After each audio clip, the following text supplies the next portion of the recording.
Oh, he's in the back row. Not kidding. Like he's in high school, hiding back there. Hello. It being 7 o'clock, I would like to call the hearing and the meeting tonight of July 19th for the ZBA. Can everybody hear me okay? Okay.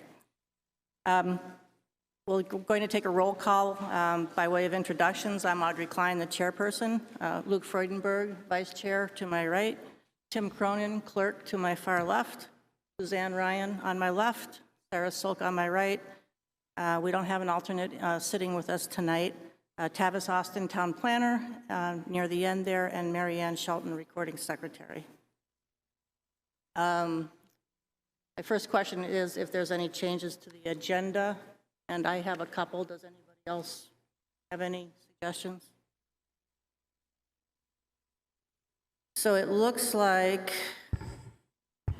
I had asked Tavis to add some of the line items to the agenda that are in the ZBA rules of procedure, and he has done so, but I would like to move them around tonight and forthwith so that the public hearing is actually number 2 under roll call.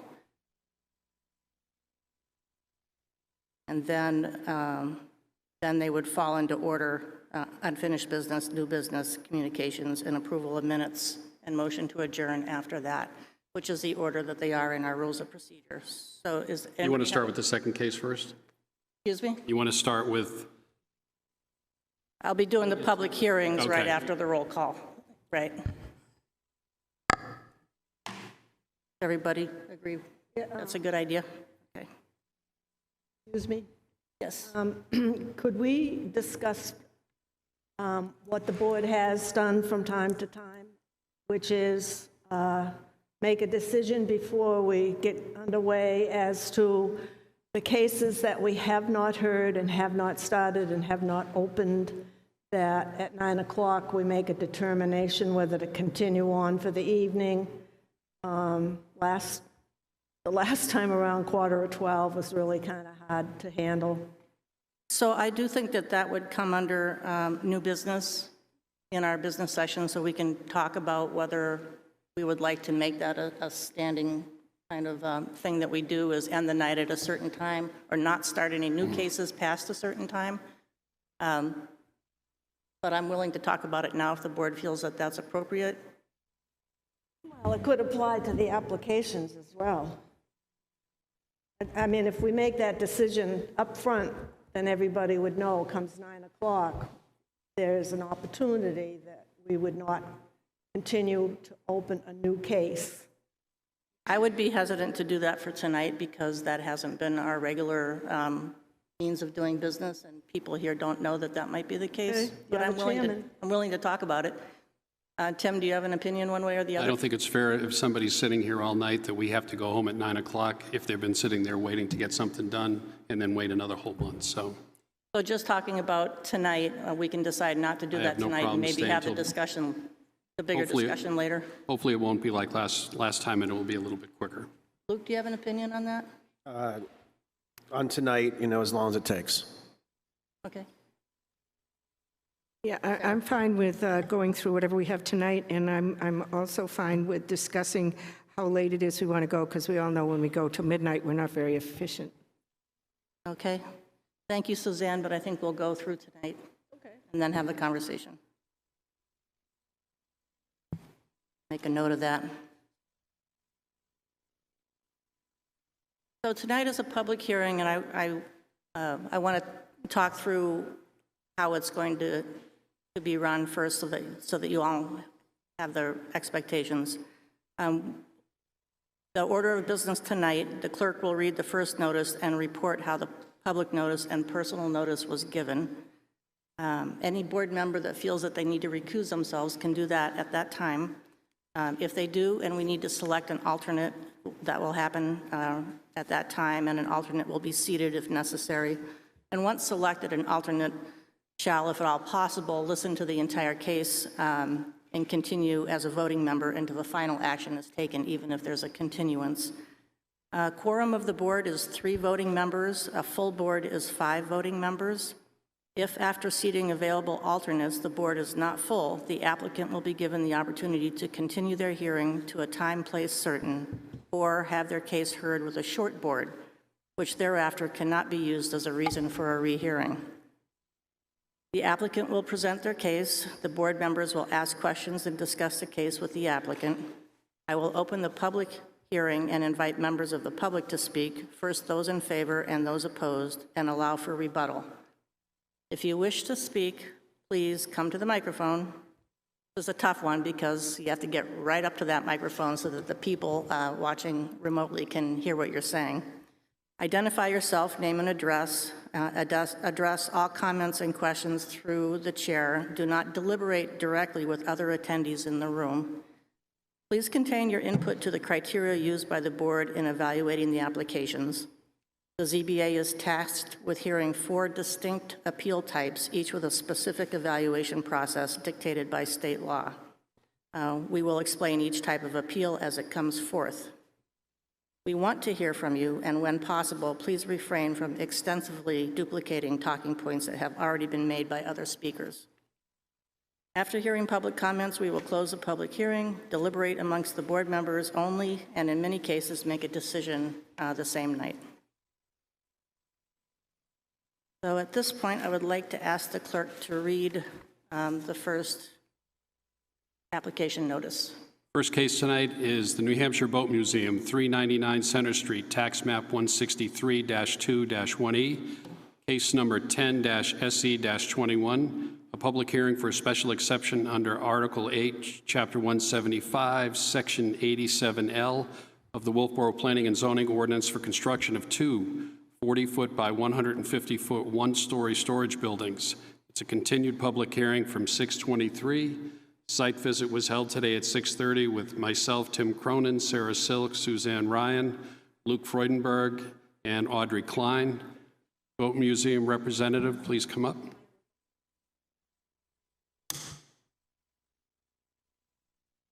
Thank you, Tim. Are you done? I'm done. Okay.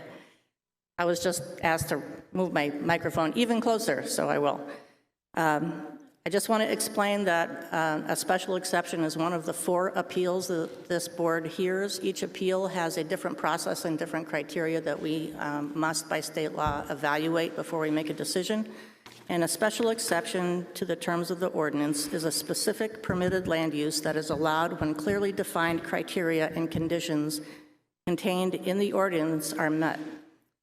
Providing for special exceptions make it possible to allow uses where they are reasonable in a uniform and controlled manner, but to prohibit them where the specific conditions cannot be met. Requirements in this sense are measurable qualifications that are the same at all times and places and can be expressed in specific terms. All special exceptions shall be made in harmony with the general purpose and intent of the zoning ordinance. And to follow that up, we do have in our local ordinance the list of criteria that must be met that we judge the case against in order to approve a special exception. And those lists are different from town to town, but they all meet this basic definition of a special exception. Would the applicant like to present their case?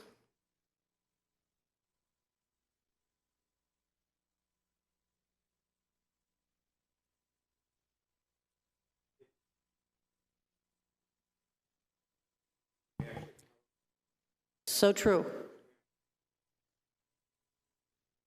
So this is a continued public hearing, and we ended at public input, so we can continue with the public input. Yes.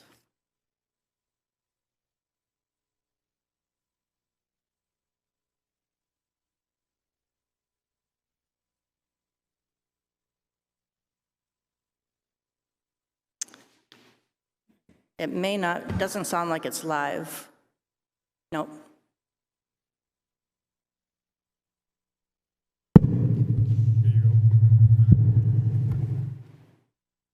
Hello? Yes. Hi. You probably will need to pull it closer, unfortunately. That's okay. My name is Jason Reimers. I'm with BCM Environmental and Land Law, a law firm, and I represent the residents of the 5 homes on Moose Point Drive. I want to address some legal issues, and then certain of my clients will further discuss some of the impacts under the specific criteria of the special exception. My first point is that you would be making a legal error to grant a special exception for these proposed storage buildings.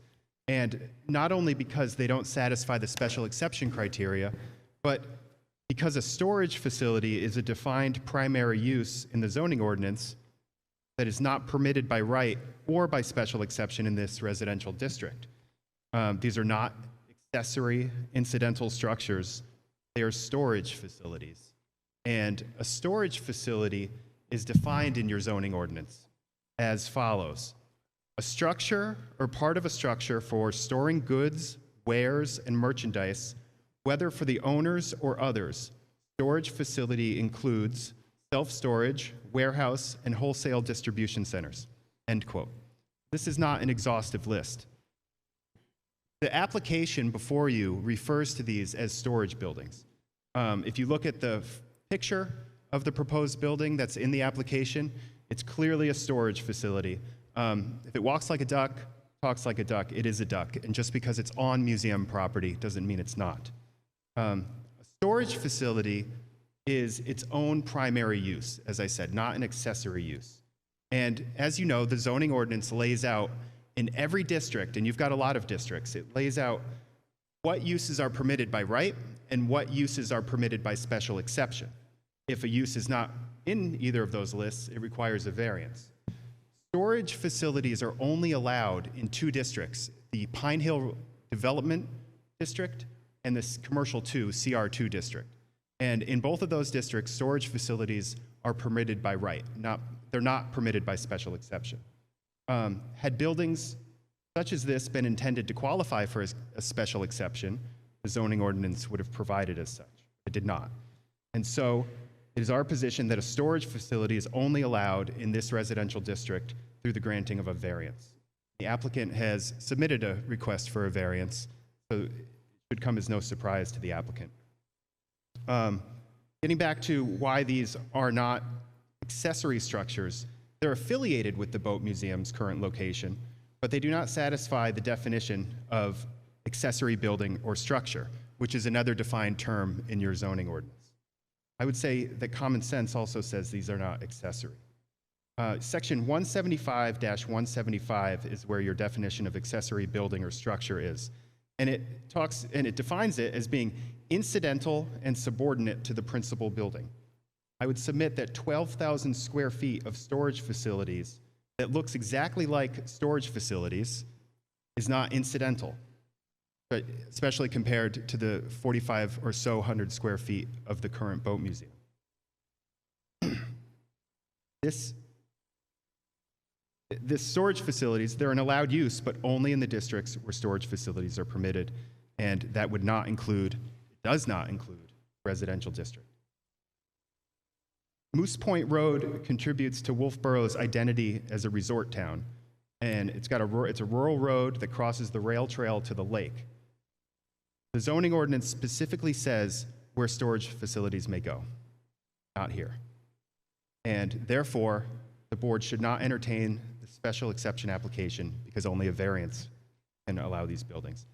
I try to avoid using phrases like wagging the tail of the dog or the exception that swallows the rule, but here calling these structures accessory, I think fits that bill. Together, they're 2 to 3 times the size of the museum itself. And they, like I said, they're a separate primary use affiliated with the museum, but they are not incidental to the museum. And if these are deemed to be accessory, I think the logical extension of that argument is that every permitted use in a district could put up 2 of these storage facilities as of right. And that just doesn't make sense. These things are huge, and they're separately listed, defined, and cited in the zoning ordinance. So just allowing 150 by 40 foot square buildings, large buildings, storage buildings, that was the word I was looking for, doesn't make sense to call them accessory and just allowed everywhere. According to the Boat Museum's website, their move to Bay Street seems to be all but a foregone conclusion as a matter of more fundraising. The website says the museum on the move, and it shows a picture of the Quonset Hut Museum. It says, help us move from here to here, and it shows the rendering of the new museum. So, assuming the museum relocates, the Moose Point neighborhood would be left with standalone storage facilities that are not allowed in the district, even by special exception, and that wouldn't even be affiliated with an on-site museum. And if the museum doesn't relocate, these are still primary standalone uses that require a variance because they're not allowed in this district. I just want to make a few comments on some of the special exception criteria. If you are inclined to go down that road and consider the 8 criteria that all must be found to exist. In its application, the applicant, well, the first one is site suitability, and whether the site is an appropriate location for the proposed use or structure. And in its application, the applicant states that the site is suitable because it has been operating a museum on the property since 2000. However, the museum took over an existing 4,500 square foot building on a state highway. This does nothing to show that the site is suitable for 2 new 6,000 square foot storage facilities. That would be along Moose Point Road and very visible from 109. When I was out there with the site visit today, seeing where those stakes were and where the trees would be removed, very clear that these would be visible from 109 as opposed to being tucked away, away from sight, people coming into Wolfeboro. And the zoning ordinance under the site suitability criterion also asks whether there are environmental constraints. And here, the museum wants to add 12,000 square feet of impervious surface next to wetlands and close to Lake Wentworth. 12,000 square feet of impervious surface is not incidental, even if it happens to be outside of the 30-foot wetland buffer. Another criterion is the immediate neighborhood impact. The approach to the neighborhood and the approach to town, as I saw tonight, would see a dramatic negative impact. 2 unsightly commercial buildings on the way to the lake. Another criterion is the immediate neighborhood integrity, which is further described as that the historical uses and established use patterns be weighed with recent change in trends with the neighborhood. This neighborhood hasn't changed recently. There are not any trends of change. It's remained as it always has been, which is a lakefront community, a rural drive over the lake, over the rail trail to the lake. If approved, it would be these storage structures that would make the change in the neighborhood, not any ongoing change. Impact on property values. The application doesn't even mention the homes on Moose Point Road. It mentions, I think, some surrounding commercial properties. There will be an impact on property values. One member of our client group, Andrea Dudley, is going to read a letter from broker Tanya Albee, who wasn't able to appear here tonight.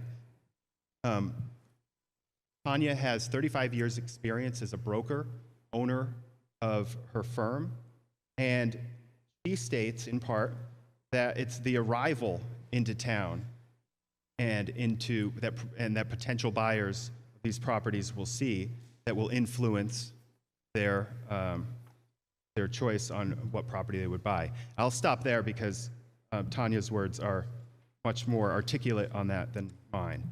Finally, consistency with the spirit of the ordinance and intent of the master plan. The proposed use is clearly inconsistent with the spirit of the ordinance.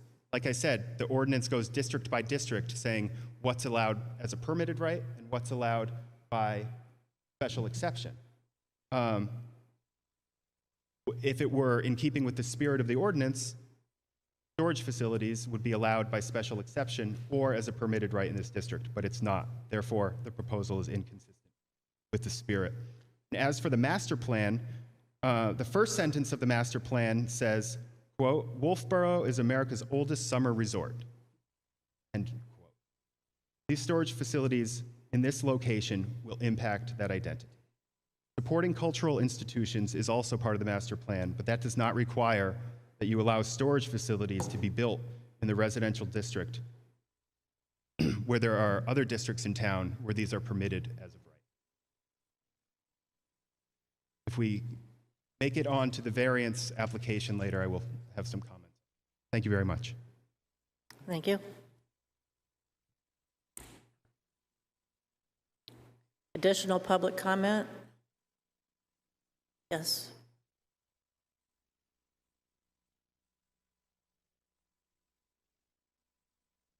Good evening. Can you hear me? Yes, but you'll probably have to lower that for your own comfort.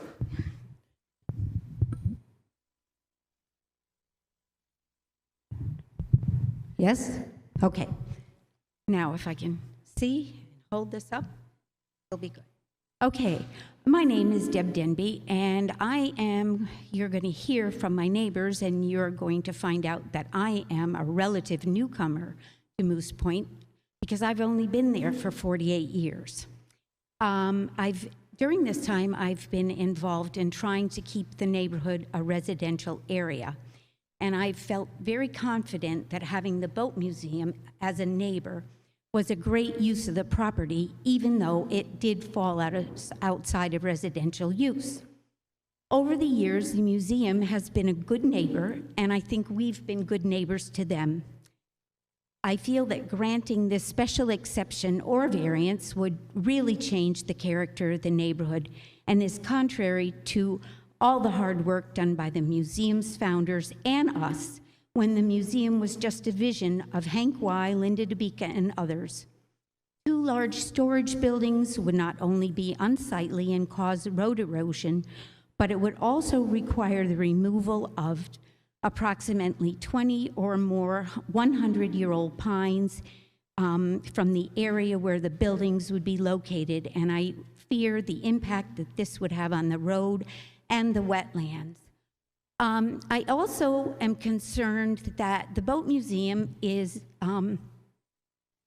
has some beautiful boats and has acquired some beautiful boats, but if we don't keep our lakes beautiful and pristine, who's going to come and see all these beautiful boats? I would like to submit this, my notes to the board, and I also have, my grandchildren had sent a little video to Tavis, and I don't know if he shared it with the board, but I would like to submit the transcript of their video also. Thank you very much for your time. Could you repeat your name again, please? Deb Denby, D-E-B-D-E-N-B-Y. Thank you. Thank you. Could you please hand a copy of your statement to the recording secretary?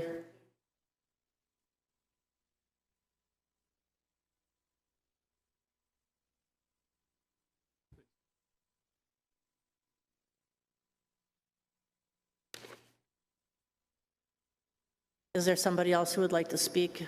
Yes.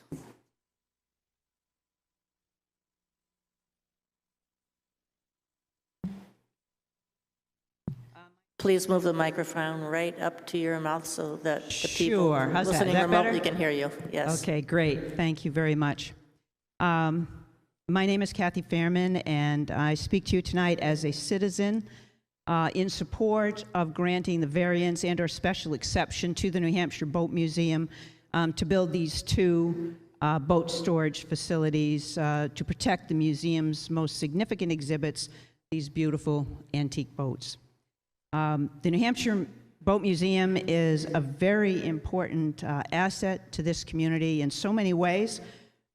First, I think, and probably foremost, it is a historic asset to our community because it preserves the heritage and the history of our lakes here in New Hampshire.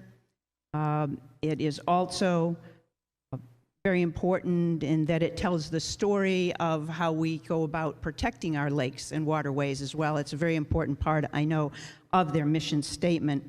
And the story of our lakes and our geographic and environment area, as well as the boats that dating back to 2 centuries ago, really, 125, 130 years ago, when my grandparents first came to the lakes in 1893, is such an important part of what they are doing here. So the historic aspect and the historic message that the Boat Museum is carrying for not just our community, but for the region and for the state is very important. Second of all, it is a recreational asset most importantly, for our year-round and seasonal residents, as they serve up the variety of programs from their boat building classes to the model yacht racing program, to the shared sailboat, and to the sailing classes, which are done in conjunction with our own town's recreation area. So, and it is also a very important economic aspect. Our new master plan adopted in 2019 calls for Wolfeboro to grow as a community of museums.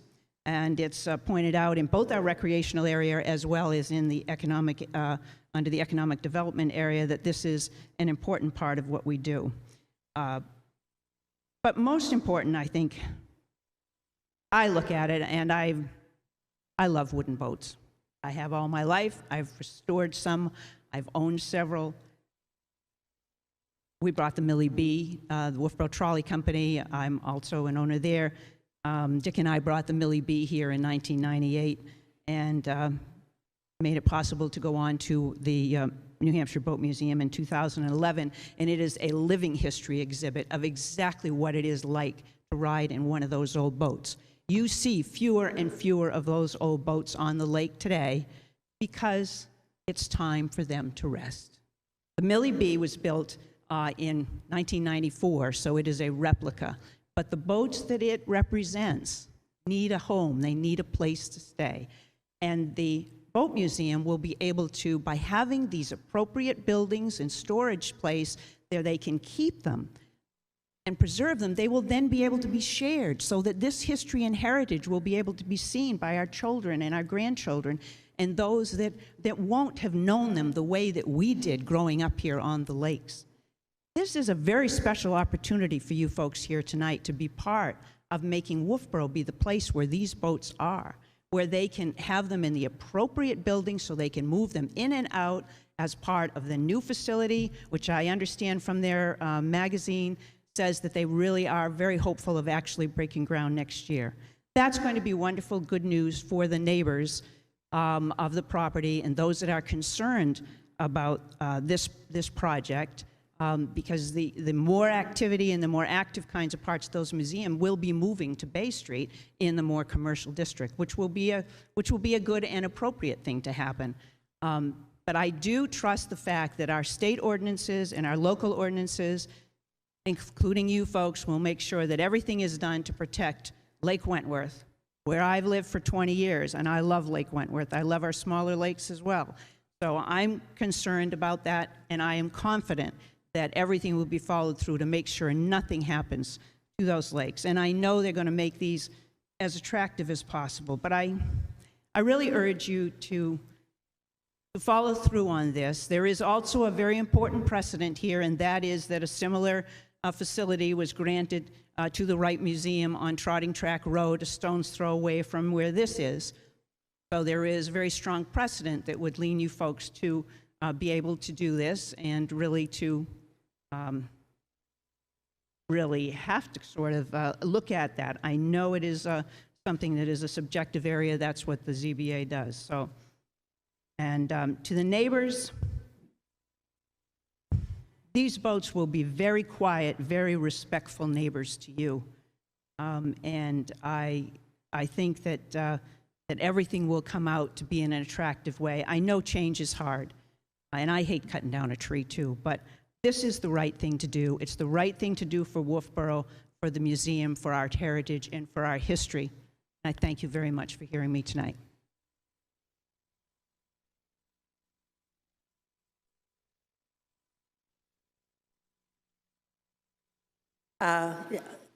We're looking at people who would like to speak in opposition to this project first, and then we'll go to rebuttal. Anybody else in opposition would like to speak? Yes.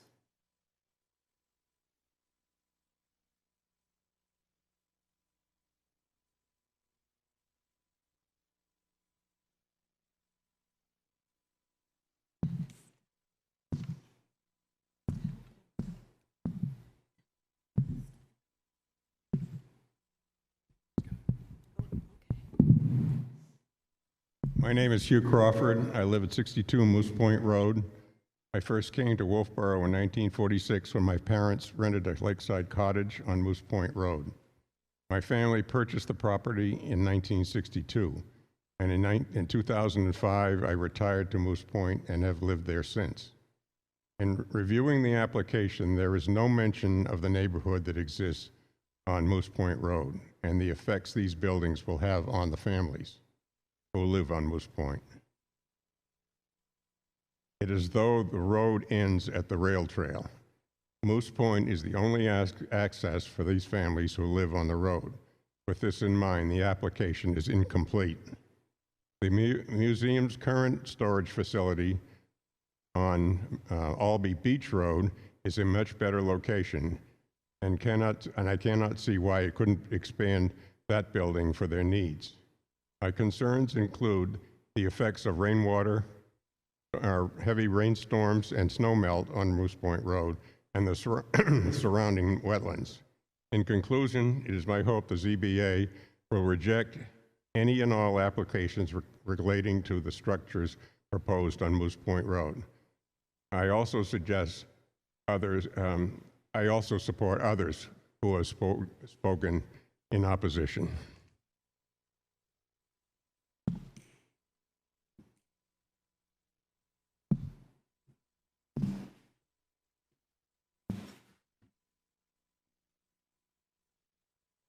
Somebody else in opposition? Yes.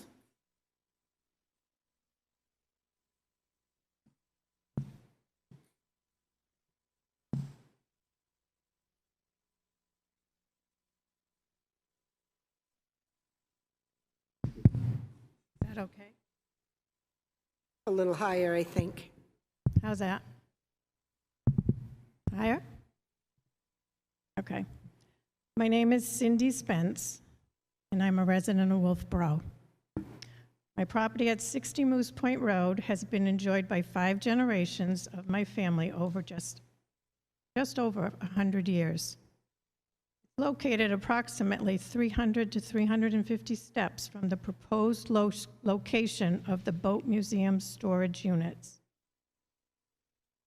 The concern I'd like to mention is that of safety. Proposed location of the storage units will impede traffic from time to time on Moose Point Road. If an emergency vehicle is blocked, even for a few minutes, this could create a serious safety issue in a time of a fire, a boating, or a medical emergency.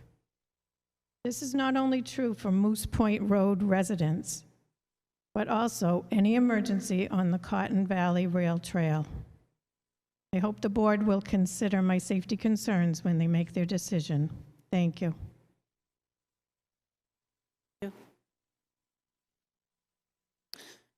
Another person in opposition? Yes?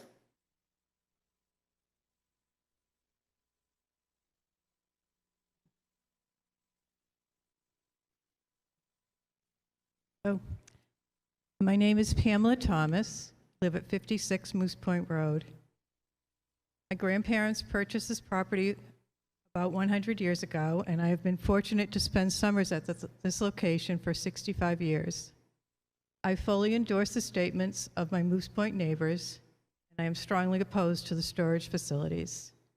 I am especially concerned about the potential for a change in use of these facilities by either the Boat Museum or subsequent to owners. Thank you for your time. I'd like to submit this, please. Thank you.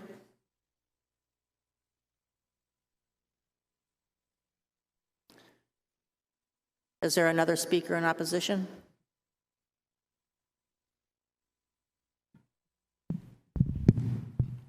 Can you hear me okay? You might want to raise it a little bit.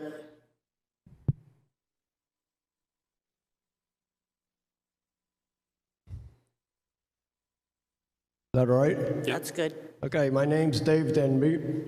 My family has owned our property on Lake Wentworth, which is accessed by Moose Point Road, for 90-plus years. My dad helped build the road. He built our camp, and it soon became a year-round home. Since then, Moose Point Road has been kept plowed in the winter for year-round access. At retirement in 2002, my family moved in full-time. We have been loyal supporters and contributors and volunteers for the Boat Museum for many years. However, we are in strong opposition to these storage buildings on Moose Point Road. We have several concerns, but I want to highlight a couple of them. Road maintenance is a concern, traffic, as Cindy said, property values. But what really hits home for me is that Moose Point Road provides a beautiful country residential access to the properties on Moose Point. Adding any large commercial scale buildings to this road would destroy that beauty for current and future property owners. I feel strongly such buildings do not belong in a residential area such as this. And we hope that the Boat Museum will be able to meet their storage needs by developing one of the other alternatives that are available to them. Thank you.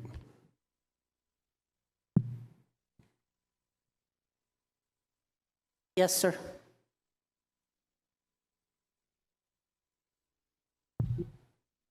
Good evening. Can you hear me okay? If you stand close to the mic, yes. My name is Michael Spence. I'm a resident of Wolfeboro. My wife and I live at 60 Moose Point Road during the summer, and Forest Road when we are not staying at Moose Point Road. Our summer cottage has been in my wife's family since 1915. The youngest members of our family, our grandchildren, are the 5th generation to enjoy the summer cottage. Over the many years, we have seen change occur in the residential area. There was a time when the L&A Resort was a going concern. Multiple owners came and went. The Lake Wentworth Association acquired some of the property and eventually sold a portion to the Boat Museum.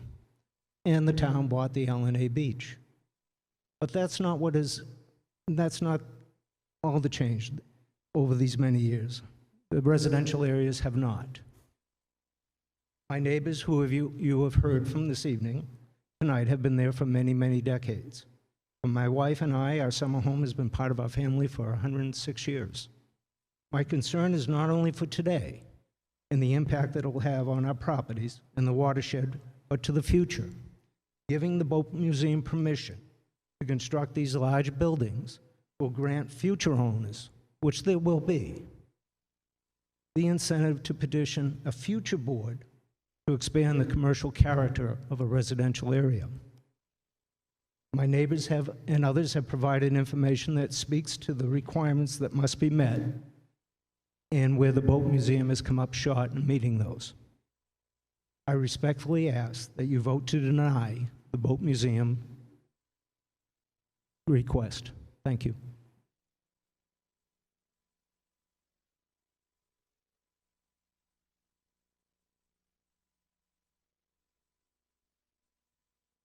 Yes, yes, thank you. I was getting there. Thank you. My name is Andrea Dudley, and I'm a resident of 74 Moose Point Road. And I'm here tonight not only representing myself, but I have been asked to speak on behalf of 2 abutters to the Boat Museum property. They have asked me to read statements on their behalf. The first is from Sandy and John Christofferson. This is their statement. Our address is 365 Center Street on Sandbox Drive, Wolfeboro. We are listed as abutters to the Boat Museum on this variance request. We are Boat Museum members, support their mission, and are longtime classic Chris Craft boat owners. We oppose the variance request for the 12,000 feet of storage units for numerous reasons. The Boat Museum has announced its move to Bay Street. The current property will become more challenging to use and maintain. Unresolved questions for the current property, with or without the Boat Museum on site, include storage unit fencing, security, lighting, wash bays, repair and restoration services, setbacks, and more. Are the drive aisle spaces wide enough for the property within the designated dimensions? Boat storage dimensions state a 12 to 14-foot roll-up door is desirable for a single boat. How can the proposal accommodate double-stacked boats in a 10-foot storage height? In our eyes, the Boat Museum property serves as an entranceway to Wolfeboro, which describes itself as the oldest summer resort in America. The visual dissonance of massive boat storage units does not convey the image the town has worked so diligently to convey. Perhaps the storage units would be better suited to the new boat museum property to expand their exhibit and outreach capabilities.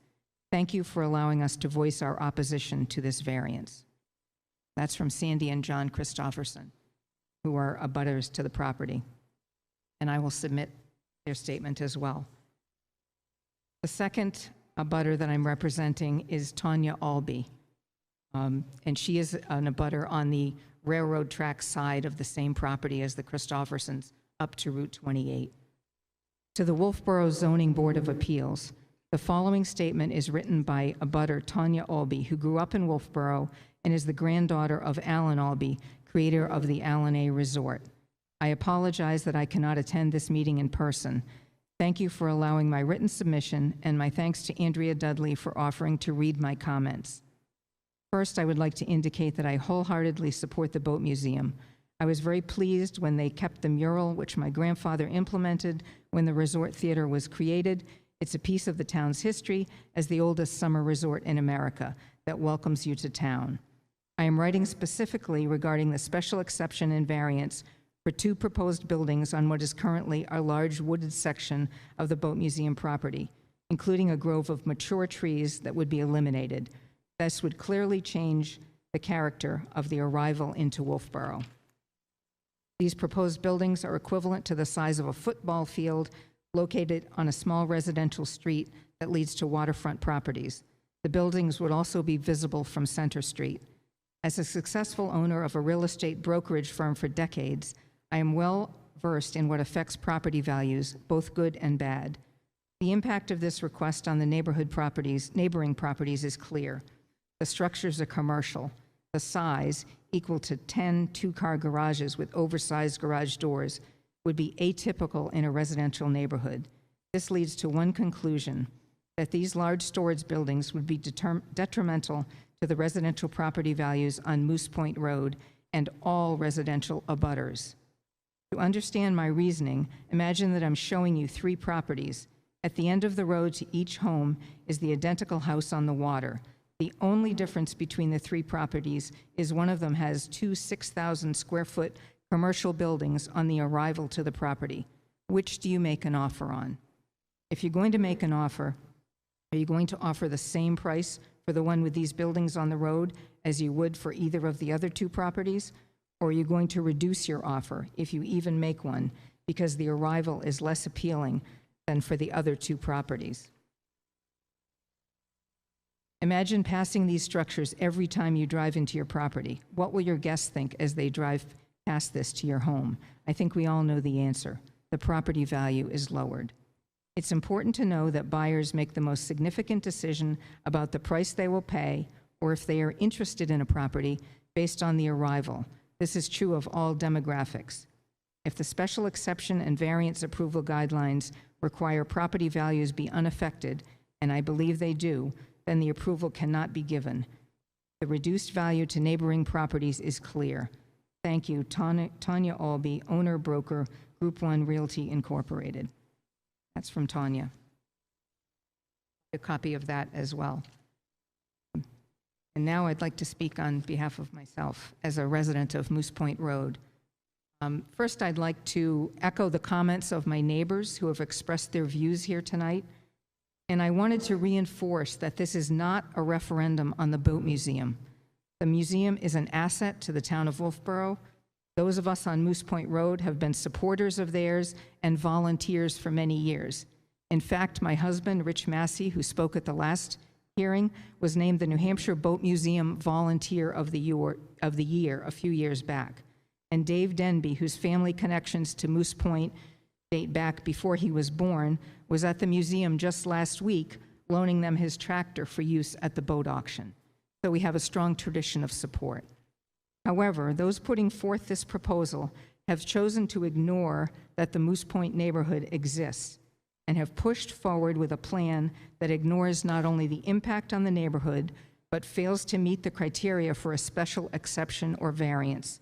The fact that the museum is an asset to the community should not give it free rein to use their property in an irresponsible way. At the start of this hearing back in June, we heard from supporters of the project from Wolfeboro and Melvin Village and Alton that it was important to save the boats.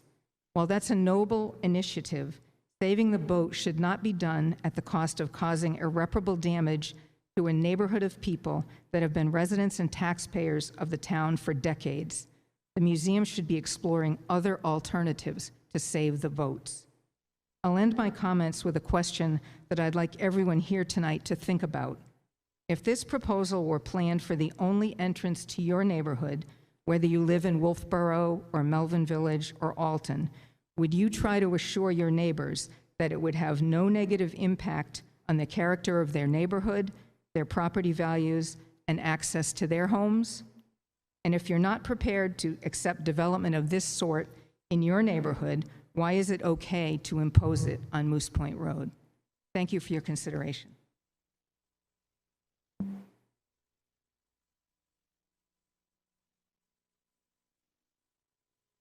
Is there another opposing speaker?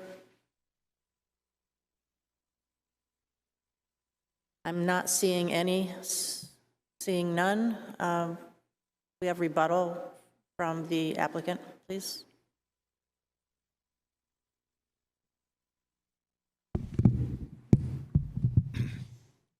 Good evening. My name's Randy Walker. I've got a number of things to say. I took fairly copious notes both at the last hearing as well as tonight. And one of the points that I want to address is that it's been suggested that there was no mention of the Moose Point residents in the application. That's because they're not abutters. They're not in the same residential zone that the boat museum is. They're in the shorefront residential zone. And the boat museum is not in the shorefront residential zone. And there's been a strong demarcation between those two zones since 1872, give or take, whenever the railroad went through. And you take the space between Route 28 and the railroad, virtually all of that, from the boat museum to the 7-Eleven, is commercial. Virtually every building that you drive by. Sarah drives by it every day. Suzanne drives by it every day. I drive by it every day. Tim drives by it every day. Virtually that whole strip is commercial. On the other side of the tracks, the Lake Wentworth side of the tracks, it's all residential. And it's in the shorefront residential. And it's like being on a different planet. And regardless of which road you go down to get to Lake Wentworth, very, very different than driving along Route 28. In response to Andrea's comment, would I want this to be the entrance to my road? I'd be okay with that, because I'm going to drive by this building every single day myself. Been doing it for 37 years, going by the Quonset hut. I'm content with that. These two storage buildings go in, I'd be content with that. So I wouldn't have an objection to it in response to her question. I suggest that not a single one of the Moose Point residents can see the Quonset hut, will be able to see these two buildings from their property. They could stand on the roofs of their houses, and they can't see any of these three buildings because there's a heavy, thick forested buffer that's on both sides of the rail trail that prevents them from seeing it. The only reason they see it is because they drive by on the boat museum's property to get to it. This is not their property. We all drive by things that we may not like, but we get used to it. People in South Wolfeboro, they drive by Western Auto Body. You get used to it from a value standpoint. I don't think that that diminishes the value of properties in the area. So the only reason that they're objecting is because they are going to drive by it. And I think a lot of us are going to drive by it. And I think the Boat Museum has done a very good job trying to have these buildings be as unobtrusive as they can. Take the Lake Wentworth Inn next door, it runs parallel to Route 28. You go around the corner, there's two more buildings that run perpendicular. You can barely see those. These buildings are almost identical to those two buildings that are attached to the Lake Wentworth Inn. And people drive by these all the time. But let me just point out a few buildings around town that I do not think negatively impact the value, and then I'll come back. But let me start with the Libby Museum. The Libby Museum is on the Tufton-Borough line in a residential district on a state highway, very similar to this. I don't think the presence of that building has any negative impact on the residential neighborhood that it sits. It's got a big, bright red roof. I was out on Lake Winnipesaukee a couple of weekends ago, and you can see it a mile away out on the lake. Sort of pretty, actually. But I don't believe that it has any detrimental impact to the neighborhood in which it finds itself. For those people that drive down McManus Road, they go by the high school. That is a massive building compared to what the boat museum is suggesting. If you go a little further, you're going to see the Art Center on the right, another massive building. You could put 3 of these buildings in, 10-fold over. You drive a little farther, you get to the Crescent Lake School. And I submit that none of those buildings, despite their size and commercialness in a residential zone, all of these are in residential zones, does not have any detrimental impact on the value. If you go a little further down North Main Street or South Main Street, you come to the Windrifter. Again, a big building, much bigger than this building. I don't believe it negatively impacts the value. Well, the hospital, which this board allowed to be expanded, that building is massive there, and again, in a residential neighborhood. Or the 3 Crescent Lake Inn buildings, 6,000 square feet each, 2 stories on Crescent Lake. And then let's go to the Wright Museum. The Wright Museum has got 3 buildings tiered up there, and they still didn't have enough storage space. They needed more storage space, and it's like was mentioned earlier by Kathy, this board granted them the ability to build a storage building because they needed it. It's part of the museum's function. It isn't just displaying things. Part of the museum function is to store things as well. And they indicated at the last hearing, a number of the board members, that they have exhibits scattered all over the place, extremely inefficient, not good for the efficient operation of the museum, and that they need more space, much like the Wright Museum needs more space. You got on Route 109A, we got Winnipesaukee Lumber, 2 big buildings that are there. Or let's take the town garage. Or take the transfer station. All of these are in residential neighborhoods or abut residential neighborhoods, and I submit do not negatively impact the values of any of those properties. Let me zoom in a little closer to this property. Let's take our immediate neighbor, the Lake Wentworth Inn. Big building runs parallel to Route 28. Go around the corner, 2 more buildings. They actually have a 4th building down on the side there. And everybody that goes to the Allen Albee Beach, or all the homes that are at the end of that, could be just like the Moose Point Road residents people. They drive by that every single day, and I submit that there's no diminution in value of those houses on the other side of the tracks versus the Moose Point people homes if this property is approved, or this application is approved. Go a little further down the road and you have Heckman's Flooring. You drive down Hodge-Shore Road to all the homes on Lake Wentworth. That's probably one of the ugliest approaches you could have in town. And I feel badly for the people that drive down, but I don't think it's had any impact on their value. Go a little further down Kenny Shore Road. We've got the Wolfeboro Bible Church on the right, Pigwood Youth Center on the left. And the youth center has got its own big barn there for storage. And again, I don't believe that that's had any diminution on the value of those Lake Wentworth homes that have to drive by all these buildings. Go a little further, we have then the Allen Furniture. There's 2 other buildings on that property for Allen Furniture. The one that we see with no screening, there's almost an identically sized storage building behind it. Why? Because they need it as part of their mission to be able to sell furniture in Wolfeboro. They also have the patio store, and again, I suggest that it has no diminution in value. The last 2 that I'll end with is Auto Care and Bartlett Tree. Again, big commercial buildings on the same stretch that people drive by to get to town, to get to our homes. I drive by all of these every day, and I submit that it has no diminution in value of the waterfront properties that have to drive by them. So let's look at it from a different perspective. It's been suggested because we have to drive by these buildings, our property or these proposed storage buildings that have value are going to go down. But if you look at Moose Point Road people, they already drive by the Quonset hut. Probably it's not a residential building.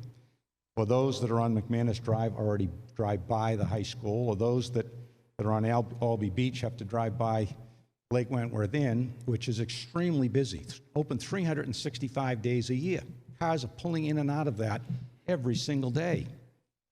I noticed that a few of you went to drive by that, and just to get out of that parking lot, there were 3 cars stacked up coming in and going out. When we were on Moose Point Road, I didn't see a single one pass us while we were there for over roughly half an hour.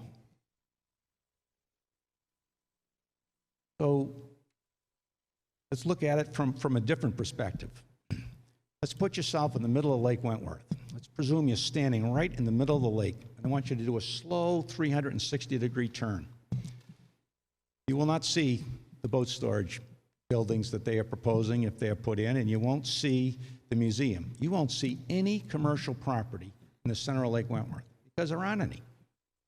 Every one of them is in the shorefront residential district, and it is impossible if you're in the middle of the lake to see any commercial property.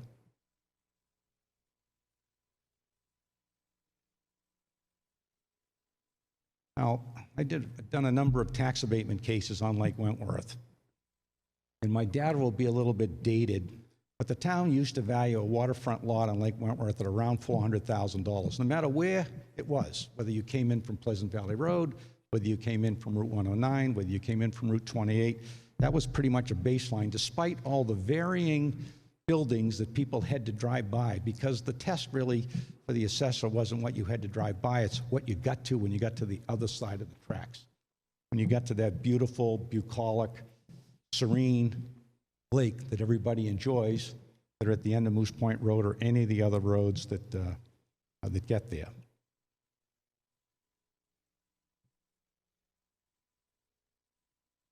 I'd also like to just read 2 statements from 2 real estate agents, Adam Dow and Stephanie Inglis. It'll only take only 2 sentences, and I left them in my briefcase, so just grab them.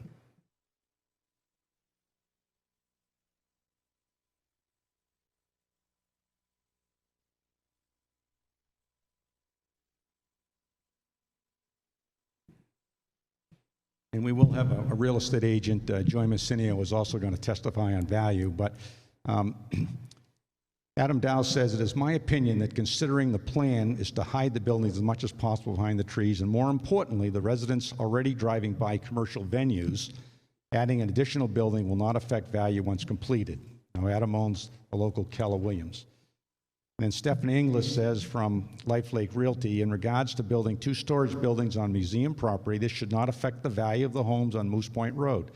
Since the goal is to build storage buildings that are aesthetically pleasing, not seen from any neighboring properties, and will be accessed only by those associated with the museum, there should be no impact to other homes. Given the fact that residents already drive past a commercial building, the museum itself, this should also be considered as there isn't a change of use."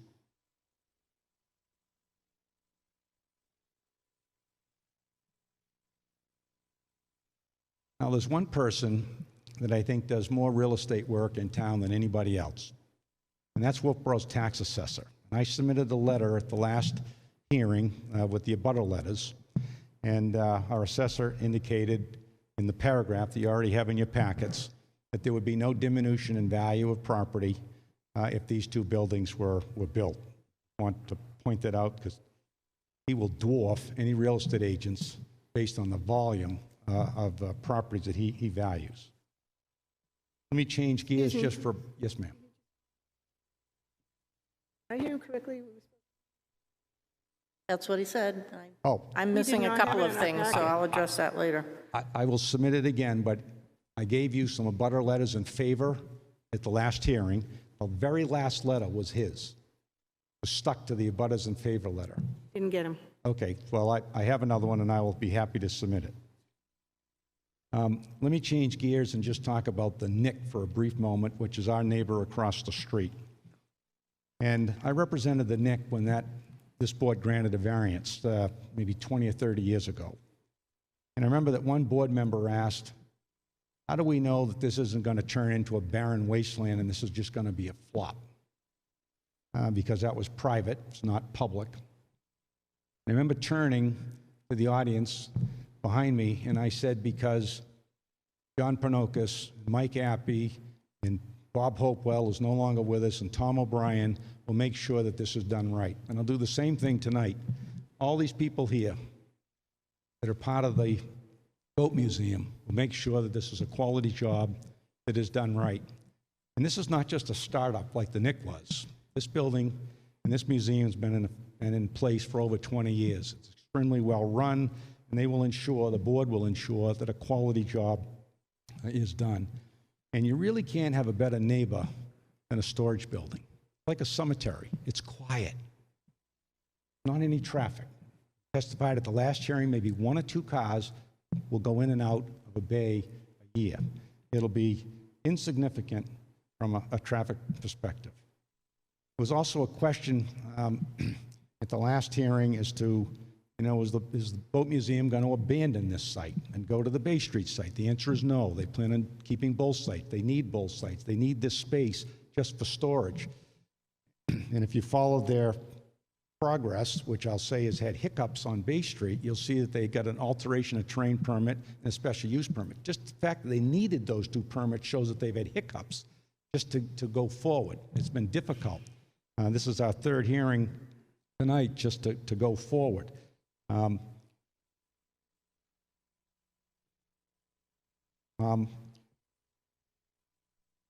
also just point out in closing that storage buildings are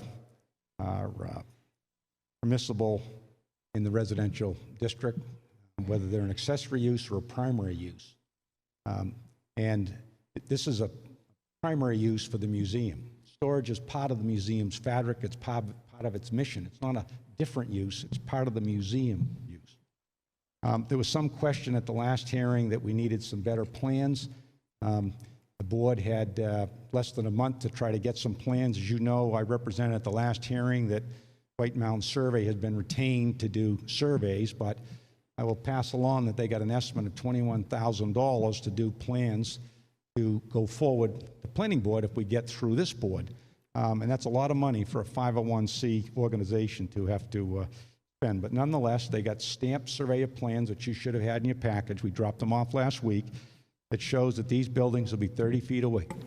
30 feet away from the wetlands, 25 feet between the buildings. The closest corner of the building is 21 feet off the road, and at the farthest end, over 30 feet, even though there's no setbacks at all from the road because we own the road. The Boat Museum owns this road.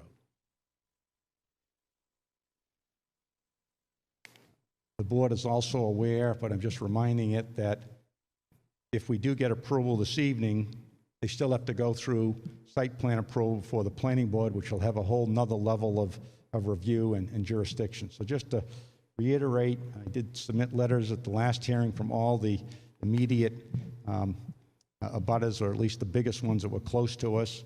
I'll represent that this board does a very good job, and they looked at a lot of different options before they came before this board. This is the best project that they felt they could support. They took into consideration the Moose Point residents' concerns. They met with them a number of times. And it's not that they're trying to expand the museum. They're not trying to increase people coming into the museum or increase parking or increase traffic. They're simply trying to have a place to store their stuff, which is scattered all over, and they need a central area for it. So with that, I would respectfully request that you approve the application as submitted, and I will get Todd Haywood's letter. Madam Chair, may I ask him a question? Yes. Are you finished with your presentation? Sure. Yes. Randy, just a quick question. You referred to the 2 separate buildings that are perpendicular to the road that belong to the motel. Can you tell me how long each one of those are? I don't know how long they are. I drove by them tonight, and I drove by them a couple of weeks ago, and I'm speculating that they're very close in size to the proposed building, just driving by them, but I don't know exactly how long they are. I did not measure them, but they're good size. And they're used every single day with cars in and out, and the Boat Museum storage buildings will not be. Thank you. Ms. Roderick, may I ask the town planner a question? Sure. Travis, can you tell me how wide a parking lot is in front of the buildings down at the motel? I assume they're standard. How wide the parking lot is? No, a parking space. 9 by 20. 9? 9 by 20.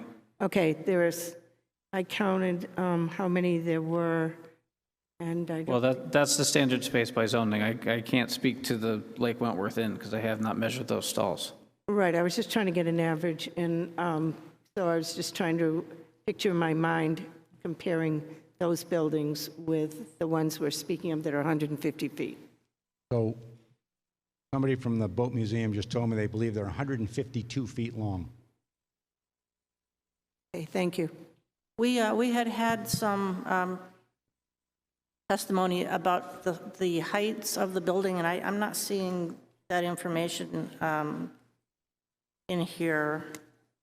So could you review that, the wall height, the door sizes, the height at the peak? Say that again?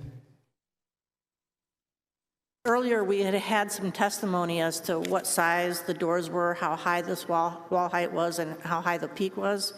And I'm not seeing that in any of the written documents that were submitted. Can you tell us what that is? I believe the representation for the height of the building be around 20 feet.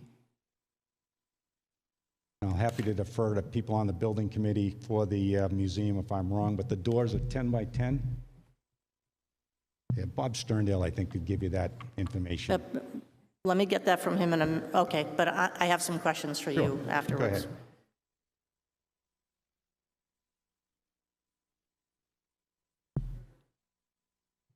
You want him to answer it? And If you want to just answer that one limited question right now. Sure. I'll tell you, we don't have a final design for the building, but the building depicted in the brochure that we developed is going to be about 25 feet tall. And how big are the doors? I don't know. I think they're 12 feet high. We wanted 14-foot clearance inside under the roof trusses. So I'm going to guess the doors are maybe 12 feet tall. And each bay is 14 feet wide, so Yes. are you saying the doors are probably 12 by 12? Probably, yeah. Okay, thank you. Or close to that. Would you like, I have some things to ask, but Tim, do you want to ask Clear. any questions?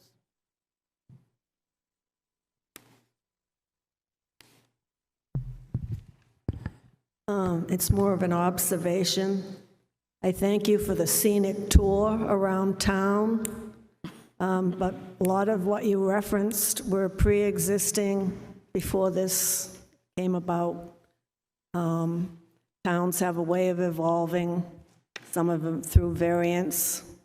The bottom line is, I think you would have to agree, it's a residential zone, period.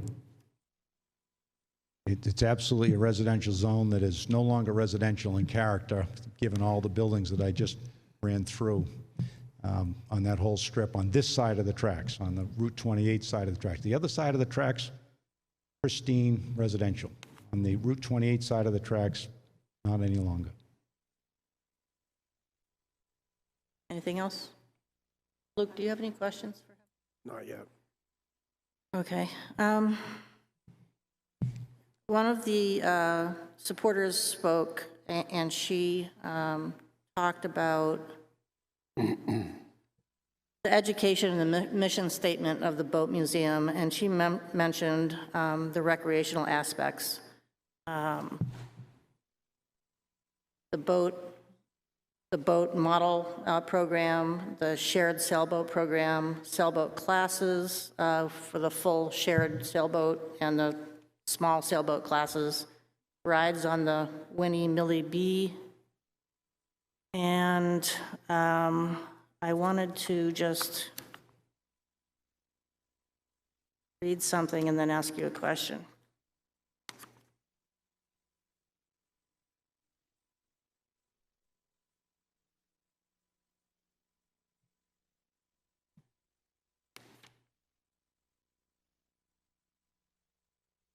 I really wish that this had an index of page numbers, but unfortunately it does not.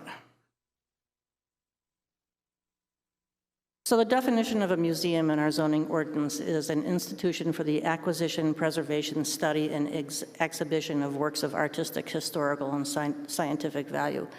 And these activities are on the parcel. They use the parcel in some way. They use this building for storage, I'm assuming, for some of these. Do you consider these accessory uses to the museum?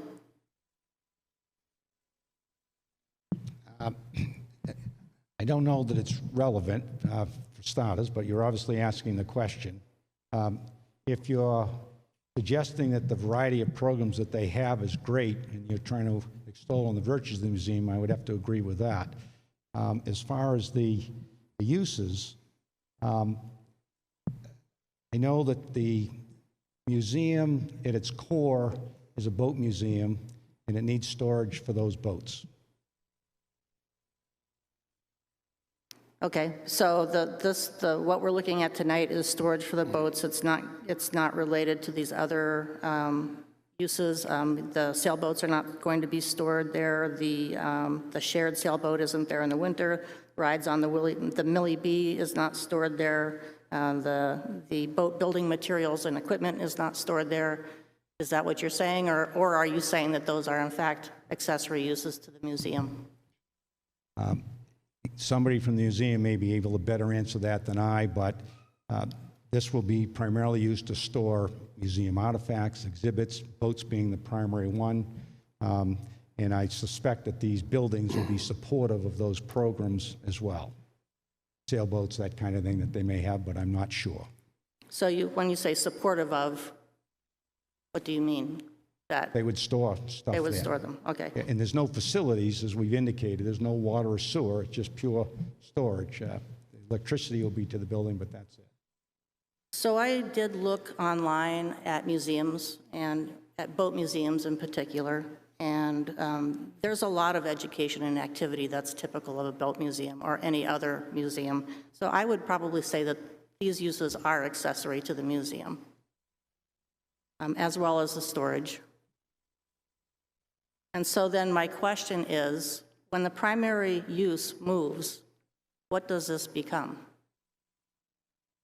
We've indicated we're not going to move.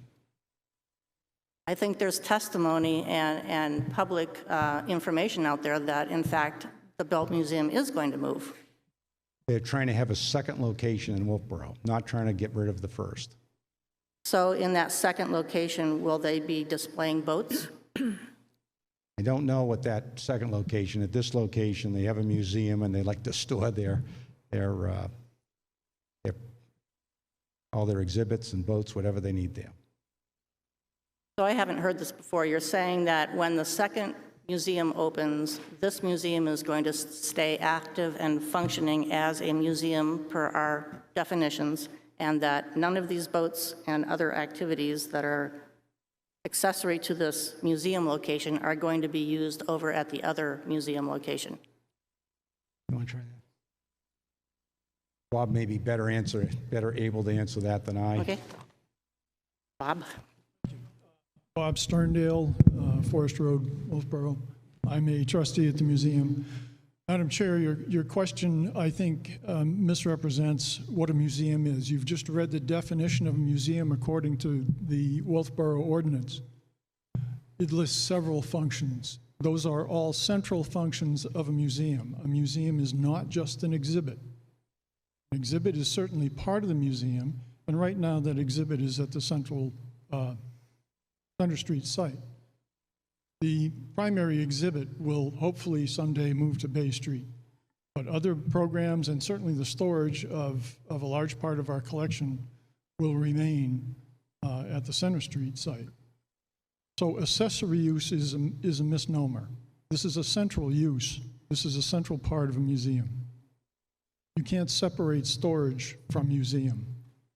Museums own stuff. We have to put it somewhere. A boat museum has boats. We got to put the boats somewhere. Is that clear?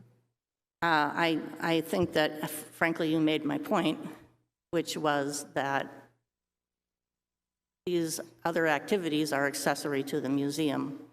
and so is the storage of boats in order to be displayed at a museum. The storage now is separated from the museum lot, and the museum is going someplace else, and all these accessory activities are going to be staying on this parcel unless the primary museum stays in that building and uses the accessory uses that it does now. Those accessory uses are going to be attached to another location, and I'm not sure that that is the intent of what accessory means. That's just the use, not even talking about the size. Madam Chair, does the definition make a distinction between an exhibit and an accessory use? Are some of the uses that are described in the definition of a museum different than others? I don't know. I believe that all these uses that you've mentioned are accessory to a museum. Is the exhibit an accessory? Yes. It's so part of every the primary use. Yes. I'm sorry? Exhibit is listed in the definition. Well, so are caring for the collection, is it not? I'm sorry, what? So is caring for the collection, or some words to that effect? Yes. Let's take a look at that again.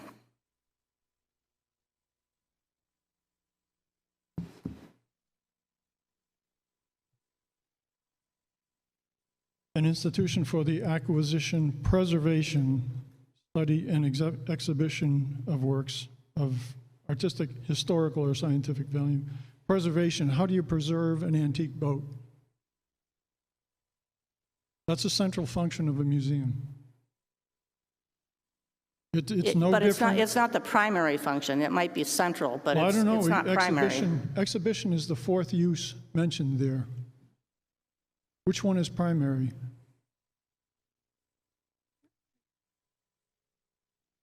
I would say You're that reading into the exhibition is definition something primary. that isn't there. We could go to the standard definition of dictionary and find out, but I believe that most museums, they have collections, they curate, and they have programs and missions, and that includes exhibition of their items. Certainly, exhibition is a common function of museums. We could look at the state definition of museum. Okay, what is that? It says, under the state law, RSA 201E:2 definitions, Roman numeral 2, museum means an institution located in New Hampshire operated by a nonprofit corporation or a public agency, primarily for educational, scientific, historic preservation, or aesthetic purposes, which owns, cares for, exhibits, number 3, studies, archives, or catalogs property. The distinction you have drawn between a primary use and an accessory use is not part of the ordinance. We don't need to look in the dictionary. We have definitions in state law and local ordinance. Well, I guess we disagree then, because I believe that many of the activities are accessory to the museum, and that my concern is when the primary use of the museum moves, the accessory uses are going to be left on this property. So if I could just elaborate, in the event that you're correct, really irrelevant, because today we have a primary use and we're asking for a building to support that primary use. And sort of go back to Suzanne, period. We don't have permission to move to Bay Street yet. We're hopeful to go to Bay Street. We may not ever get there. But today, we have a building which is primary. We're asking that this building, whether it's primary or accessory, and I already argued that it was accessory and we should have had an administrative appeal should have been granted, but that was denied. So this is suggesting this is a primary use as well, that the storage is primary as well. But even if it isn't, today, it's permissible either way. Did I just hear you say that storage is a primary use permissible in that zone? Correct. Is a museum. Well, then it wouldn't be a primary use. Well, again, Bob's suggesting, and I don't believe that's correct. So we disagree. I mean, that question certainly can be taken to a higher level. Again, many people disagree on many definitions and how to look at words, and we certainly disagree on this one. I'd like to go on to the special exception criteria. I have one question for Randy. We have about 5 people that want to talk still.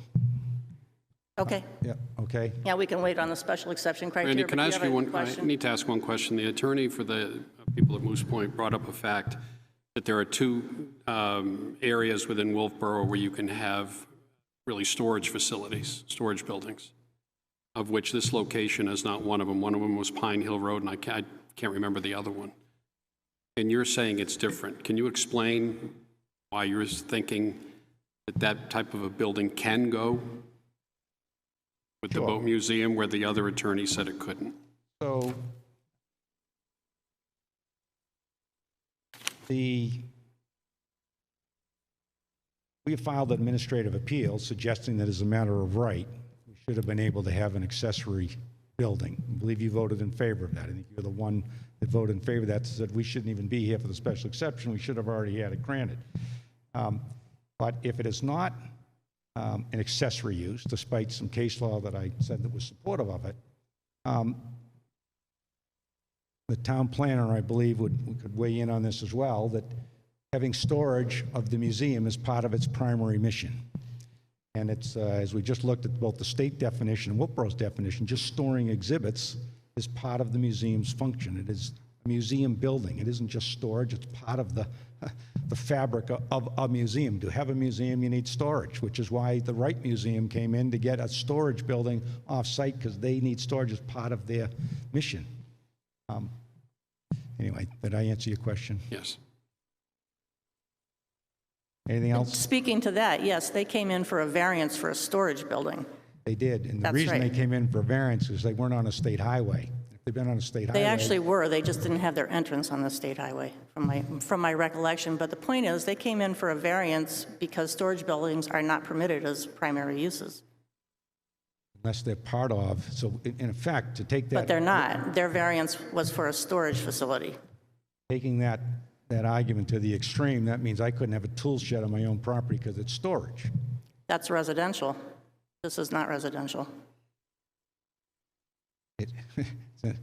It's permitted by special exception. A museum is permitted by special exception in this district, and utilizing a building to store boats for the mission of the museum, I think, is appropriate. If they were trying to store something else, not. But same thing as having a tool shed for somebody's house, part of the use of the property.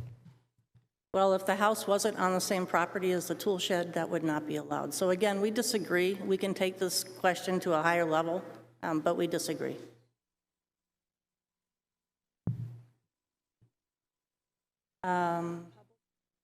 Yes. Just a minute. Tim, did you have your question answered? Okay. Yep. Randy just answered it. Yeah. This is the rebuttal, so I'm just making sure we've finished any questions we have for people who have spoken. Okay. Somebody would like to speak in rebuttal? Okay.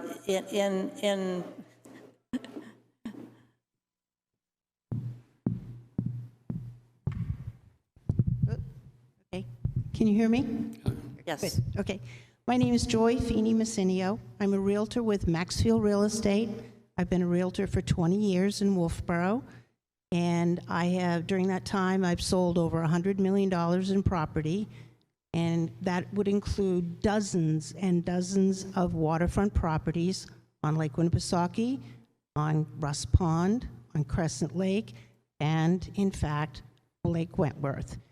So my comment, and what I've been asked to speak to, is property values. And I will tell you that, in my professional opinion, that these storage buildings, which I think will be attractive in as best they can be, will not affect property values on Moose Point Road.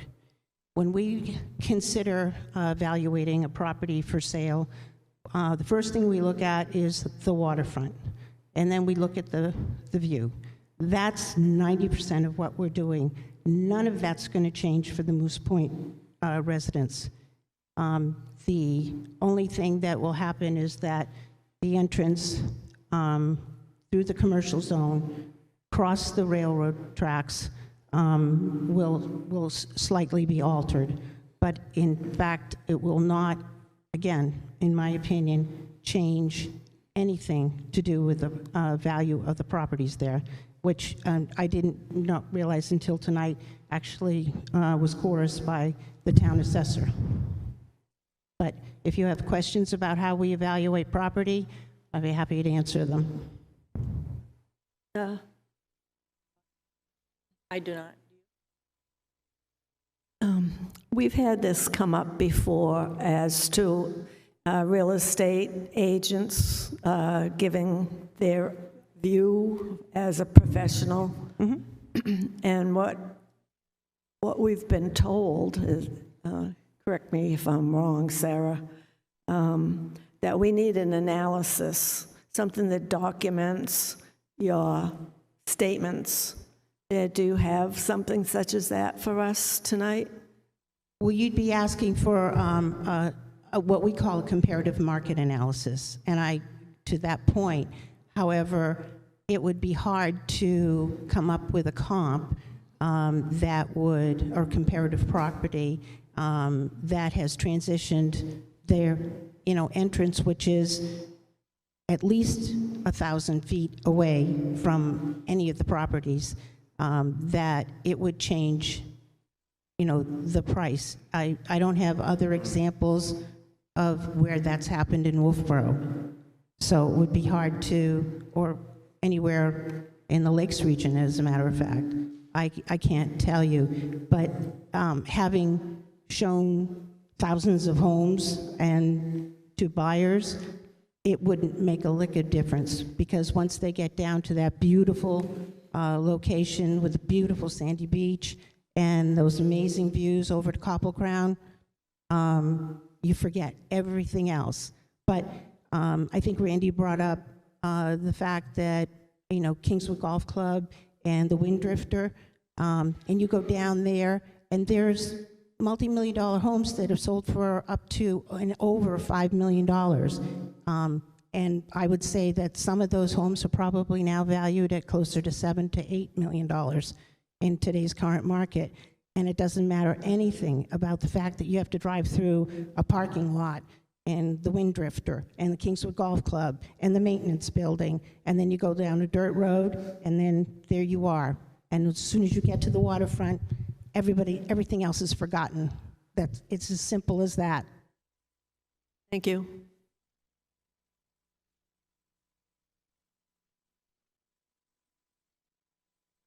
All set.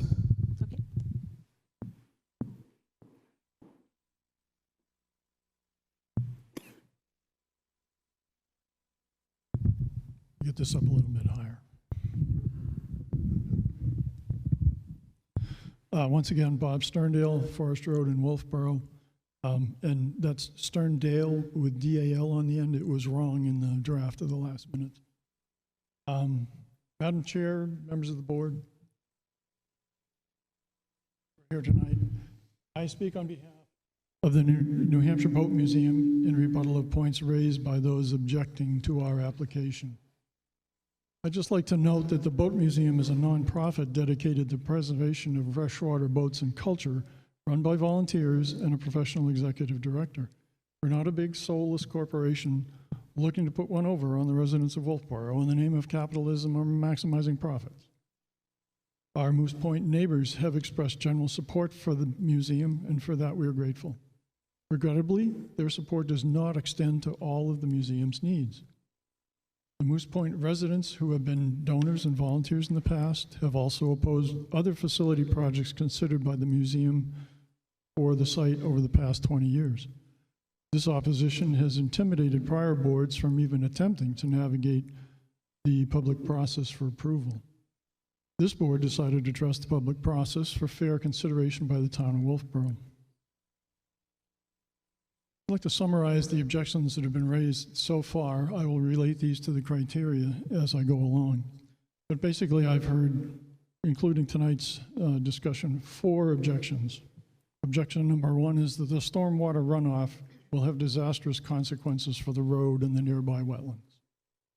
Objection number 2 is that development anywhere near the wetlands will imperil the wetlands. Number 3, the buildings don't look nice. And number 4, new this evening, which you've already heard debated, the argument that storage is not allowed because it's perhaps not a primary use for a museum. I won't belabor that. So let's look at these concerns. Stormwater runoff must be mitigated in accordance with the ordinance. Section 175-23. This is a strict set of requirements established by the town to address such concerns. Stormwater management will be straightforward at this site with the use of low-impact development techniques as noted by a licensed professional engineer. I believe you have a letter to that effect. The preliminary advice of an engineer indicates that adequate mitigation should be achievable. In the normal course of the project, detailed designs will be developed for approval by the Planning Board and Code Enforcement Office. Number 2, the wet areas. The ordinance protects wet areas with buffers and setbacks. Wetlands protections do not encumber land use beyond these limits.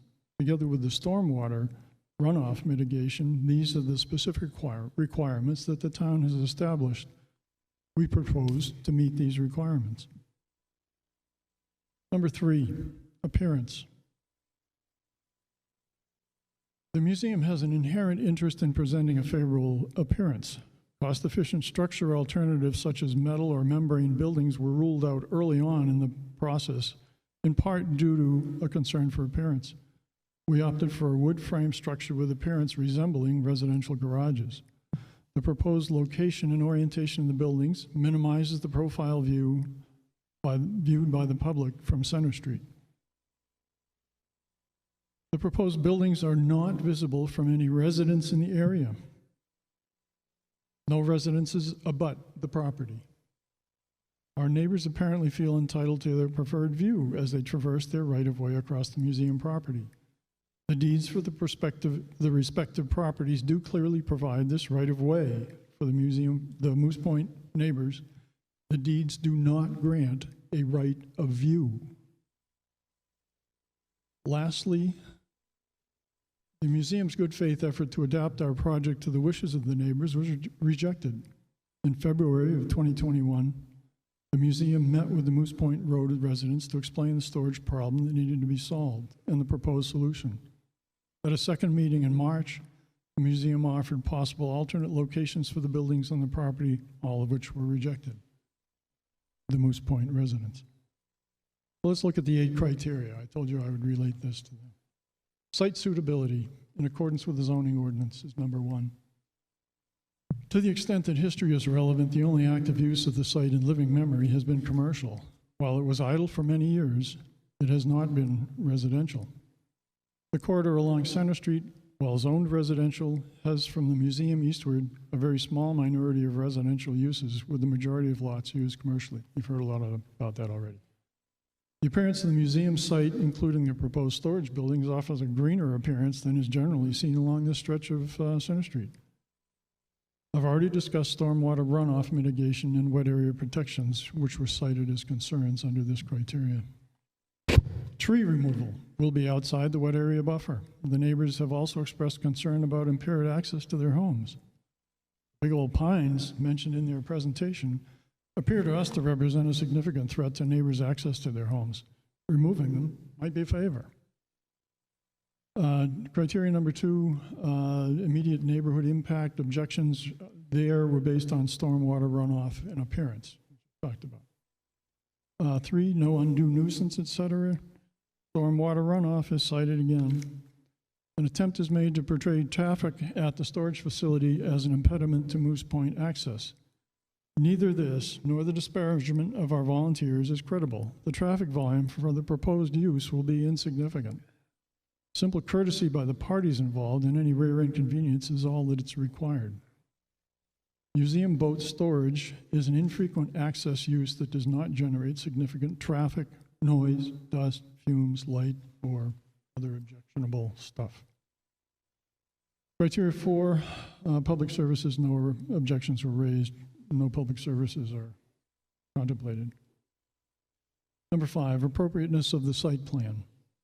Our updated preliminary site plan shows the locations and dimensions of buildings in more detail, demonstrating the clear feasibility of compliance with all ordinance dimensional requirements. The building locations meet the required wetland setback and distance between the buildings. The space in front of the proposed buildings and Moose Point Road is sufficient for boat and vehicle movements. Remind you, it's a private road, not a public road. There is no setback that applies. This proposal complies with dimensional requirements, compliance that is assured by subsequent planning department and planning board reviews.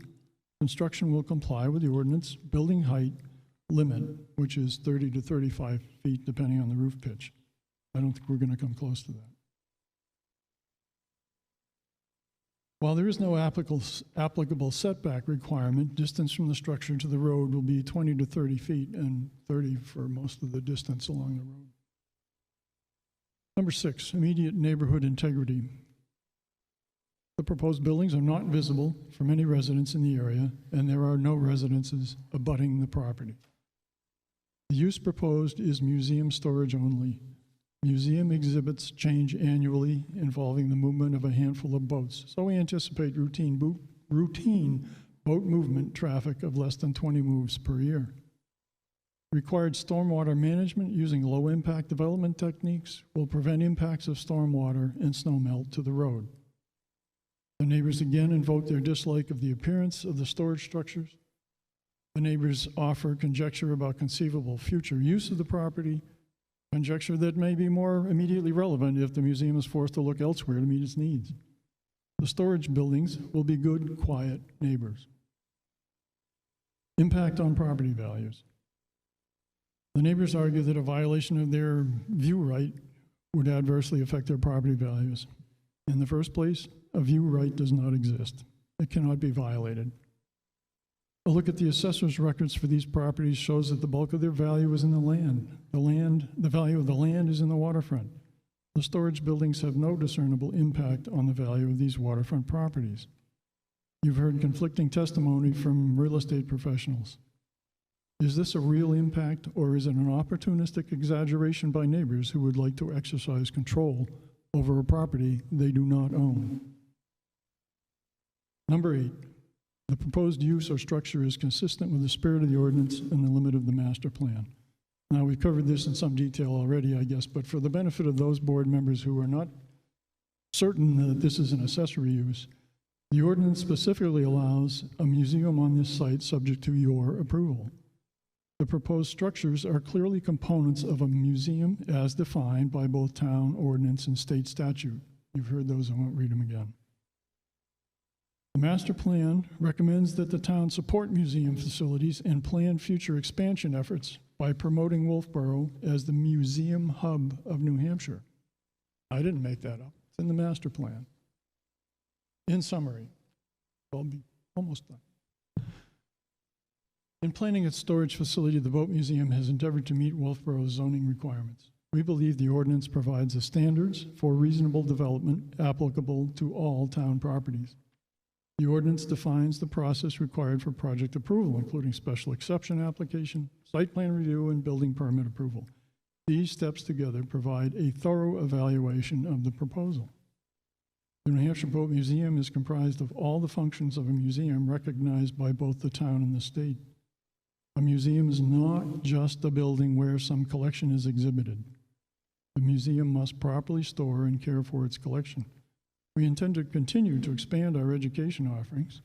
If a new museum exhibit and administration building is completed in the future on Bay Street, museum functions of collection, care, preservation, and education will continue to operate on Center Street in the current and proposed buildings.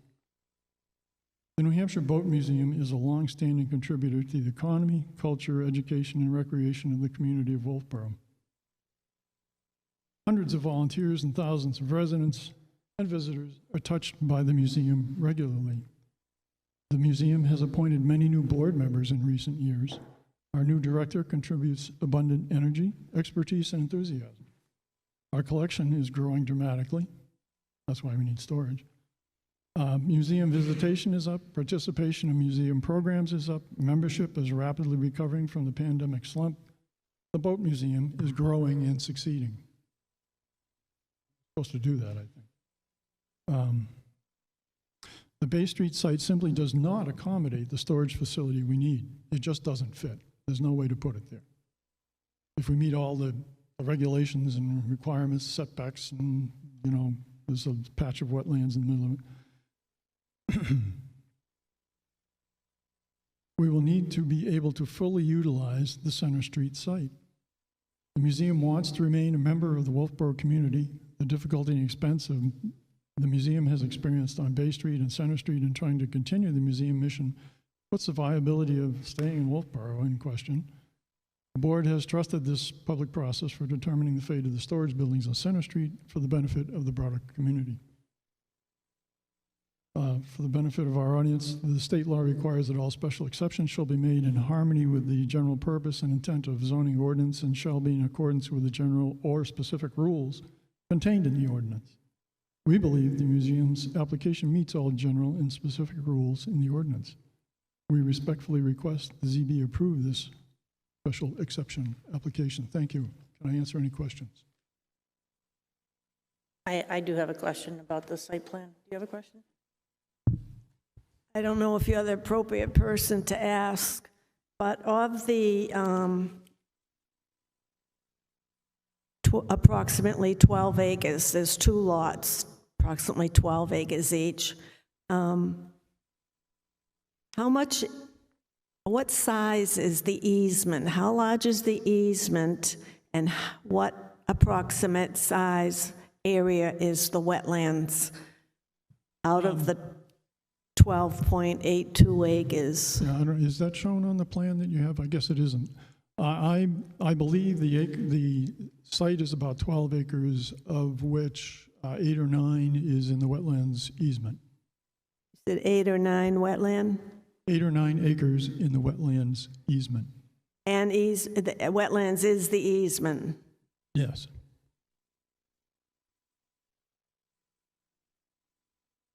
This, the plan that we're looking at was developed in the underlying plan, Yeah, I think it's from 2005. was developed in 2005. Do you, I don't see it on here, it might be because it's on another part, but did they identify what type of wetlands this is? Is it poorly drained or very poorly drained? And my second question is, somebody has gone out and marked the edge of the wetlands. Were those monumented in any way, or does that need to be re-evaluated? They will need to be monumented again, I presume. I'm sorry, what? They will need to be monumented again, I presume. The same wetlands engineer that delineated the wetlands in 2005 revisited the site and told Jim Rines that the wetlands were still, the boundaries were going to be like they hadn't moved. So the 2005 delineation is, at least at this point in the evolution of the design, is found to be still valid. I guess my question is, I don't know whether or not our setbacks from various types of wetlands have changed since 2005, and whether they identified, if not, whether they identified what kind of wetlands that is. They did. I don't want to tell you what I remember because I'm not sure that I remember it correctly, but I can tell you that the engineer that prepared that preliminary layout for us referred to the ordinance in choosing the setbacks and the buffer in the setback. It's 25 feet for one and 30 for the other. And what did he refer to on the existing plan as to what type of wetlands it was? I believe it's on the existing plan somewhere. Okay, it's not on the part that I have. Yeah, I'm sorry. So I would like to have that verified. Perhaps he could make a comment on that.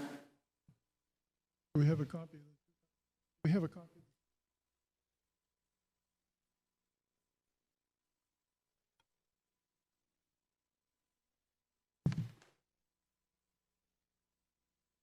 I'd be happy to look at that if you wanted to bring that up.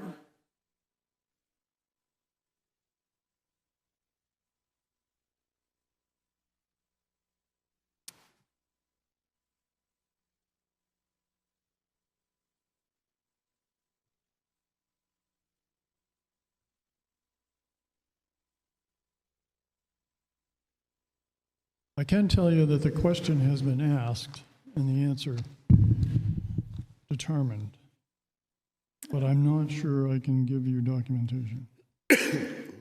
Tavis, do you have any way of checking to see when last the setback part of the ordinance was amended for any reason? It's not in my book, so I can't tell. Well, if it doesn't call out an amendment in the book, it's the date that it was adopted. I'm sure is. I'm sorry, what? If there isn't an amendment cited in the Wetlands Overlay Conservation District, then it's the date that it was adopted originally. The buffer and setback shown on the new plan that you have was added currently. It's not a reference to an old ordinance. I couldn't understand what you said. The smaller plan that you have there, the 11 by 17 version, the buffer and setback lines that are depicted there, those were added recently, currently. I understand the setback line was added by the engineer who stamped this plan based on the original plan that I believe you have. Yep. My question is, does the original plan call out what type of wetlands it is? I don't see it here. So my question being, I don't know that in 2005, the wetlands were assessed in the same way as they are under our current ordinance. The relationship between what type of wetlands and the setbacks? Correct. Yeah. I can't give you documentation, but we have asked that question in determining what we have, at least preliminarily, made that determination before attempting to place the buildings where we did. And in what way did you preliminary determine that? Probably a conversation with the Jim Rhines, who was intended to do the full. So you're saying Jim Rhines has gone out and basically in a general way verified what kind of wetlands it is as respect to the setback that's required? I believe that's where the information came from. I can't tell you that, as an oath, but yeah, I don't know where else I would have gotten it. Is Jim Rhines a wetland scientist or a surveyor? He's a civil engineer. He employs a I understand he has a big firm. I guess what I would like to be more comfortable with is having a stamped letter by a wetland scientist that evaluates what kind of wetland that is that's appropriate for this 30-foot setback. I don't think we'll be able to produce that this evening. Madam Chair, can I ask a question of Tavis? Yes. On this wetlands issue, would this not be an issue that would be addressed down the road at Planning Board as well? Planning board site plan would require a wetland scientist to make the delineation and confirm. Once that was done, it would determine the type of soils that were involved, whether it be poorly drained or very poorly drained, and then that would relate specifically to the particular setback. The setbacks I cannot find have changed since 2004. Thank you. And I understand that they may look at that. My question is, if they end up being something else, this applicant will be back before the board with a variance for that, and after having done a significant amount of additional work before going to the planning board. Yeah, Madam Chair, we really don't want to be in that situation. We'll be careful. You can be assured that when we get to the planning board, the wetlands, soil type, and delineation will be properly documented. Mm-hmm. Two things. One relevant to what you just said about they would go to the planning board. If there's issues there, they have to come back. It's my understanding, you can correct me, I'm sure, Tavis, if I'm wrong, but whatever approval we end up giving, if we do, that's what the planning board has to go from. They can't make changes from what we approve without coming back to us. That's how I've understood it for a long time. Well, again, in this case, the application is a special exception for storage buildings. So that's what would need to go to the planning board. I think the planning board and/or the zoning board and/or anyone that wanted to appeal any decision, that if hypothetically, right now, the storage buildings are shown 30 feet off the right-of-way. So if it turned out that the wetland had moved and the setback had fluctuated a little bit, it might be that the buildings end up 28 feet off the road. The question would then have to come back to the zoning board. If the board were to grant the special exception, and then it went to the planning board, and because the wetland delineation was done and the building moved to 28 feet, the zoning board would have to be asked the question, is your decision on the special exception substantially impacted by a building 28 feet as opposed to 30 feet? Well, yeah, Or the applicant could request a variance. yeah, well, my was just to add some clarification to what Audrey was saying. And secondly, again, to Tavis, I think, under the setback section, percentage of lot coverage, 30%, when they calculate that, do they subtract out the 8 acres of wetland and then calculate the percentage of coverage? Let me look into that for you for a second. What's that? Let me look into that for you for a second. He's going to look into it.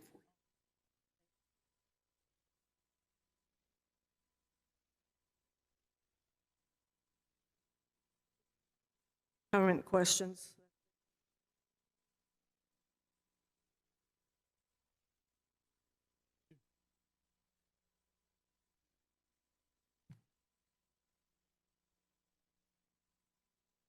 I just want to look at my notes for a bit, and this is the time we can decide whether we're done with the public hearing. Rebuttals, okay. Rebuttals to the rebuttal. Right, so you guys have gone twice and you've gone once. You're so right. Yes, Dan.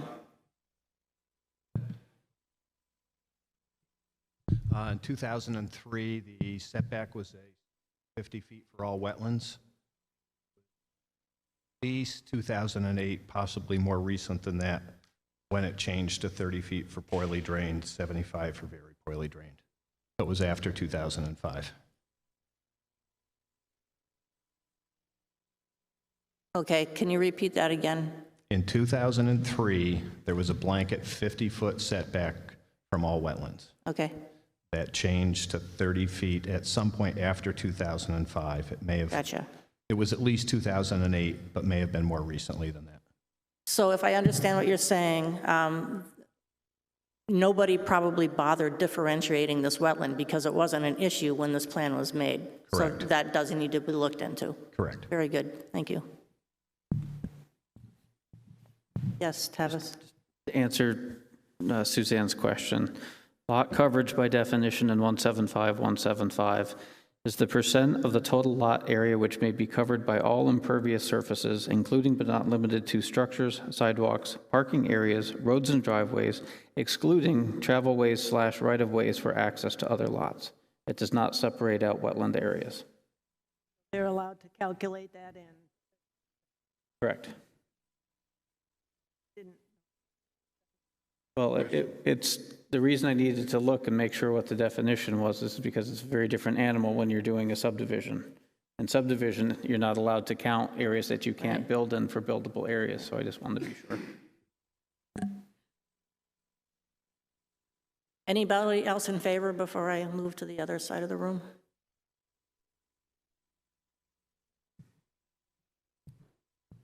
Bob Conrad, Clark Road here in Wolfeboro, and I'm a trustee for the museum. To the question that was just asked, because I had checked this, including the 12,000 square feet of the building, and assuming the space between the building and Moose Point Road is also impervious, with those of the total 12.85 acres, the total impervious area is just about 11%, far below the 30% threshold for residential. Thank you. And one other comment on the other question with the wetland is, yes, Jim Rhines, he runs White Mountain Survey. In December, what Bob was referring to was Jim Rhines had the same wetland scientist who did the original survey come back out because we wanted to know what the setback needed to be. He told us at that time, although we didn't present documentation for it here, the answer was 30 feet. So we've trusted that answer, which is why we've assumed that so far in the planning. Thank you. Great. And so that formal information will be before the planning board. Thank you. Anybody would like to, one more. My name is Donnie McLean, 445 North Main Street. In observation this evening and listening, I didn't come prepared to submit anything to you in writing, but I have friends on this side that would be not in favor of the building as we've already seen, and I've got friends over here that definitely want to do this.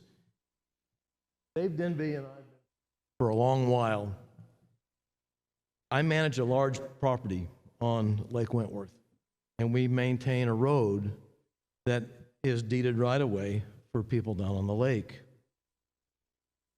We're not obligated to provide them with any kind of particular view on the way across our property. However, we are conscientious and want to do the best that we can for our neighbors. Also, the talk about driving past a storage building or some obtrusive building, making a difference to the whole aspect of getting down to the waterfront. At our main gate is a huge storage building, and you have to go by our maintenance shed to get down to the waterfront. And the properties sell at high value, above market value usually, and we have people lined up to buy them. So I just wanted to make an observation. I really believe that in the real world, these aesthetics that we're talking about, when you drive by a building, you have to go through a deeded right-of-way.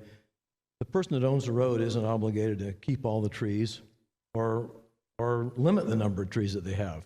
It's a deeded right-of-way, and we have people that traverse our property, and we do want to take care of it for them as best we can, and I'm sure the museum wants to do the very same thing. Thank you.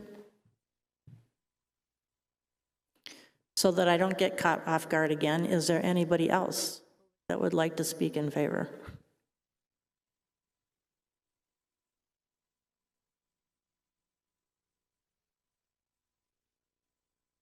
I'm Carl Crosley. I'm Vice Chair of the Wolfeboro Wentworth Watershed Association. I had prepared a statement, but I did not wish to deliver that since it's more appropriate for another venue given what's happened here. We're talking about setbacks. There is another consideration other than setbacks, 175-7, wetland buffer. Wetland buffer is more restricted than the setback and is totally undisturbed land.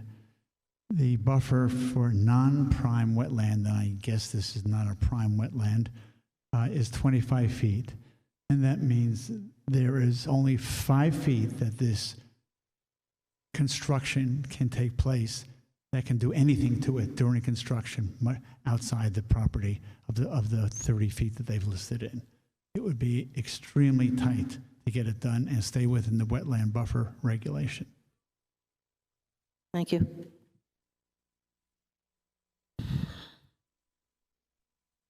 Anybody else in favor would like to speak?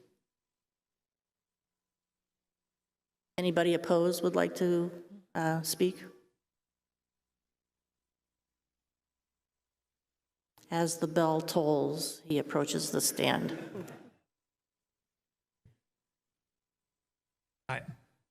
I'll be so bold as to suggest that Carl was not speaking in favor. Could you move your microphone down, please? Otherwise, you're going to get a crick in your neck. And did you hear what I just said? Okay. He was speaking in favor. He was not. He was not speaking. He was speaking not in favor. I just wanted to make that clear. Yes. Thank you. I want to respond to some of the comments that were made tonight, but first, I want to take us back to the beginning of the evening with that site visit. One of the things that we've focused on has been the footprints of these buildings. And they were laid out tonight, and you can see that they are pretty extensive. Basically, the Boat Museum is asking to lay out 325 feet of building and setback down the length of Moose Point Road. That's pretty big in its own right. 12,000 square feet is pretty extensive. But as Carl just pointed out, these structures of this kind don't get built from within the footprint. You need to go outside the footprint and do a lot more disturbance of the surrounding land in order to do the construction. So the footprint doesn't even begin to tell you the kind of disruption that these buildings would impose on Moose Point Road.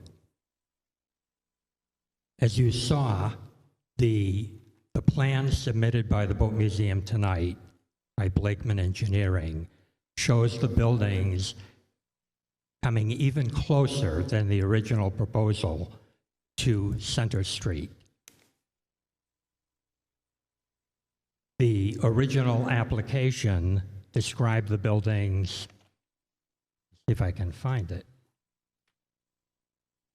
described proposed the buildings. The buildings are located well off Center Street and nestled in a wooded forest. That's the description in the application before you of what these buildings would be like. I'm pretty sure we saw tonight that that would not be the case. In fact, the buildings would be exposed to Center Street on 3 sides. I also want to talk about some of the issues that people who have stepped up here tonight have dismissed. I have some photos that I would like to share with the board from a recent rainstorm, fairly modest rainstorm, and what was happening on Moose Point Road. May I, Madam Chair? Yes. There are 3 of them, so I'm just going to spread them out and ask the board members to share them.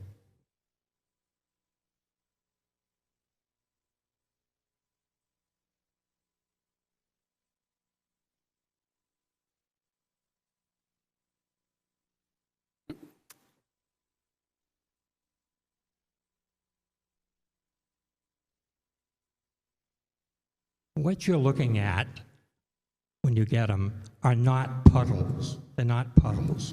That is moving water running down the road after a modest rainstorm a couple of days ago. That's with all the trees, all the ground cover in place. Now what we're proposing to do is put 12,000 square feet of impervious surface within 25 to 30 feet of that road. It's easy to dismiss, as some people here did tonight, the impact that that would have on Moose Point Road. It's easy to do that if you don't live there, if you don't have to use that road in rainy weather, in springtime, when there's snow melt, turning it into mud. The impact would be significant.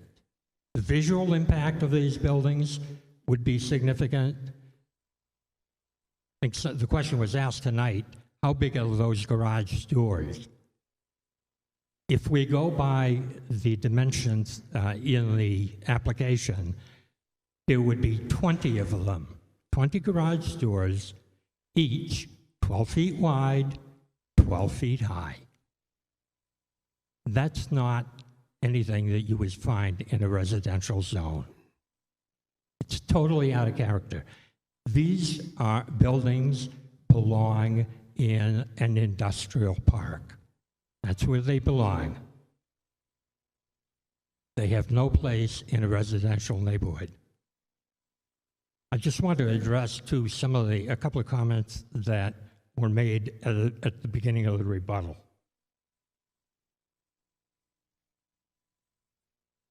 It was a suggestion that the folks on Moose Point Road are not abutters. Technically, they're not. But if I read the ordinance and the requirements for a special exception, it doesn't say, it doesn't ask what the impact is on abutters. It asks what the impact is on the neighborhood. And if the folks on Moose Point Road are not in the neighborhood, then nobody is. This is our only access to our homes. Comparing buildings, historical buildings in town, such as the Libby Museum, which are situated on a state highway, as is the Wentworth Winds Motel, to two brand new structures of commercial scale and commercial design, it makes no sense at all. There is no comparison. If you can build structures of this sort on Moose Point Road, then where can't you build them? Can you build them on, can we go to the folks on Sergeant's Pond Road and say, we're going to build a couple of these at the top of the road, and don't worry about it, it's going to have no impact on your property values?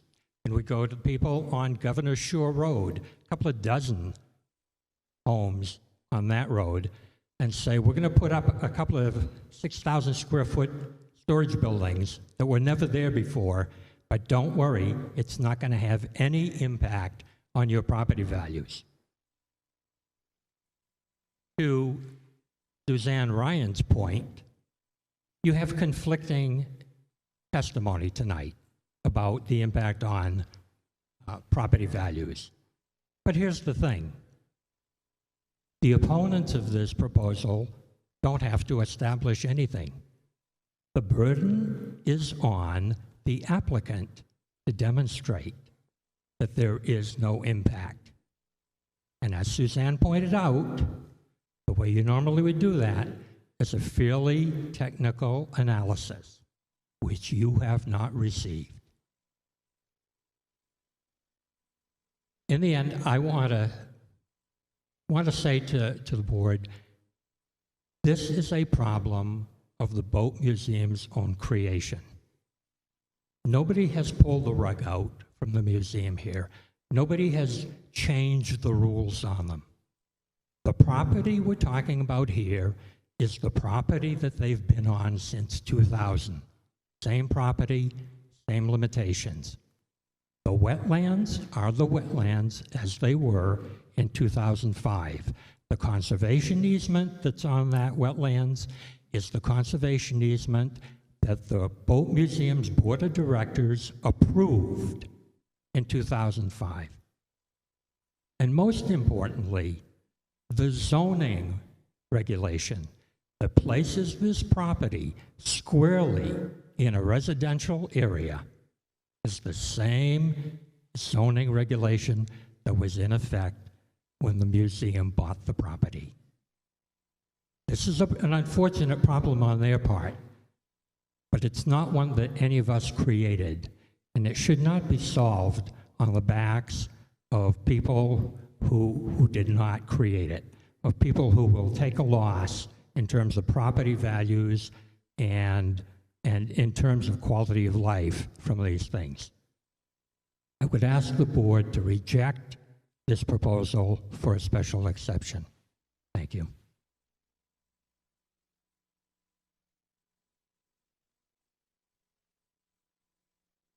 Do we have other speakers?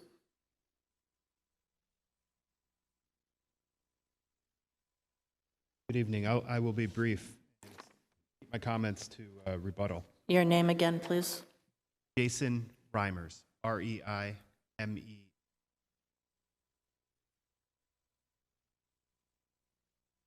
Is he not close enough? Okay. Thank you. Thank you. Thank you.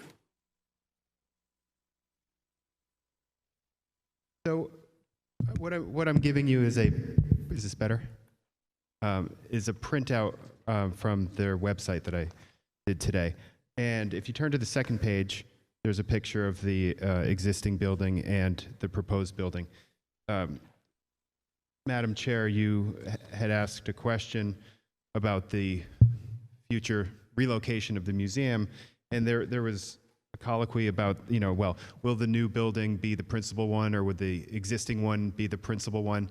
And I think after the move, it's obvious that the proposed storage structures, as well as the existing building, all of them will be accessory to the new site. And the state definition of museum is irrelevant.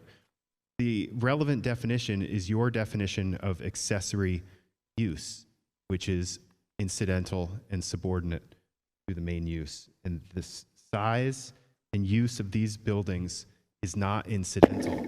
Yes, museums have storage needs, but almost any permitted use, whether it's permitted as of right or special exception, could argue that that storage is primary to their use.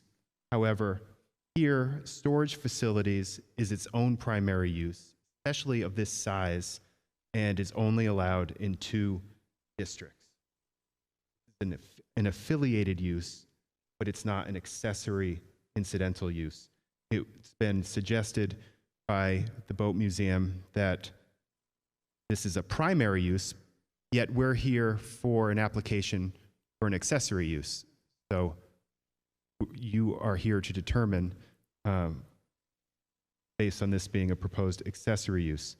The gentleman representing the Boat Museum said that there's not a view right. He may be right, but the Boat Museum still must satisfy all 8 of the criteria, and the character of the neighborhood, relevant, other similar thoughts are relevant to multiple of those criteria. And as far as the real estate goes, it was mentioned that we've got conflicting opinions provided, and it was pointed out that we don't have an actual study that's been done, and that a study might be the only real evidence that can be relied upon. And Attorney Walker's tour of town, while insightful, it's not proof when he says, that this commercial building hasn't affected the value of these residences. We don't know if that's true. Just saying it doesn't make it a fact. You would only know if a study was actually done to see if that commercial building actually had an effect. And just because people are lining up to buy properties and that properties are selling isn't an indication that there's no diminution of property values. They may still be selling, but if they may be selling at a lower amount if there's a particular use nearby.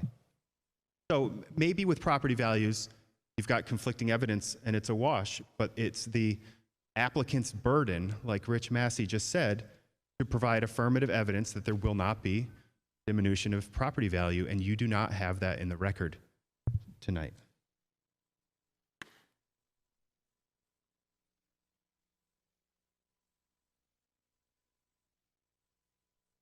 Thank you.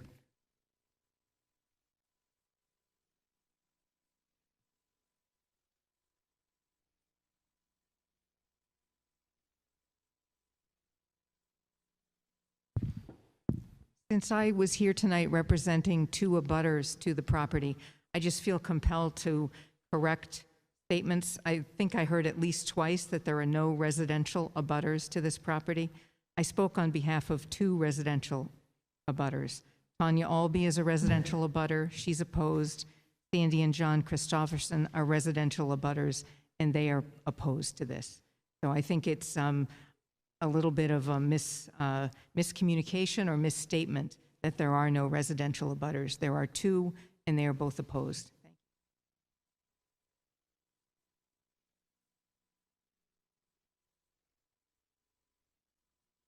you. Any other speakers opposed to the project?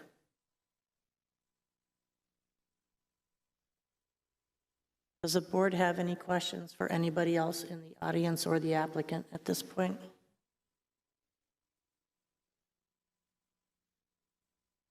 Sounds like we're ready to close the public hearing. Going to close the public hearing and the board will deliberate.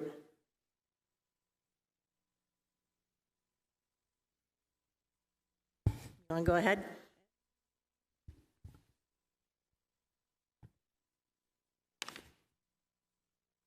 I'm going to repeat something that you said. This is a reminder about a special exception. And this comes from the New Hampshire Office of State Planning. While they can be allowed in the terms of the ordinance, if allowed, the ordinance should list the specific use to be permitted under the category and also the conditions that must be met.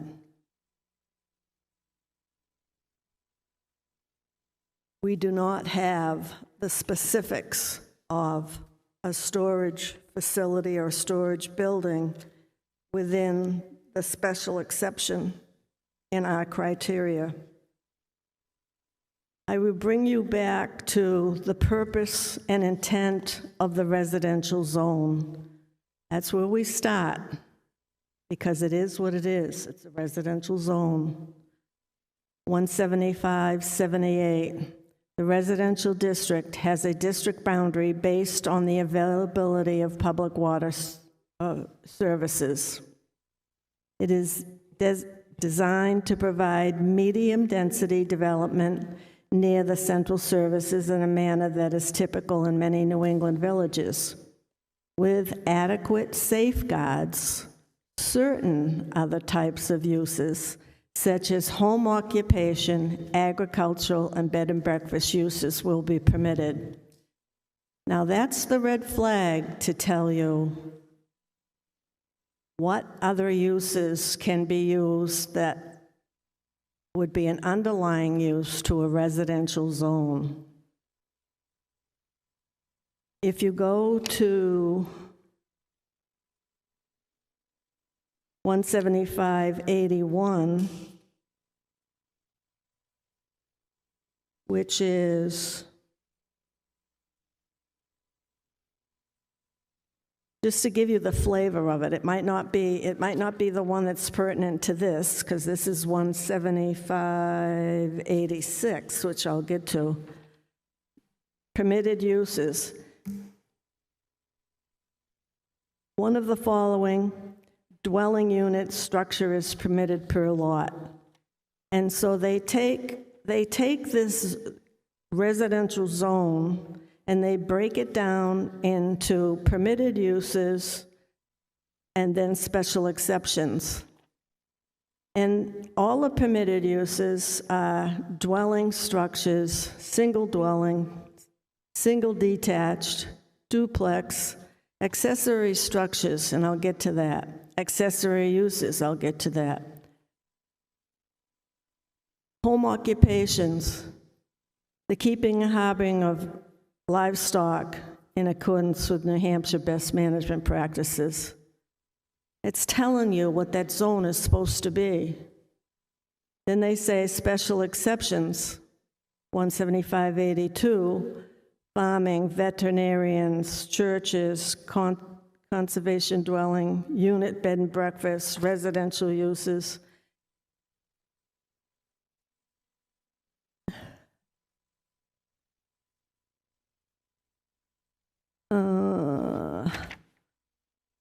In-home daycare, home occupation, and then museums on lots with frontage. They don't go on to say museum with the allowance of accessory buildings. Accessory buildings are typically for in-home occupation in a residential zone.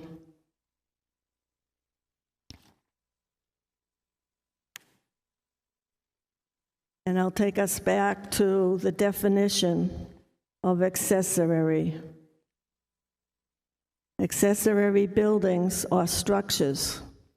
A structure containing no habitable space detached from a principal building on the same lot and incidental and subordinate to the principal building. Accessory structures shall be limited to a maximum of 2 per lot plus 1 additional structure for each 80,000 square feet over the required minimum lot size. Swimming pools, tennis courts, and the like, and like outdoor residential sports facilities, well-housed dog houses, septic systems, parking areas shall be exempt from the number of limitations on accessory structures. Again, those are also residential, tied to residential uses. Accessory use, a use of land or a building on a portion thereof which is incidental and subordinate to the principal use of the land or building and located on the same lot with such principal use. It must be subordinate and incidental. I do not see it as that. And I do not see it as tying it into a residential zone. The fact that they got a special exception to put in an existing building, I don't think should weigh in on what we're looking at now. What we're looking at now is creating a commercial use in a residential zone that is not going to be subordinate and incidental. It's going to be a major change to that area.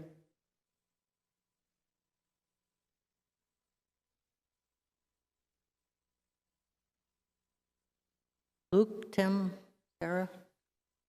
I don't mind going. You can go closer to your microphone, please.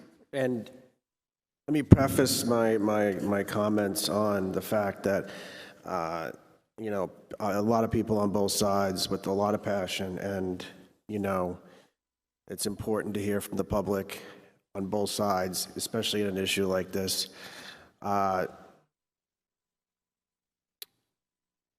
the 3+ hours of information that we received, I keep coming back to two issues that I'm concerned about, and they're more just feeling this out, but we keep coming back to the issue of whether the boat museum is going to leave this location and move to Bay Street, and this is going to be their, basically what we're calling is their giant storage facility. And I feel that caution should be used when, especially amongst the board, because right now, Bay Street is only a hypothetical. It's not a done deal. They're not approved to be there. They haven't raised all the money they need to run. So for me, looking at this is all that I'm looking at right now. I'm not worried about what could or might or happen on Bay Street. This is my focus. And I feel for myself, if you remove all the testimony other than the presenters, and you just focus strictly on the presentation that we've been given, would this board have, if there was not those for and against it, would this board have easily approved this? And when I answer that, in having been on the board for a while, I think the answer is yes. So my third issue is what they're asking for. If there was a board at some point that approved this special exception, putting this museum in this building, and it's logical that as a museum grows, and Wolfeboro is becoming a museum community, that there is going to need to be storage for the artifacts. And what a boat museum has for artifacts is the boats. And just as the Libby Museum may be expanding in the near future to house a new exhibit that's being donated, the boat museum is going to need to expand in order to do that. And that's a lot of thinking out loud. And that's where I'm at right now. Thank you. Yes, Sarah. Okay. I can agree with some of what Luke said. I agree that museum needs a place to store what they have, their exhibits. The question that we're being asked is this an appropriate spot for that storage? And the question is this an accessory use or is it not? And I kind of agree with Luke when we have heard a lot of testimony about the various aspects of our 8 points that we have to look at. But I think the basic thing that we really need to look at is this really an accessory use? This is a residential area. You can have an accessory use for a residential area. However, this is not, a museum is not a residence. It's been allowed by special exception. And I feel it would be more appropriate to address this as a variance and not as a special exception because I don't feel that it meets all the points. All right, Tim? I look at it that if you look, you mentioned the Libby Museum, they're in their plans looking to expand and add some additional storage in there for the Bieber, I think it's the Bieber Foundation's donating quite a bit to them. I look at it that no matter what I vote tonight, 50% of the people are going to be ticked off and 50% of the people are going to be happy. So taking that emotion out of it and looking at what the law states, I believe that that particular location has the right to put in accessory buildings on their property. Get rid of all the emotions and everything out of there. You may like it or not like it. I think they have the right to do it. Yes? Would you tell us what the law is that states they can do that? I think Attorney Walker pointed that out, but ask Tavis. They have the right on that particular piece of property to put an accessory use, in your opinion? I was asking you. You're the one. I'm not a lawyer. Statement. Well, what I was doing was listening to what the attorney that represented the boat museum, and I happen to agree with him. And what specifically did he say that was the law that you That the museum on that yourself particular to? piece of property has the right to an accessory use. It's not a right. It has to be by special exception. I guess the only point of clarification I would add is the application seems very clear that they're asking for a special exception for accessory structures, not an accessory use. So in staff's review, it was a use permitted by special exception, which is a museum, and these would be accessory structures, not uses, in support of a special exception museum. So the discussions that staff had with the boat museum was, it's understood you have a special exception for a museum. Now you're asking for a special exception for a museum with accessory structures. Is the zoning board going to grant that? Yes or no? It was never a question in front of staff as to whether it was accessory use or not. Just a museum with accessory structures. Very similar to what Luke was just touching on. Had the original application been a museum structure with accessory buildings, that's what the board would have been asking at the time. So in this case, in staff's view, there's a property with a current special exception for a museum. They're asking to have that modified or treated anew as a special exception for a museum with accessory structures. If that fails for a special exception and or variance or other things, it would still remain a property with a special exception for a museum as it currently sits. Yes?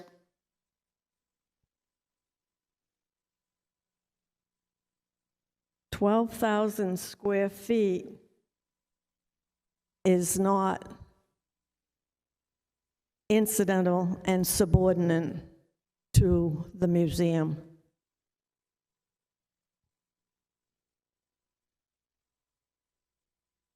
Who made that decision? That's your opinion. That's right. That's her opinion. It's opinion. Okay. Madam Chair? Yes. I believe the attorney for those that are opposed, I believe that the attorney for those opposed to the project stated that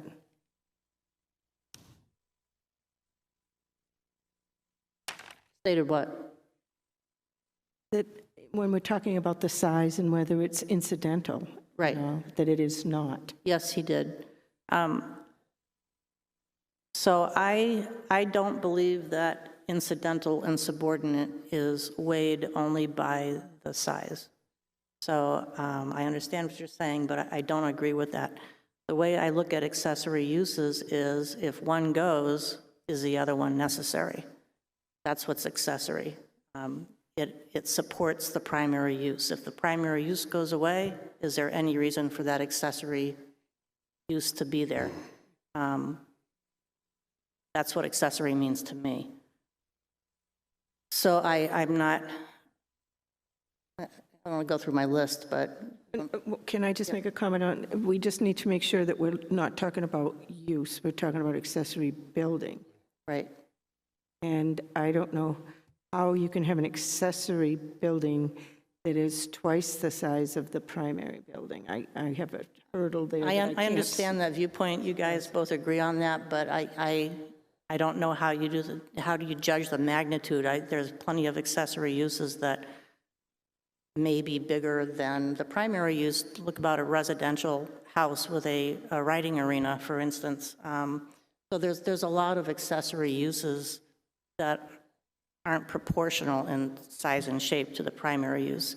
It's more that if the primary use is there, it needs that space. If it's not, that space no longer has a meaning. I think it's interesting, the discussion about whether this, you're right, I understand that this application is before us, not the application of what happens if and when they move. On the other hand, I think we need to be clear that if and when they move, they are, the expectation is that they won't be using this lot for accessory uses to the boat museum. The main use will have moved. Now, we can't prevent the approval maybe from going forward with this, but I think it needs to be clear that these uses are accessory, the building is accessory, and it can't be accessory to something that has moved. An accessory use is located, a use or land of a building or a portion thereof which is incidental and subordinate to the principal use, which I just covered, of the land or building and located on the same lot with this principal use. You can't split up a principal use and accessory uses. Now, the argument's been made that storage of boats is actually a principal use of a boat museum. I don't believe that's an accurate assessment of that definition. You could go on and say, well, it's a principal use to, give sailing lessons. It's not. Those are all accessory uses, and they're great accessory uses. They should be part of a boat museum, but they can't be separated and put on a different place than the museum. And if these buildings and this use is permitted, they're going to be spending 6 figures or more for this, and there's in my opinion, a very good likelihood that they will have to not use this for that purpose down the road. The special exception is only for a museum. It's not for any other use in that district, although I will say that recreational uses are permitted by special exception, and all these other accessory uses are actually also residential uses. So there's something there, but it doesn't have anything to do with this, what we're hearing tonight. Besides that, those 2 issues, I don't think this application meets a number of the other criteria in the special exception list, and I don't know, does anybody want to go through those one by one?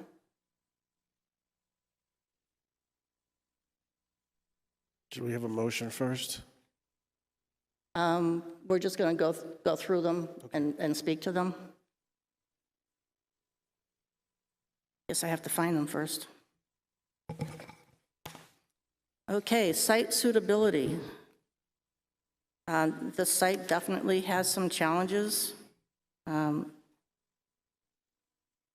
Just as far as the environmental issues, it appears that those will meet the intent of the ordinances that regulate them from what we have seen. If they don't, they'll come back for other approvals if necessary. Does anybody else want to speak to the site suitability?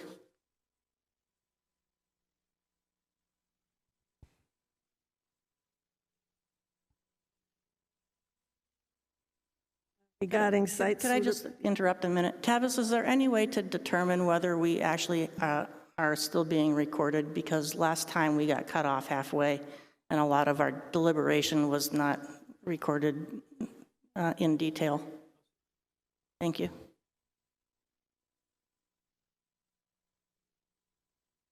Suzanne, if you want to go ahead.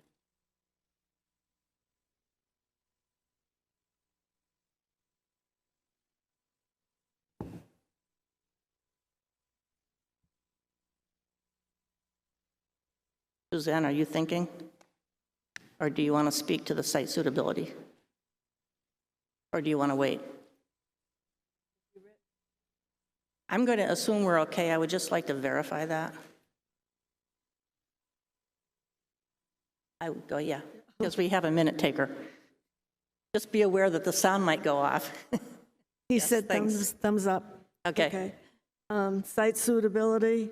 The museum's proposed new construction of 12,000 square feet has the issue of the roof, the impervious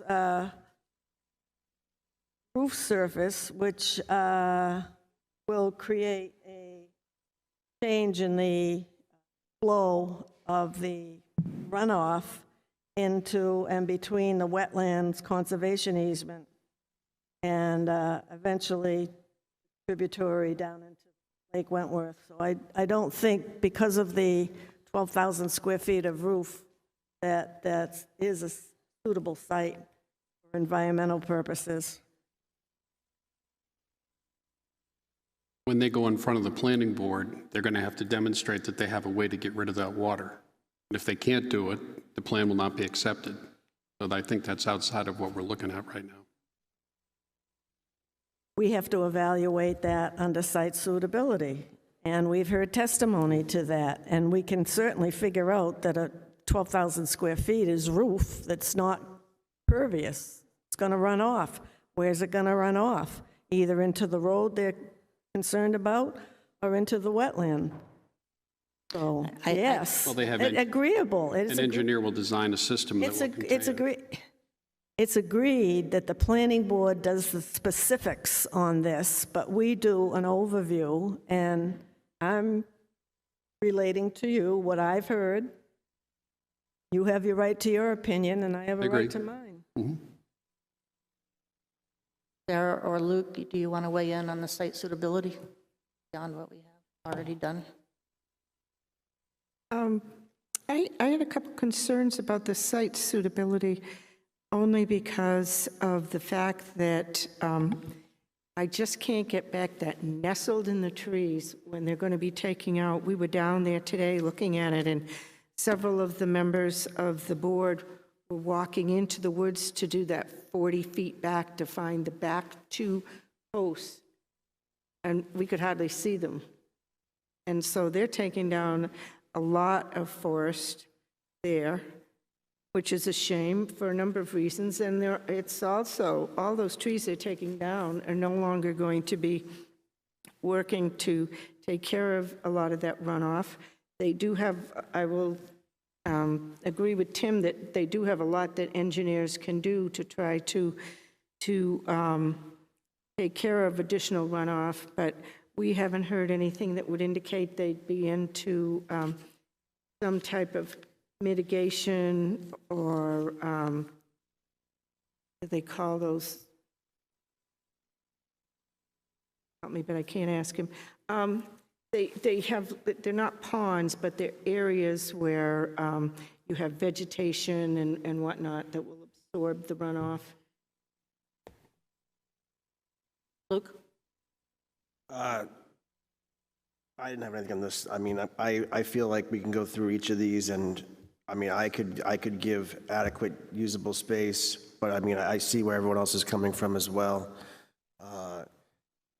And I think we should go through this. I don't want to belabor the point. If we're gonna move on to variance anyways, I can discuss more there. So though I agree with going through all these points, I really feel like we should have a motion on the floor and then go through it. That's how I thought we did it in the past, but I'm good either way. I think my only issue with that is that there are different criteria for the variance, so I do want to get our thoughts on record for these items, one way or the other, so. Immediate neighborhood impact.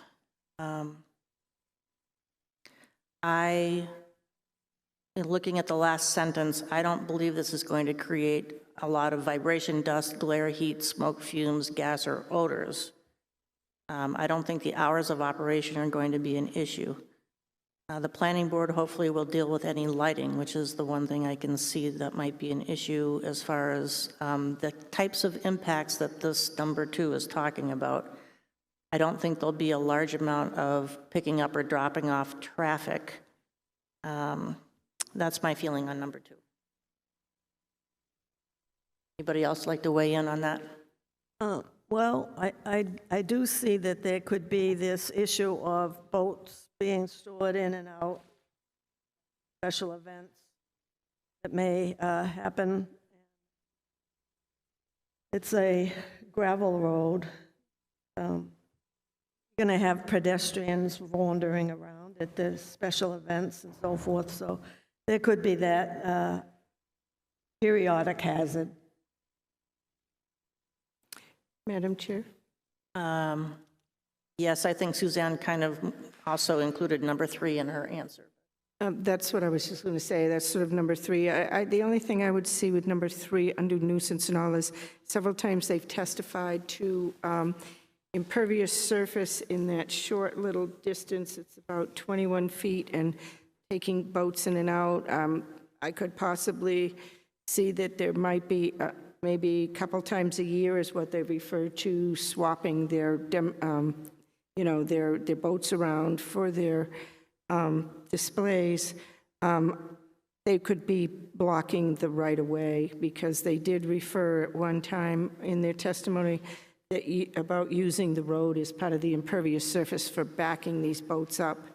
And by the time you get a vehicle in a boat or a tractor in a boat or whatever, it could temporarily block the right-of-way, which probably is a minor inconvenience unless there was some type of fire or health emergency. Okay. For availability of public services and facilities, I don't see that as applying. Not applicable. Everybody agree? Yep. Yes. Yep. Appropriateness of site, hang on a second. I thought we did this, appropriateness of site plan.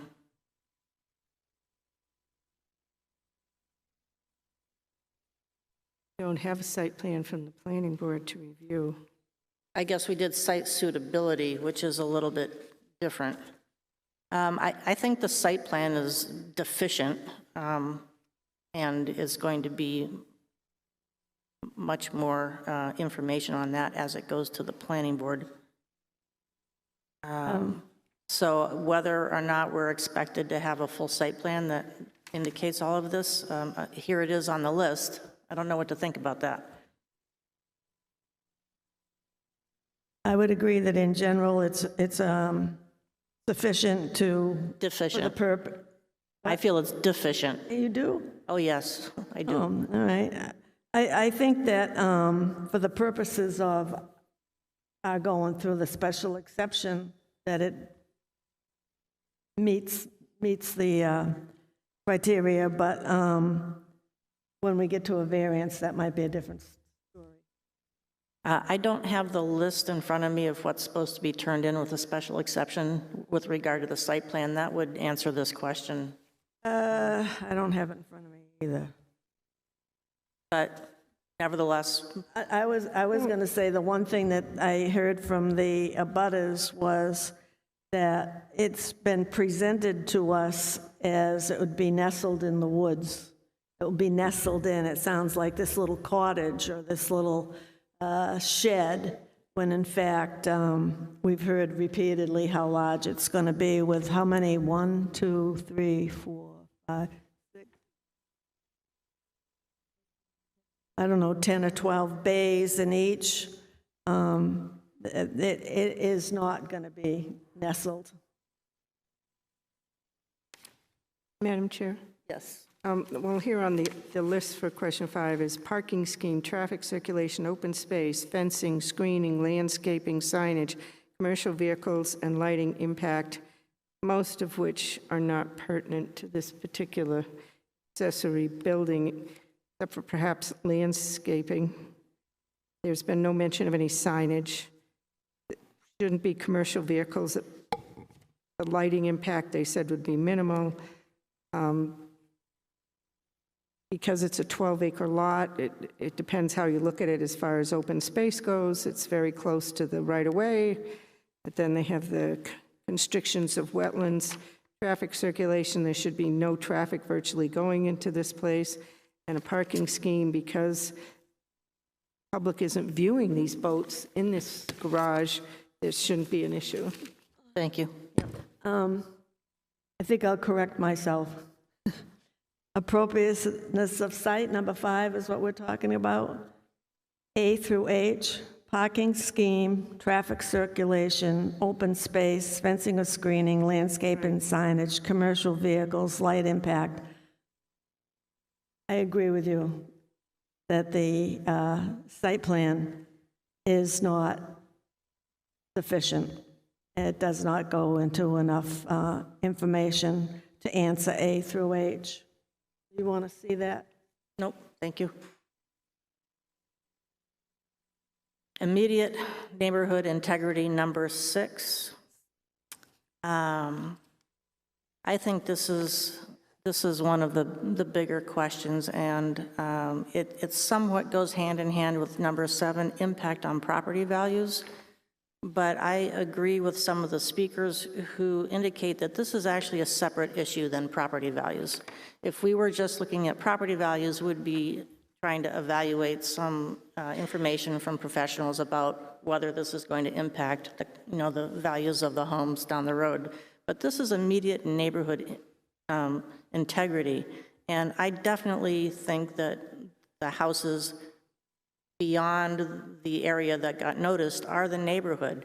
The neighborhood is not just the ones that are attached to or exactly next to this building. They include all of the houses down the road and the neighborhood. I think it does not uphold the neighborhood integrity. I think I think this is a commercial special exception for a commercial building, whether it's ends up being accessory to the commercial use of a museum or not accessory to the commercial use of the museum. These are commercial buildings. Their 12 by 12 doors are approximately as big as the area of 2 of these windows that are together, and there's 20 of them.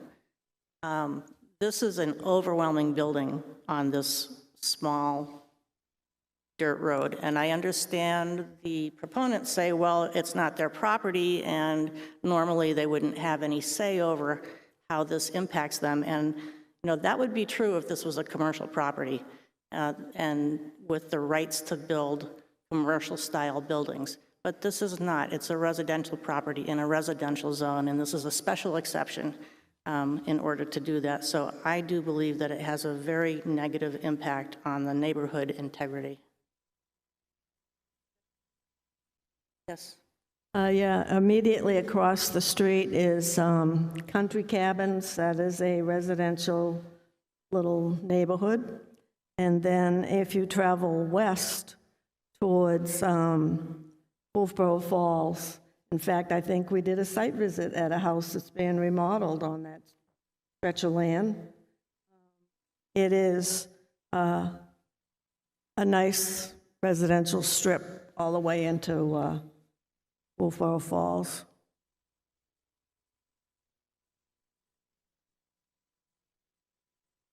Yes, Sarah. I just sort of equate this neighborhood integrity to a place up the street where they were going to put an Alzheimer establishment in an agricultural zone right next to a historic district at the time. And there were a lot of concerns about water, but there were a lot of concerns about putting something commercial in that zone. And I kind of see this as, here it's residential, they put in this museum, which is more of a commercial use, which is fine, but now they're expanding that use, and that by using this structure that is an accessory structure that it doesn't fit what we have allowed by special exception. So I'm back to thinking that the special exception is not the appropriate move on this particular incident. Can I just, I know I already took my turn, but I forgot to mention that a bunch of situations were brought up, and one of them being the Wright Museum that received a variance. It's almost across the street on a very large lot. They requested a variance for a storage building for storage of museum property. And they are nestled in the woods, and the people who, there are no residences that need to drive by this property except for the end of the driveway.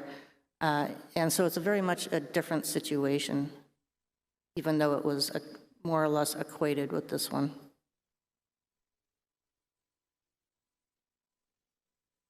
Good.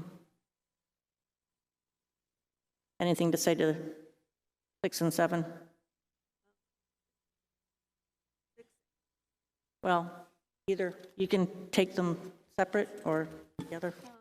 I would just say that there's certainly a potential for impact to the property values, given it would be the two buildings pretty much would be the largest structures in the total area there, whole neighborhood.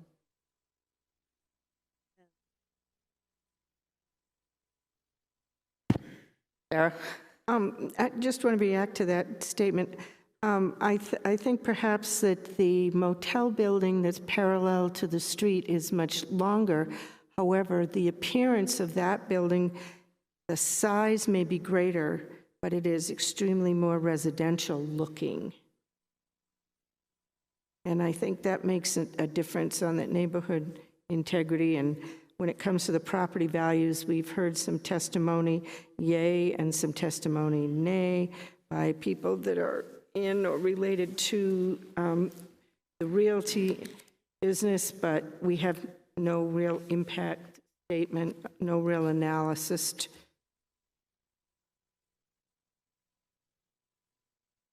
Also, it was stated from the applicant that this was going to be a wood frame structure to try to make it more similar to residential construction. If they were to get an approval, I would certainly make that a condition, because when you start looking at structures like this, a metal storage building fits the T and is going to be maybe 2/3 the cost, and so I would be concerned about that changing. Would anybody like to speak to number 8? The proposed use or structure is consistent with the spirit of the ordinance and the intent of the master plan. I guess my statement kind of goes to that, because the ordinance is for residential. I don't see how this building can in any way appear residential, and I'm really concerned that it's going to appear much less residential than has been proposed to us tonight. I would only add on number 8 that the master plan looked at what was there, and I don't believe they envisioned the proposal that we have before us tonight with the size of the buildings and the impact of the buildings. When you see this drawing that they've submitted, it certainly is going to impact the neighborhood and be visible from Route 28, which, yeah, I believe in the master plan, they call a portion of that the gateway into the community from a different angle than what we're customary used to coming down through town. And so that would impact that gateway. Any other comments?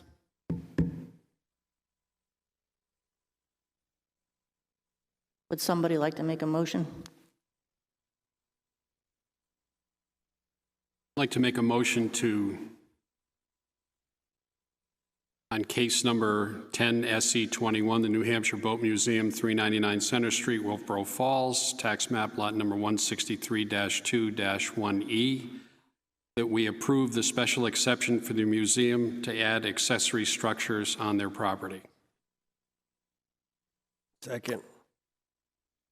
All those in favor? Aye. All those opposed? Aye. Aye. Great. Just wanted you to speak. Oh, opposed. Yeah, thank you. Make a motion. So that motion failed. Another motion? Yeah. If you feel it's prudent to make a decision Yes. tonight. I'm prepared to make a decision on this one tonight myself. Okay. I would make a motion to deny the special exception case 10 SE 21 lot 16321E for 240 by 150 storage facilities, buildings, which are not defined as accessory buildings under section 175-86. I think you can I just can do the... elaborate on that, but I don't know. You can, what but I- you want that to be, I think just the denial without the explanation might work. I think you need your explanation or your reasoning to follow up on your decision. And I was about to do that, but I sometimes make it too long and then you don't like it. Is it 86 or 82? It should be 86, right, Tavis? You have to give your reason of fact why you're denying it. And that's what I was going to add. So let me add it and for discussion, and then we can modify this. The ordinance does not specifically allow for storage buildings, facilities, or clearly defined storage buildings in the residential zone for standalone storage buildings in the residential zone on a residential lot. I just don't think that's what we discussed. I mean, we talked about the elements of a special exception and those elements not being largely met, not the issue that you just put in the motion.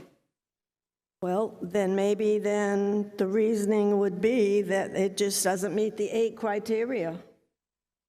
That is the reasoning. That's the reason. And I think we have enough detail in our discussion, if that... Okay, so then I'll, I didn't get a second, so I can work on this motion. I think with the... I know, you want to go home. I think with the variance, you might want to be more specific, but... Okay, so I would simply say the premise is the lot and the case and all that is the same. That we deny the special exception for 240 by 150 50-foot storage building facility, which are not defined as accessory buildings under section 175-86 and do not meet the 8 criteria as outlined and discussed within our application. So I'm still, you're saying they're not defined as accessory buildings under 175-86. I thought you were discussing making the motion just basing it on the fact it didn't meet That all they didn't, 8. they didn't... To be specifically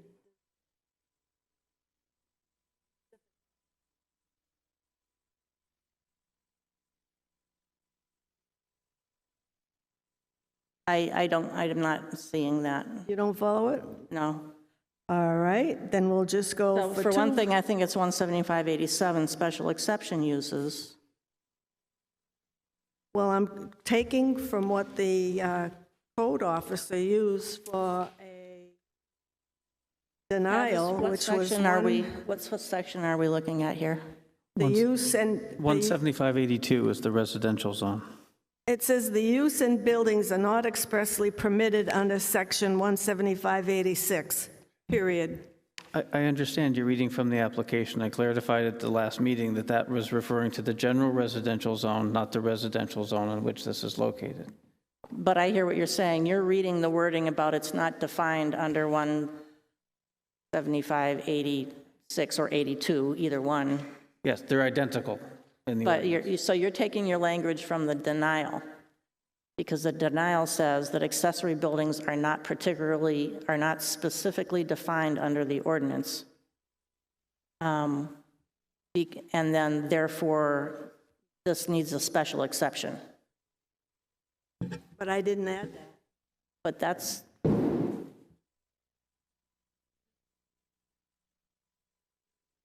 they're not specifically defined as permitted uses, therefore they need a special exception.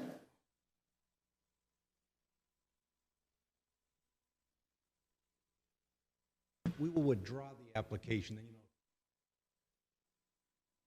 also withdraw the variance. Are you asking to reopen the public hearing? Just really struggling. I don't think it's reopen. It's not reopening the public hearing. He's just withdrawing the application. Just to speed it up. I guess he can withdraw his application at any point. Yes. Record, I'd like to be on the record whether we approve or don't approve, because for future reference for other people in history, when it, let's just get the right citation in there and just deny it and be on record. What's the citation I need to use? Well, let me just back up a minute. I do believe that once we've heard the case, we need to make a decision, and you're welcome to withdraw the variance. But once we've opened and deliberated the initial one, I believe that we need to make a decision. Yeah, I understand why they're doing it. They want to move on to the variance, but I don't think we should leave this in limbo after going from 7 o'clock to 10 o'clock without finalizing. I don't think we can. I think we need to make a decision. I don't think we're allowed to leave it in limbo at their request to withdraw in the middle of the case. I think we have to make a decision of some sort, whether we denied the application outright or yes. I was just going to offer, I understand why Suzanne is going through the particular point she's raising on the application form, but I think the board is covered if you simply refer to the case number, because it's the sum body of all the information. So simply by referring to 10 SE 21, you're referring to everything that's included in the packet.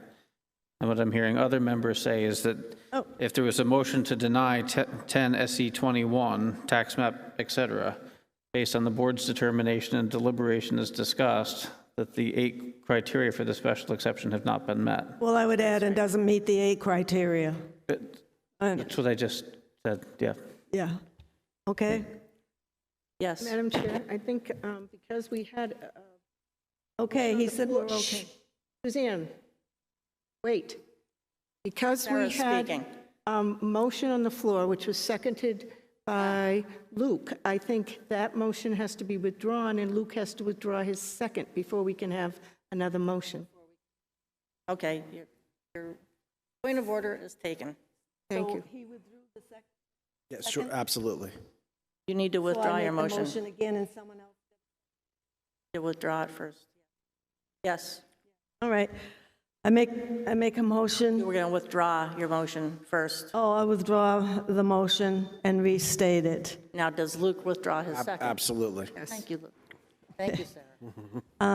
To deny the special exception, case 10 SE 21, lot 163-2-1E, special exception, because it does not meet the criteria 1 through 8.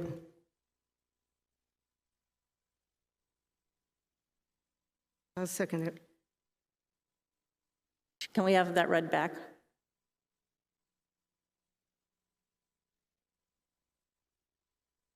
Suzanne Ryan, motion to deny case 10 SE 21, tax map 16321E, because it doesn't meet the criteria. 8 criteria. Doesn't meet the 8 criteria. criteria. And it was 10 SC 21. Yep. Okay, yeah. With the correction of the section that's been misprinted on the application. I do have one question. Those 8 criteria were not objected to by all 5 members. It was some of the members that objected. 8, Some didn't. not Or 5. the 8, rather. Some did, some didn't. So you could say a majority objected. I don't know if that makes sense. That's up to the maker of the motion. They weren't met by all of us. Some of us objected and some of us didn't object to each particular one. But in order to pass, they would have all had to have been, we would have all had to approve them all, and we didn't. Okay.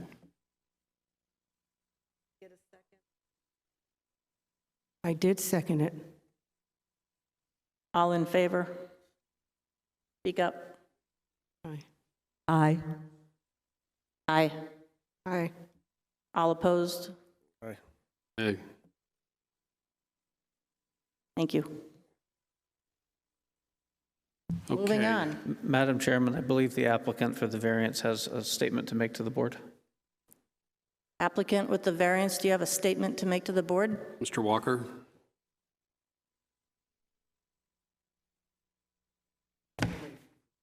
Procedurally, we can go forward, and I noticed Dan brought something up earlier that I think we could go forward tonight. Draw our request for a variance as well. So noted, thank you.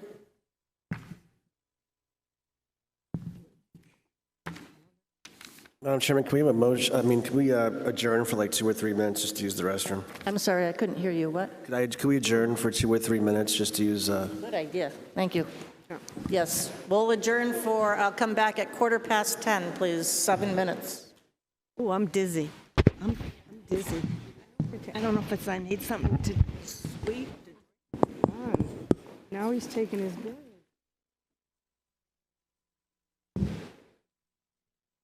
Yeah, that's okay. Me too. They've got one up here, one out there.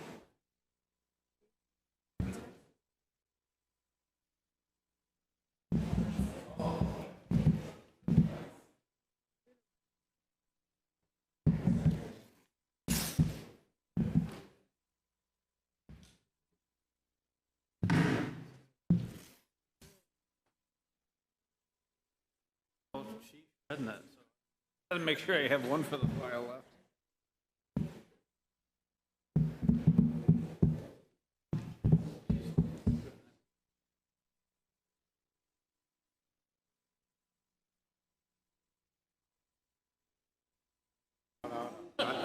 Not tonight.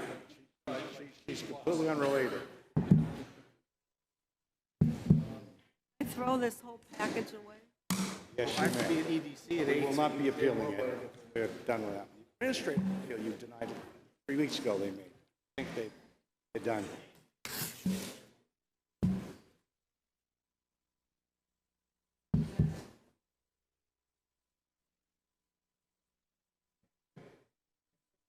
Yeah, because it's easy. Pop, I know. Watch it flow.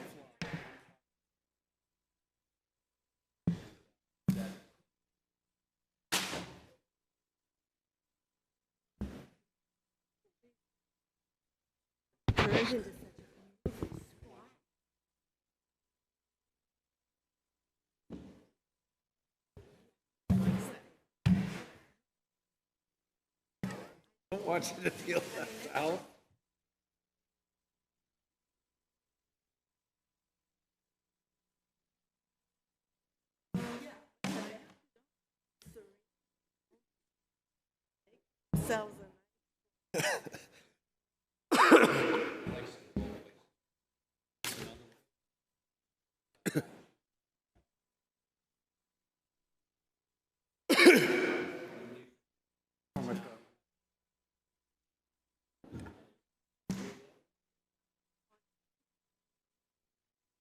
Can't leave. Yeah. Paid by the. Oh. Yeah.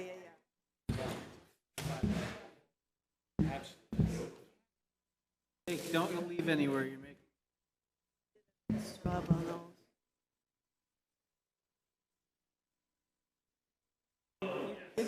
Still have two cooler beer up there.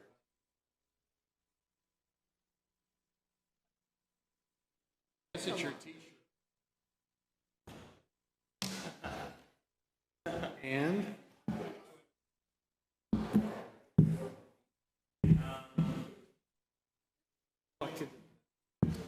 Oh.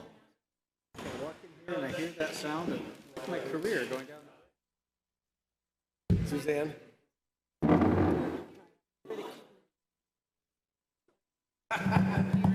Audrey, you want one? Audrey, you want one? Oh, thank you. For the long hours. Okay. Life is good. 71. Oh, okay. No. At least it's on the record. Good.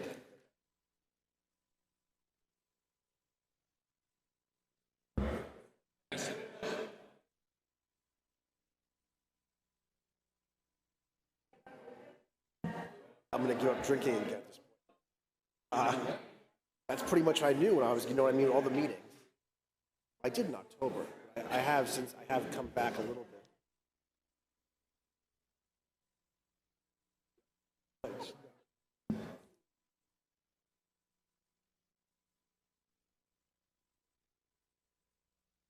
I used to do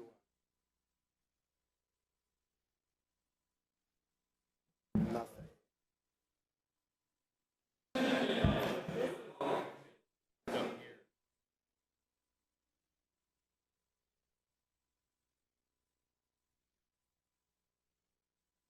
Yeah.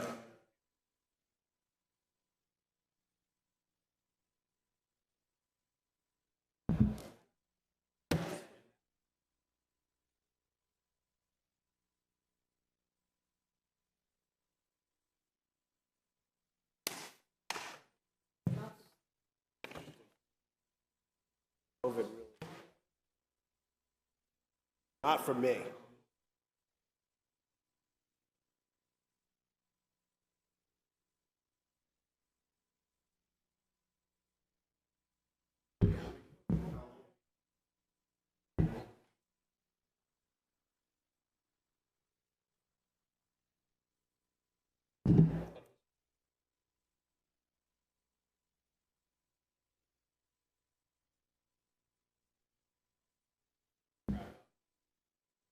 Thank you. I don't have quite enough paperwork here.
No.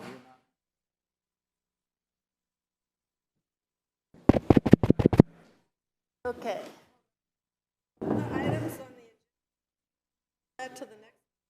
No, we decided that in the beginning. Oh, not the cases, no, but the other stuff, yes. Yes, yes, yes. If we all want to, yes. It being, hello, can we have our mics back? I'm glad you didn't hear all the other things I said. Thank you. It being 10:15, can we re-adjourn the Ready to go? meeting? Ready for the next case? Yes. Clerk, would you please read the next case? Next case is Elaine Devereaux, 399 Pleasant Valley Road, tax map number 235-15, case number 14V-21. Public hearing for variance under Article 8A, Chapter 175, Section 88-2C, minimum lot frontage of 200 feet. Formal submission for the public hearing. Today's site visits were done by myself, Tim Cronin, Sarah Silk, Suzanne Ryan, Luke Freudenberg, and Audrey Klein. Would Elaine Devereaux or the representative please come forward?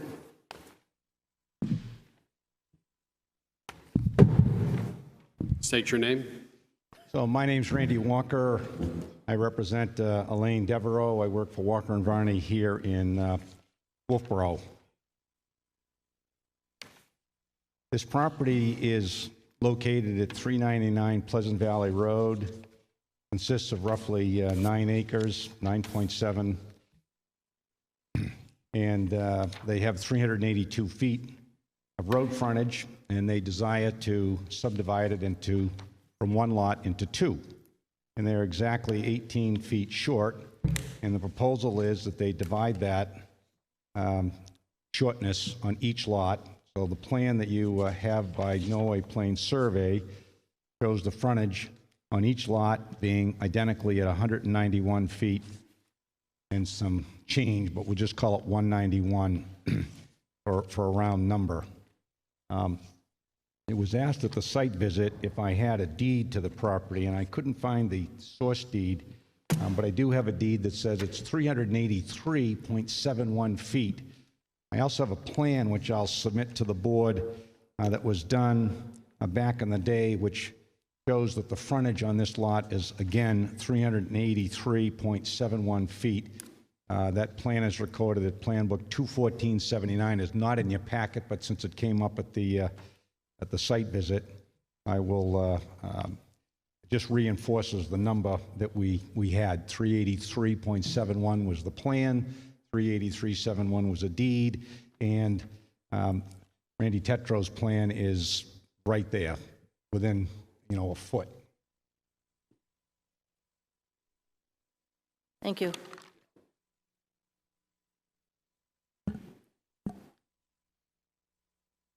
So I'll jump right into the criteria. I know it's getting late and there's an application behind us.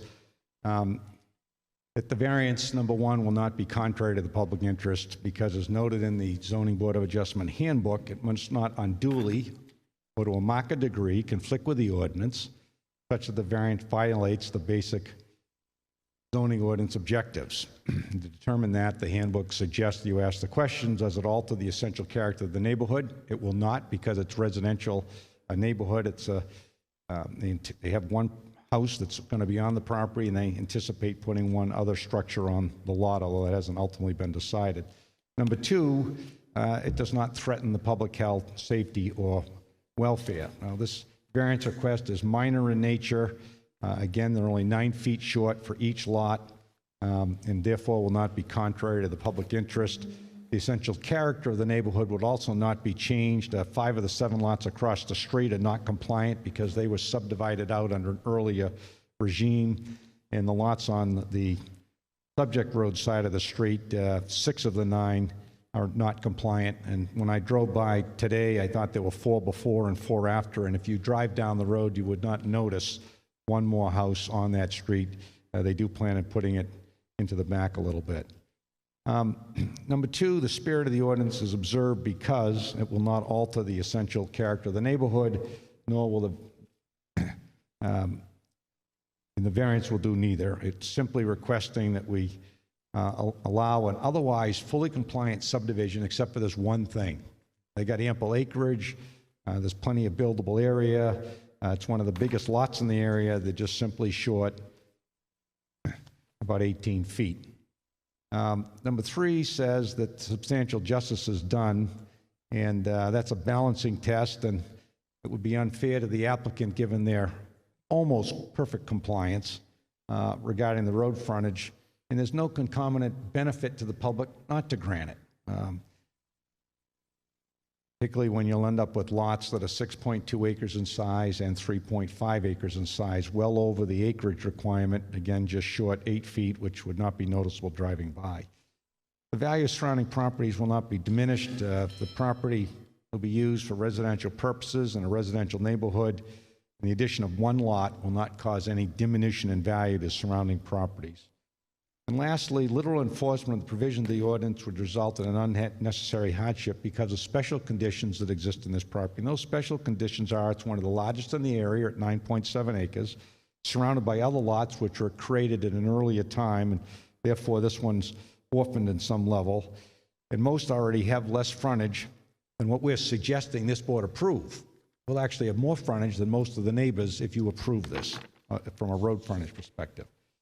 Owing to these special conditions, there is no fair and substantial relationship that exists between the purpose of the ordinance and the application to this specific property. Now, the purpose of the rural residential district is to provide low density in order to preserve open space, and as you can see, they have 9.7 acres. Even after the subdivision, there'll be 2 of the biggest lots in the area. They will preserve ample open space. There's no appreciable demand for services. Again, just adding one home. It's already on a well-maintained paved road, which has got significant development on it. And you may remember the Orchards development that's after it, where they've got house after house after house in that subdivision. Therefore is no fair and substantial relationship between the purpose of the ordinance and the proposed application. And then finally, is this use a reasonable one? Well, again, it's a residential zone, residentially used. We're only asking for an 18-foot waiver on a supersized lot, and therefore it will not change the essential character of the neighborhood. I believe is reasonable. Board have any questions at all regarding the application? Clear. All right, thank you. I'm not done with you yet. You're not so fast. Thank you so much.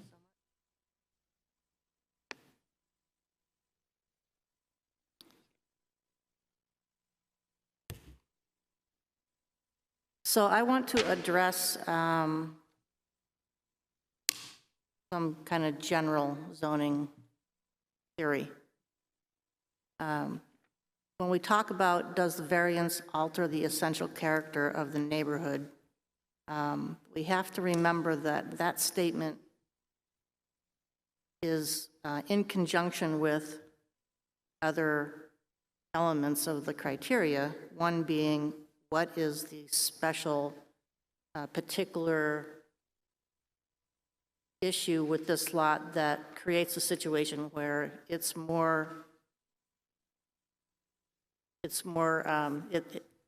different than every other lot and therefore deserves a variance. Because even if it doesn't alter the essential character of the neighborhood, if it doesn't meet that other prong, then that statement doesn't hold true. The reason being that the purpose of zoning is over time to change the essential character of the neighborhood. That's the whole purpose of zoning. So if you only take that by itself, it doesn't make any sense. You have to make sure that you're hooking it together with the other 4 criteria.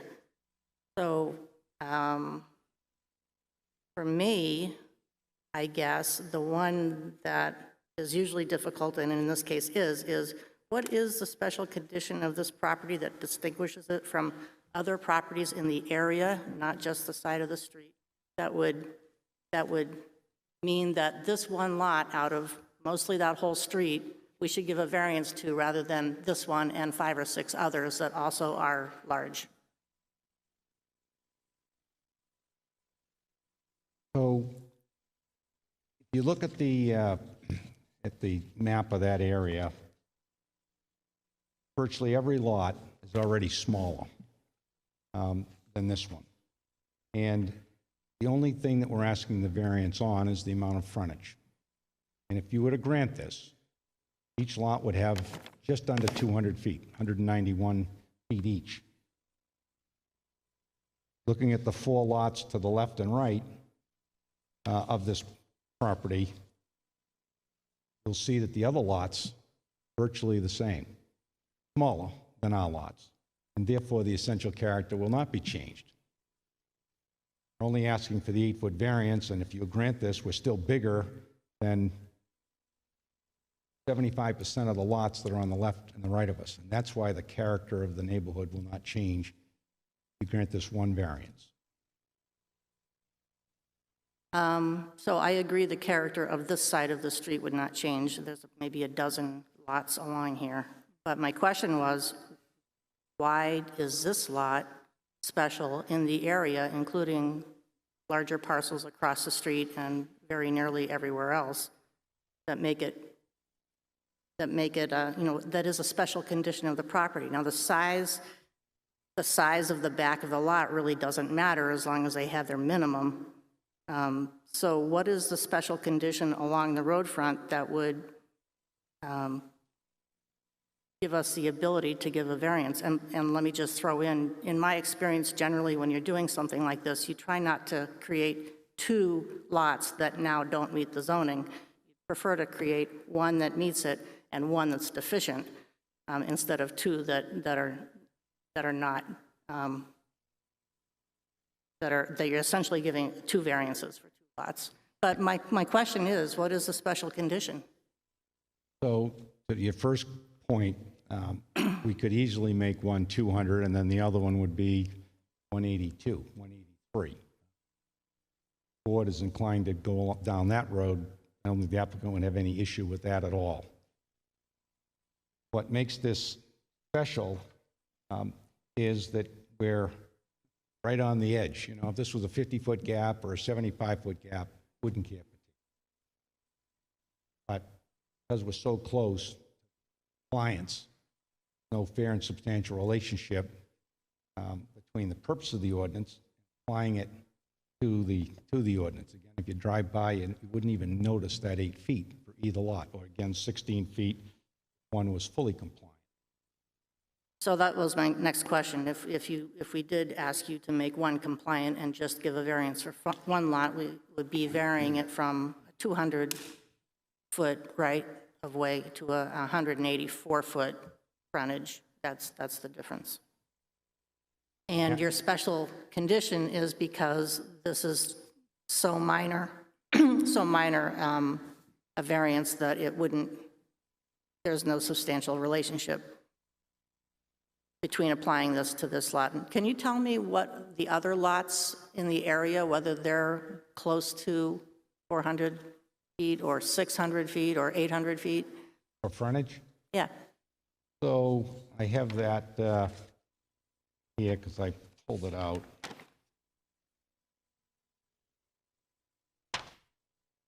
I'm really only concerned about the ones in really across the street in the area where these other lots are also small. I don't really mean the entire rest of the road. Well, I have two maps, and let me just grab the one on our side. So 4 lots down past this property, I'll just read the frontage. It's 152 feet, 152 feet, 200 feet, so that one's compliant. 118 plus 25, that's about 150 feet. The next one closer to town is 160, then 240, 200, and then down to 161. And how about on the other side? Do you have that? Yep, get that as well.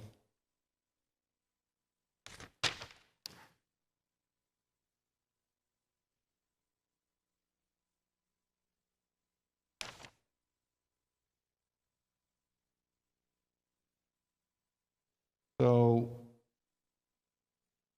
directly across the street, you would have 803 feet. The next one's 175. This is going towards the orchards. The next one's 179, 178.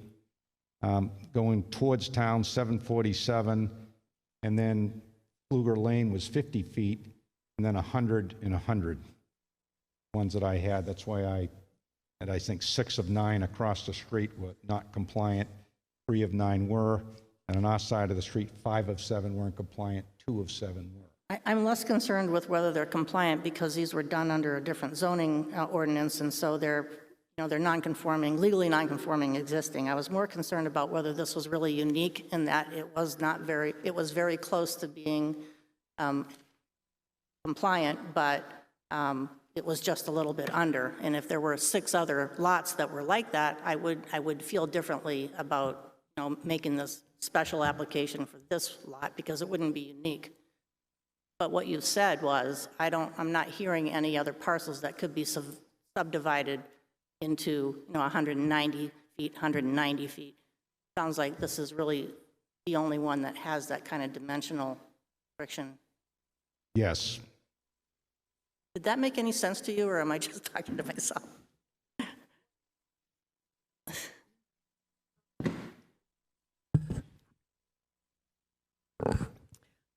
I caught part of that conversation, which was, why didn't you do one lot at 200 feet and the other one that comes up short, whatever the number is?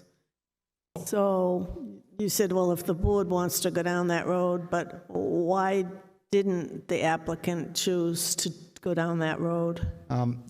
Literally, they thought splitting it would be the fairest way to do it, just have each one be 8, but they're happy to make one fully compliant and the other one be 18 feet short. Again, if the boards would prefer to have a compliant lot and just one non-compliant, happy to go down that. Well, it just makes less non-conformity. And which lot would be the 200, and the one with the house? I suspect the one with a house would be the one that would get the extra footage, and the other one would be not. The house would get the extra 8 feet. But if you split them both with each one having 191, there's a lot of houses on that street that have a lot less than that as far as road frontage. Absolutely. So it's within the structure of the neighborhood. It absolutely is within the structure of the neighborhood, but if the board feels that it would be better to do one 200 and one 182, we're happy to do that and just move it over as a condition of approval. I would prefer that. I don't know that there's any reason to create 2 non-conforming lots. As I was looking at the application before you spoke, the only reason I could think of is if they were planning on sharing one driveway, which would be a great advantage to that section of the road, and then that way, that placement of that line is ideal. But if they're going to build another driveway anyway, it would be better to have one lot that meets the ordinance and one that we're allowing the nonconformity through the variance. And they still are considering having a joint driveway for site distances, but that hadn't been decided. Well, if we do approve the one at 200 and the one at less, then they don't really have, I guess they do still have an opportunity to use the same driveway, but it won't be as clean. Yep. Well, actually, it would almost go down the middle of the existing driveway if you did do that. So that might... That's true. Might force us to do that. Yep. They could still share the driveway. They could still share the driveway. Sure. So everything's the same, except we just have one less non-conforming lot in town amongst thousands of others. Well, the ordinance changes over time, and well, I actually have I think it's a better plan to have less non-conformity. Hadn't thought of it, but just a if you second. bring it up, I think that is a good point. Have one that's just fully compliant and then one that isn't. Probably just didn't think of it. Let's just split it down the middle. We get to a point, I'd like to get to a point where I can make a motion on what's in front of us right now, and it can be denied or approved by the board. Are we going to go over the points? Well, I think you do have one person that may want to speak to. All right, we haven't closed the public hearing yet, Randy. We haven't opened the public hearing yet. Oh. I would like to read one thing out of the zoning handbook, since, we use it so much.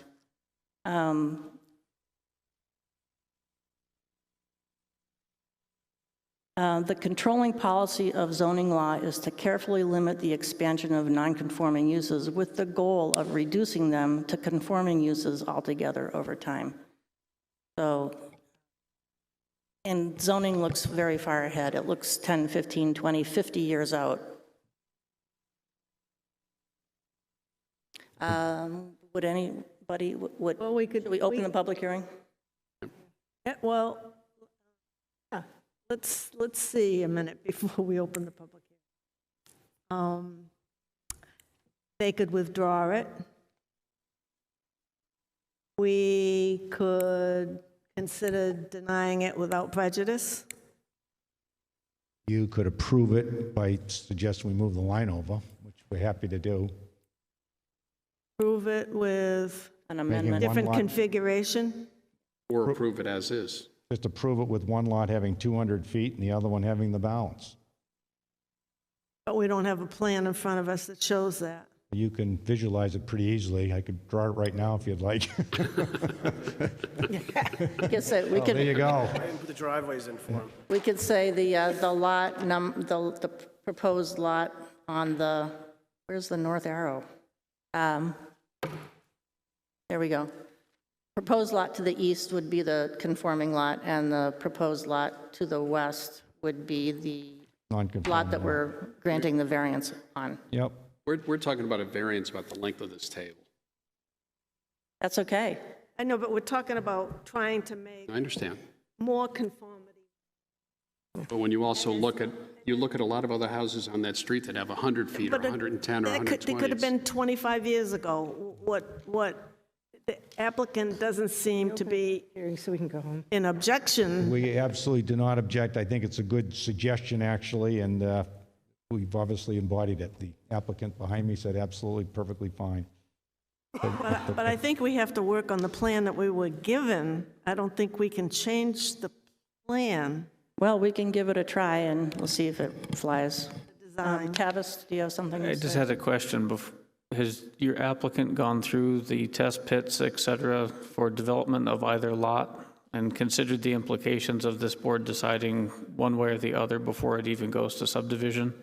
Well, the house lot, there's already a house on the site, already got a state-approved septic system. That one's done.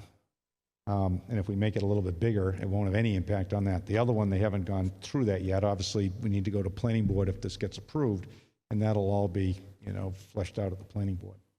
I only ask because the zoning board went very quickly from one conforming, instead of two non-conforming, to one conforming, one non-conforming.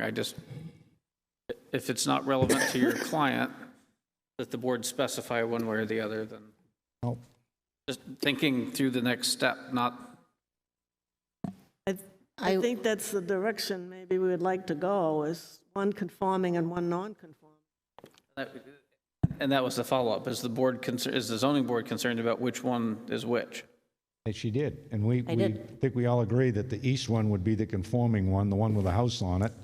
And we just moved the line over to make that exactly 200 feet, fully compliant. The other one would, instead of being 191, would back off 8 feet, so again, on about 183. Seriously, if they So it would can't be- find their 4,000 square foot for the area that they can put a septic system in, I don't think moving it that 6 feet is going to help them at all when they already have 6 acres. I was thinking in terms of meeting the variance criteria, if it was really relevant to the board, which one was the 200 feet? Trying to tie that, understand keeping one, not increasing the nonconformities, but I wondered if it was relevant to the variance criteria, which lot was the 200 feet? Well, the one that's 6.2 acres would get a little bit smaller, so it's only 6 instead of 6.2 or 5.9. We wouldn't have to deal with a 6-acre lot. We'd only be dealing with a 3.5-acre lot. All right, it would get a little bigger, and the other would get a little smaller. Move that line just parallel to the existing line and give it 200 feet, I'd like to open the public hearing. okay? Would anybody like to speak in favor of the application? Would anybody like to speak in opposition to the application?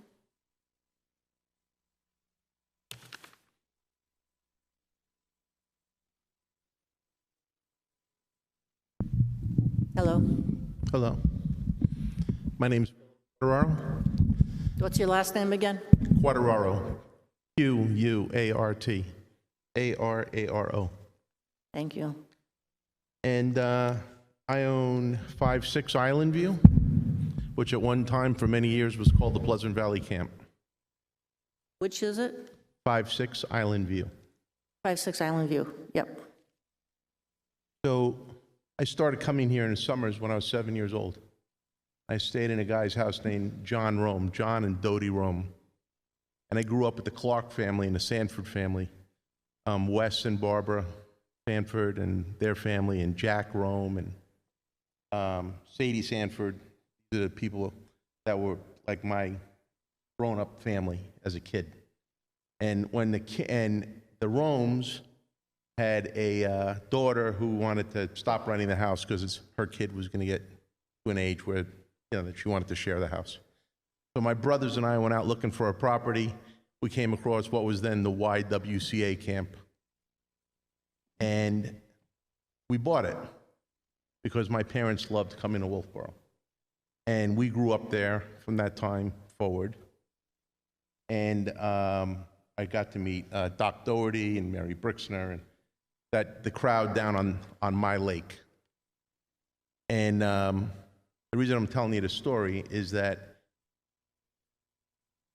there were many times that I didn't know if I'd be able to hold on to the house over 40 years. Okay, almost 40 years ago I bought this house.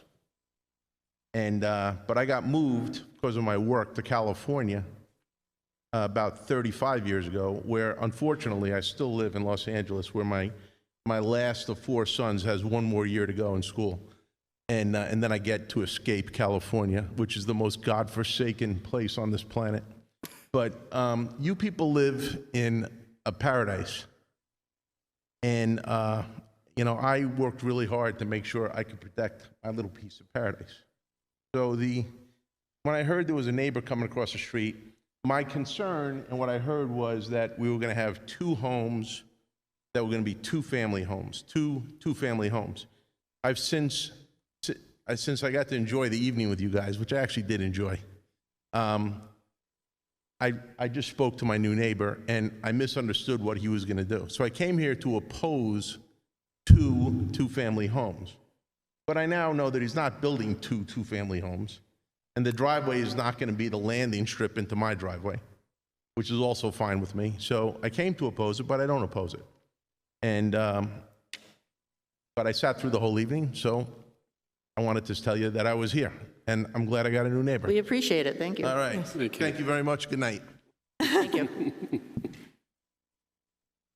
Anybody else in opposition, as this man was?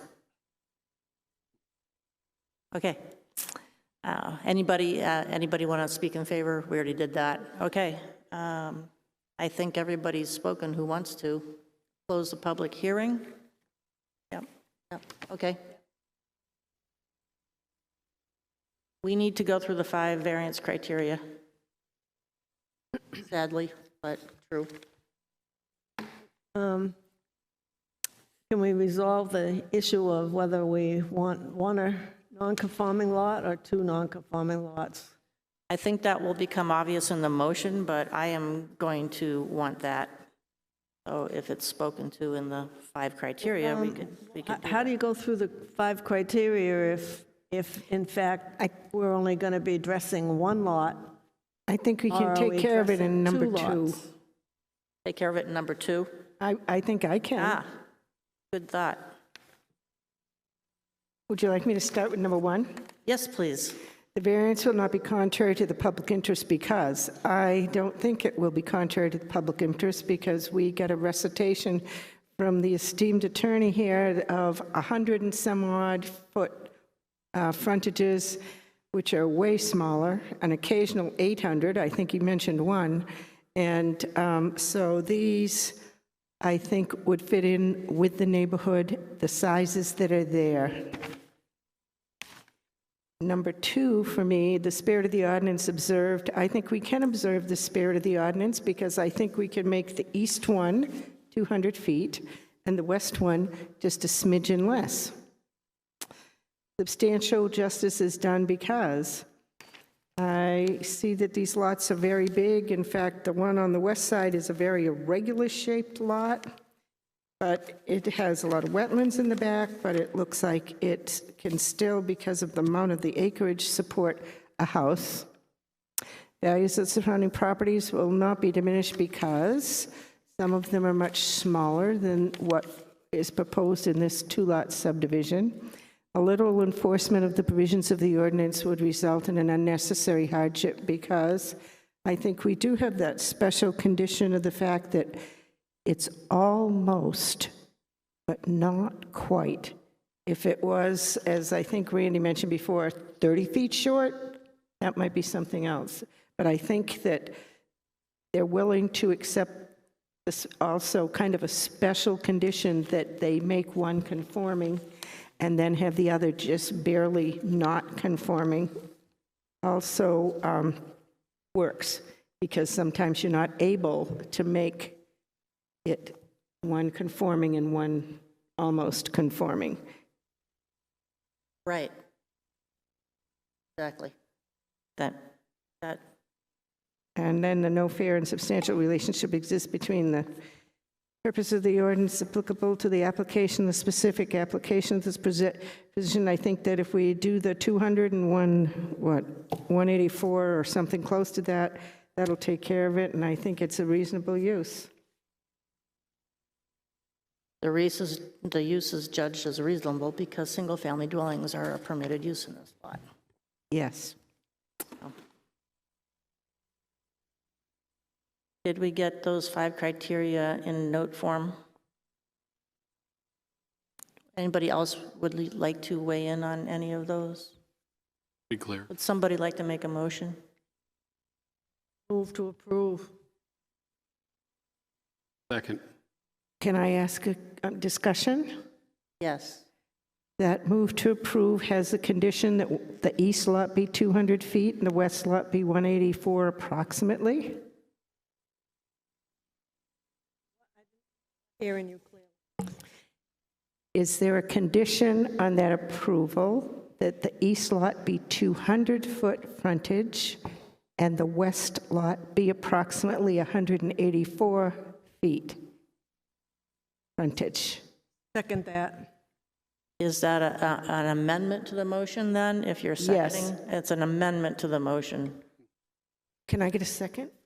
Second. Tom did it. Tim did it. You got 2 seconds. 2 seconds. So that was seconding the amendment, and now all in favor of the motion. Aye. Aye. I have another amendment. It's just a tad too late. We just voted on the amendment with the motion, the amendment. Making Tavis, where are we with that? You did it on the, You made a motion, you had a second, you had an amendment that was seconded, and that was voted on, and then you voted. I believe it's closed. I believe we did. what? I believe we voted on the major motion and closed it. Gas company. We voted on the amendment, we voted on the motion, and then there was a amendment to the motion.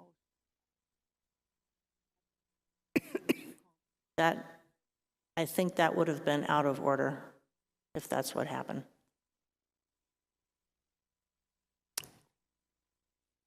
Can we amend the decision, Tavis, with an amendment after the vote? I'm just making a second condition. They got one condition, I want to make a second condition. I know what you're doing. I don't know if it's legal, and I'm not an attorney. I'm not going to weigh in on that one. And we're not going to ask the attorney that's here either.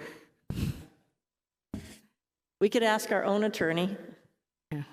Well, how about, What's the thing you wanted to add, Suzanne? Is it a big deal or what's not? that? What is it that you wanted to add? Well, I could get everybody to withdraw everything if you want to do that. But it was to do our 4 boilerplate amendments that you brought to the attention of one hearing that we didn't do.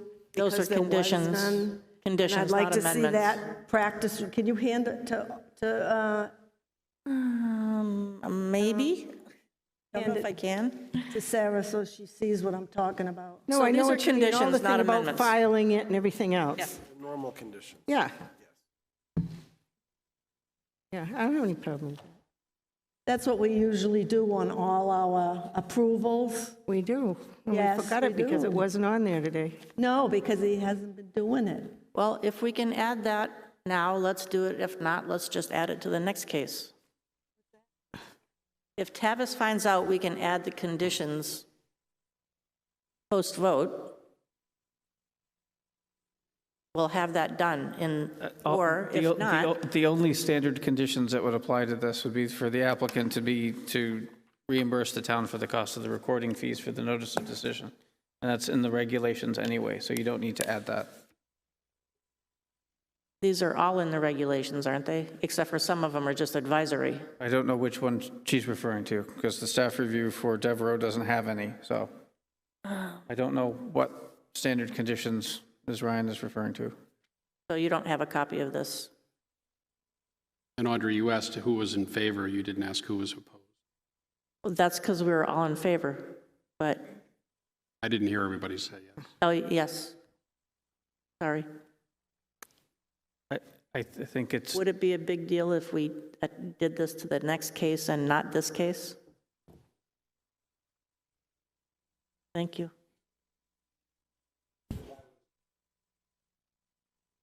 Right, they're mostly required anyway or advisory, but yes, we can certainly decide to add those to all. I think in the normal course, if the board doesn't refer, if the board doesn't refer to the review or discuss the recommended conditions during the hearing, they don't go.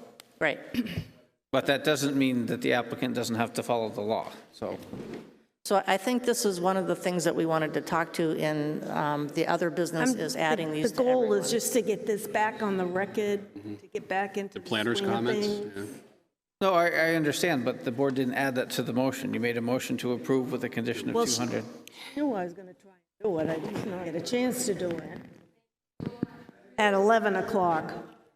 Okay, last but not least. Hi, guys. Next case. Michael Travis, Revocable Trust, 315 Center Street, tax map number 177-31, case number 13V21, public hearing for a variance under Chapter 175 of 64A 4 of the Wolfeboro Planning and Zoning Ordinance to allow for a two-story deck closer to the waterfront than allowed. Formal submission for a public hearing. Would the representative for the trust please come forward, state your name? Hi, my name is Dan Coons, agent for the applicant. This is a variance for the construction of a two-story deck on the front of a house that's under restoration at 315 Center Street in Wolfeboro.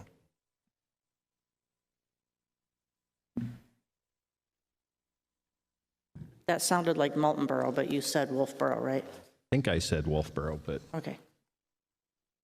that's what I read anyway. The acoustics are so bad in here, it's just a guess. I would like to pass a photograph. Looks like I got several copies that show what the property looked like prior to the purchase of the property by Mr. Travis, and conceptual drawing of what it looks like currently.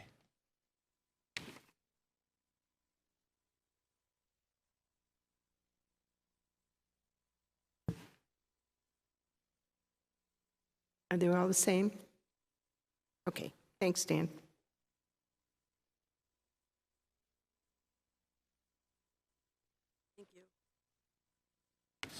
You're nicely done, by the way.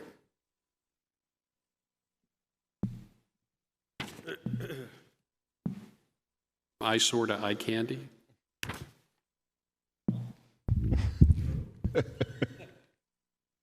Yeah, for those of us that have lived here for the past 30 years and have seen that property degrade during that time, this is a nice improvement.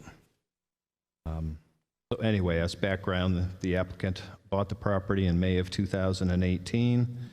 They initially started restoring the guest house at 325 Center Street, which is on the same lot. At that point, they added insulation to that house, converted a heating system, put in windows and doors to make the property more energy efficient. They are now in the process of renovating what was known as the ice house. We previously submitted an application to New Hampshire DES that was approved for the construction of the deck. They do allow the decks to be up to 12 feet deep going towards the water. This one is not. This one extends 6 feet from the foundation and 4 feet from the roof overhang going out. There's a 2-foot roof overhang on the property. The proposed decks do not make the property any closer to the lake than it presently exists, because it's set back from the corner. So the corner of the house is 28 feet from the closest point on the water, and the deck will be 28 feet 2 inches from the closest point on the water. The prior owner had actually they must have had 3 steps coming off the lake side of the house. The sliding glass doors, as was noticed at the site visit, are 31 inches off the ground. So with an 8-inch riser and a 12-inch tread, even if it was set down 8 inches below the sliding glass door, that would mean there'd be 3 steps that would have already extended 3 feet out.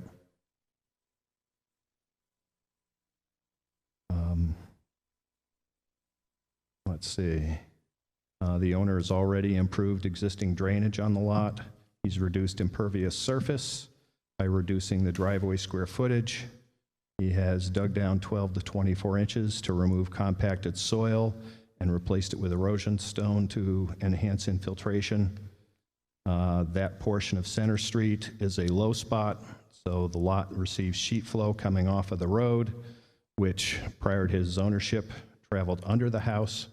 It's now been channelized through filtration drenches and run through erosion stone before running into the lake. He removed tree roots from his septic tank, added drainage for the driveway, which I mentioned already. Although the decks are theoretically considered impervious surface, I think we all know that there are slots between the decks so that will actually diffuse the flow coming off the roof. Due to the shallow pitch of the roof, gutters on this house are not practical, so it will need to drain directly off. The sandy soils that are present in front of the house do provide for natural filtration of the stormwater flow. These particular type of sands are the same ones used at the UNH Stormwater Center for designing stormwater filtration basins. The water body itself, although it's theoretically part of Lake Wentworth, is actually called Fernald's Basin. The basin is hugely restricted in its flow with 2 small culverts connecting underneath the rail trail. Other than that, the flow is fairly stagnant. During drawdown periods of Wentworth, the basin is actually perched with no cross flow at all. I think we all know that the water body was created when the railroad was put into Wolfeboro back in the 1800s. As a realtor who specializes in selling lakefront properties, the landowner understands the value of water quality and has done everything he can to improve the quality of water entering the property and thereby leaving it into Lake Wentworth. Additionally, the second floor deck will provide a second means of emergency egress from the property. Currently, the interior stairway is the only way out of the second floor, unless you consider a 15-foot drop from the second floor windows to the ground below. The applicant previously removed a small shed that was approximately 48 square feet from the waterfront of the property.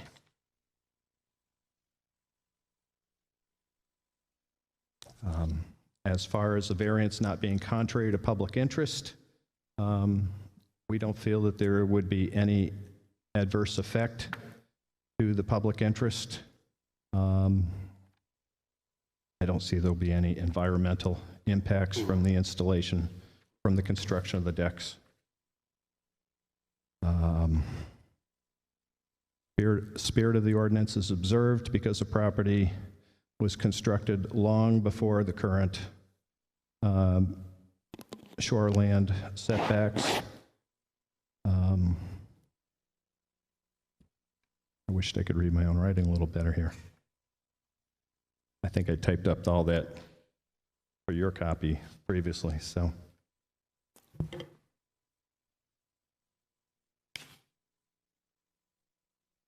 Oh, I mentioned the 12-foot allowance by New Hampshire DES, which approved the application. Yet the applicant's asking for 4 feet beyond the existing roof line, which is a total of 124 square feet, I would guess. Substantial justice is done. Because this house was initially constructed long before the current zoning setbacks, there are many other similar properties on Wentworth which also don't meet the existing current setbacks. This would bring him equal to those. He's only looking for a minimal deck, which is far less than the state would approve. And I'm well aware that the state zoning is not the same as local zoning. We do not feel that the values of surrounding properties will be diminished because of the improvement of the structure from what it was existing. I think it's probably likely, without proof, that the local property value should probably increase, if anything, not decrease.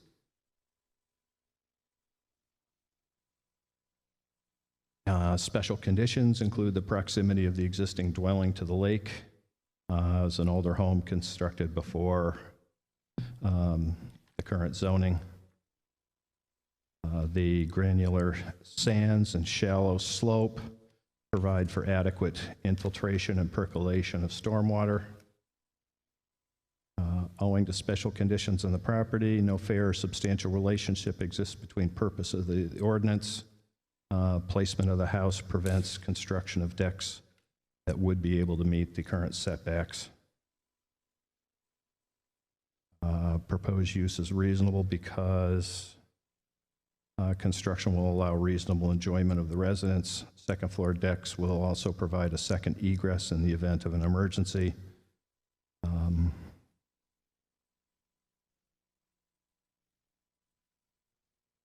think that does it.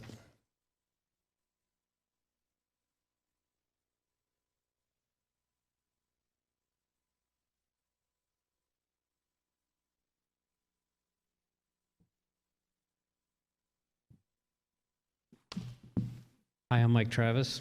I'm the owner. Just parking my car in front of this property would be a public service because it was so ugly. It was truly one of the ugliest houses. I will speak for, I am also a real estate agent, so I can speak with confidence that eyesore that you saw was doing nothing for one of the busiest roads going into Wolf. It was horrible. Everything that I'm doing in terms of design, look, and everything is to bring it to make it look like an old house. Arts and crafts style design, which is fitting with the town and the area. So everything that I'm doing with this property is, you know, really kind of bring it, could be in the town. If it was like just a regular, you know, split level, it would not be improving. But I think it does improve the value. It was for sale for 4 years. Nobody would take it on, which is good because I did. But it is a project you know, it's a project that's going to be helpful. My wife also brought her 2 kids here from Thailand, and we need the space.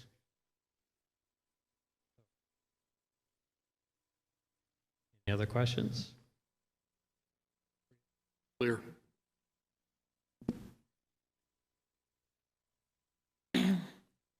I'd like us to discuss it before closing. I guess I'm going to open the public hearing. Is there anybody who wants to speak who hasn't spoken already?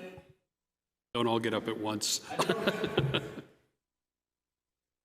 I do want the board to have a discussion about the 5 criteria. I don't know that we need to close the public hearing in case we have additional questions of the applicant.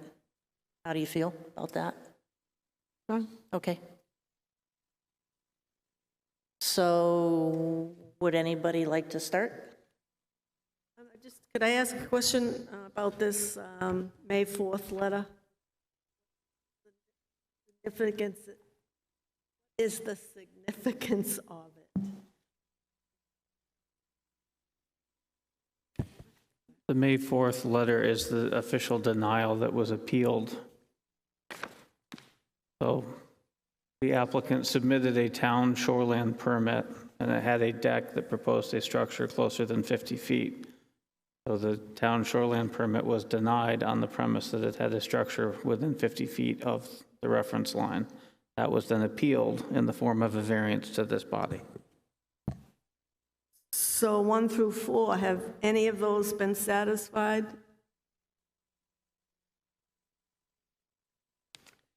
I mean, I guess 2 is the reason. Correct. 2 is the reason it's here. Everything else is not germane to this board. So nothing else applies, really? Not to this 2. board, no. Pre-existing non-conforming.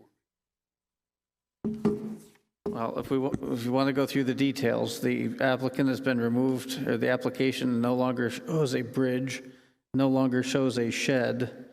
The site plan was updated to address number 3. And the stormwater management plan is only going to be relevant once the discussion is finalized, but it will be required. So again, the only thing before the board is to allow a structure closer than 50 feet. So I guess my comment would be this type of denial is more appropriate for an appeal, whereas if we get the regular denial sheet that then checks that the applicant has the right section, and it's written, the section is written on a town denial rather than just on the applicant's application, that town denial will call out the appropriate section, whereas the denial letter doesn't. That would just be a preference on my... Number 2, under the May 4th, 2021 letter says the proposed shed and proposed decks require a variance to permit construction within 50 feet pursuant to section 175-64A4, which You're is entirely right, and I'm entirely wrong. It's right there on the next line down. Thank you. It just would have been clearer if we'd gotten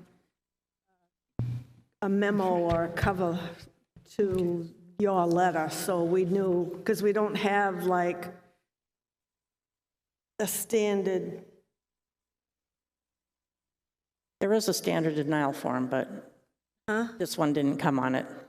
There is a standard denial form that I've seen in every other denial case. Have it. No, right. That's what I'm saying. If we'd gotten just a memo that explained why we didn't have it and that only number 2 applies, I mean, it is a denial. Clarification would have been helpful. Yeah, that's what it was highlighted for. Instead of here tonight. Yeah, it was highlighted for that purpose.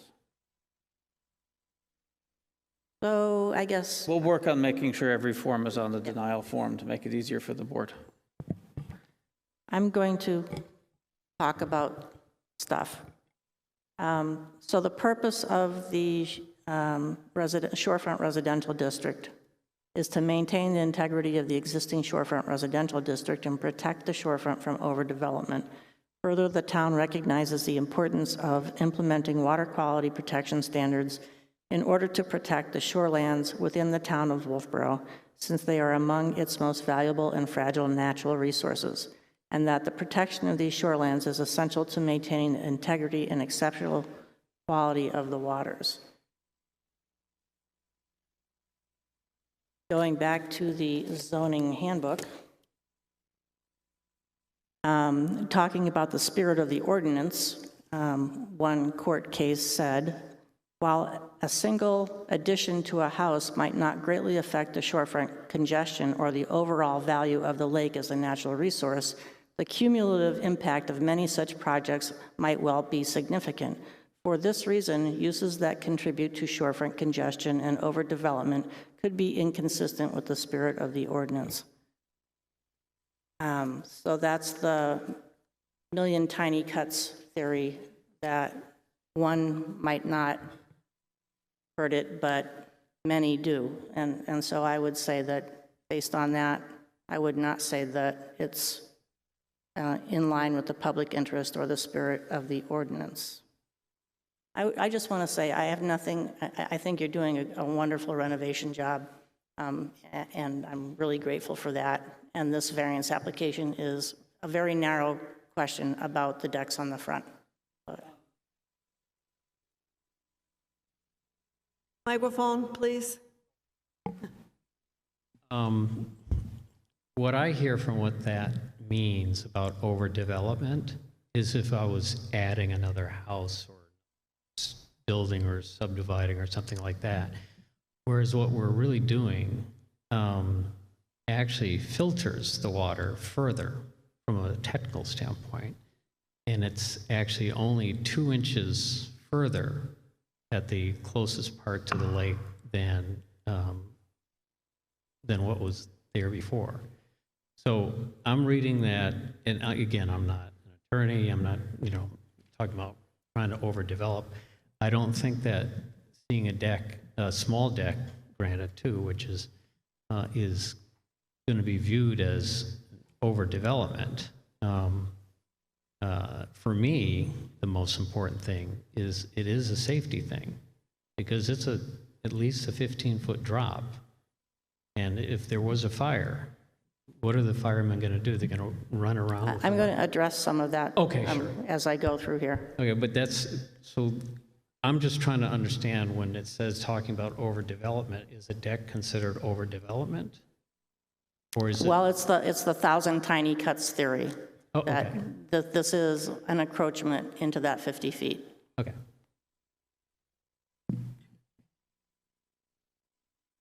So I think Dan did mention that the state law does allow for a deck, but if Wolfeboro wanted to align with the state law, they would have changed the zoning to agree with that. So I don't want to use that as something to lean on that would, give a reason to approve a variance in Wolfeboro, because it's really not relevant. Let's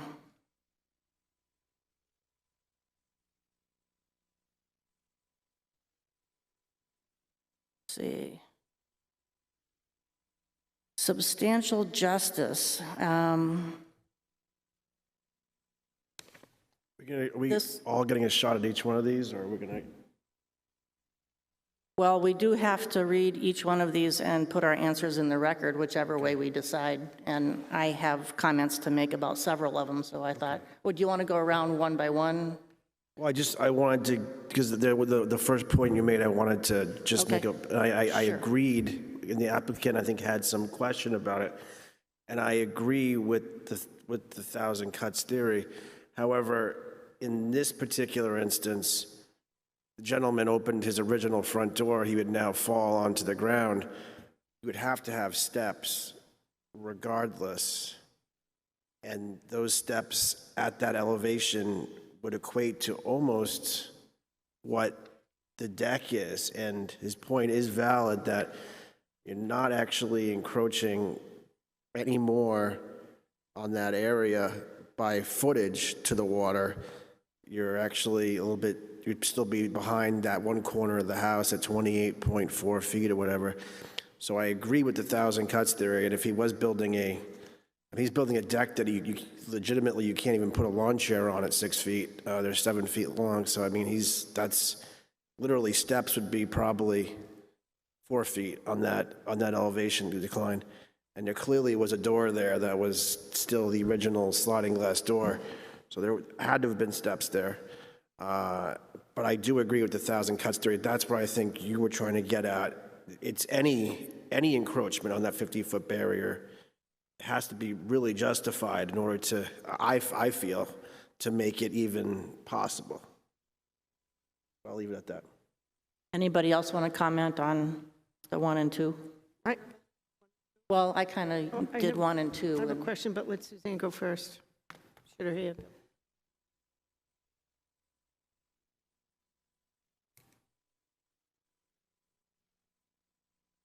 Microphone. The spirit of the ordinance, what you read about cumulative effect is really important, because I think too often we overlook that fact, and sometimes in a neighborhood, that is one of the things we have had to address. And once you allow this to snowball, especially on the waterfront, it's not good. And I think quite frankly, we've been too easy on it. And now the town is investing in a lot of water mitigation and water runoff and water treatment, and we do nothing to help it when we allow this snowball to grow. So I have a problem with the spirit of the ordinance. I know you maybe don't want to jump around, but No, we're going to, since we started all speaking to each one, let's just continue this. We'll talk to 1 and 2. Anybody else have a comment on 1 and 2? Yes. I had a quick question, and we haven't closed the public hearing. I can ask Dan a question. That's right.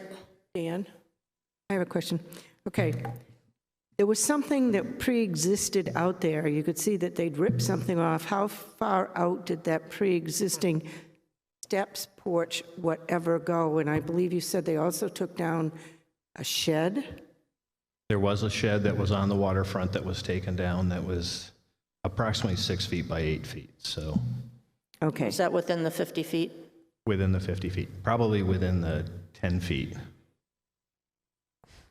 So that, unfortunately, that's not shown on any of our site plans. Is there documentation? Did that get identified on, the pre-construction site plan, or even Google pictures prior to the construction, or some way to identify that there's some encroachment already? I may have a photograph from 2019 from a previous shorefront application that showed the deck lying on its side next to blown over in the wind. So I'd have to go back through my files to look for that. Did we get back to how? Oh, and the tax card may also have that on there. Yeah.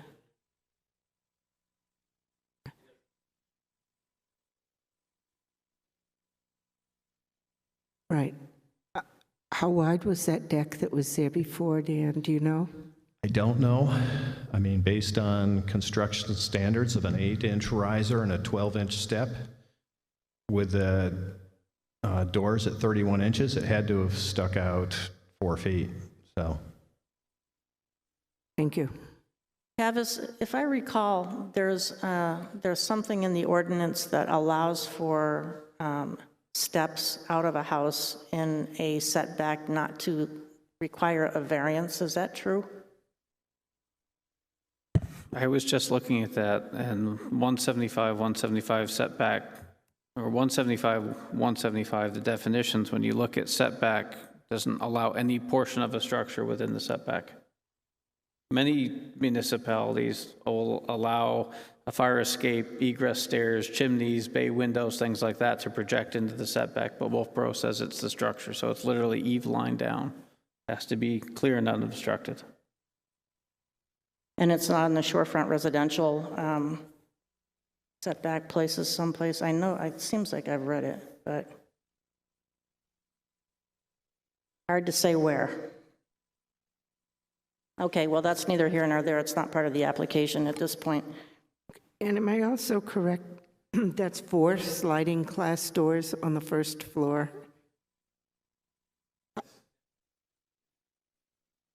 And I thought I know I've seen them from second floor even, but I thought generally, you couldn't have doors that opened that were more than so far off the ground, maybe it's 3 feet, without having some type of a deck or steps. So that I prevent can people speak from- to that if that's a question, but Well, I'm just trying to picture in my mind how big the pre-existing deck was. And did the pre-existing deck go the entire width of the house? In the pictures of the back, there was, there may be some confusion here. There was not a sliding door on the second floor. They were all big windows.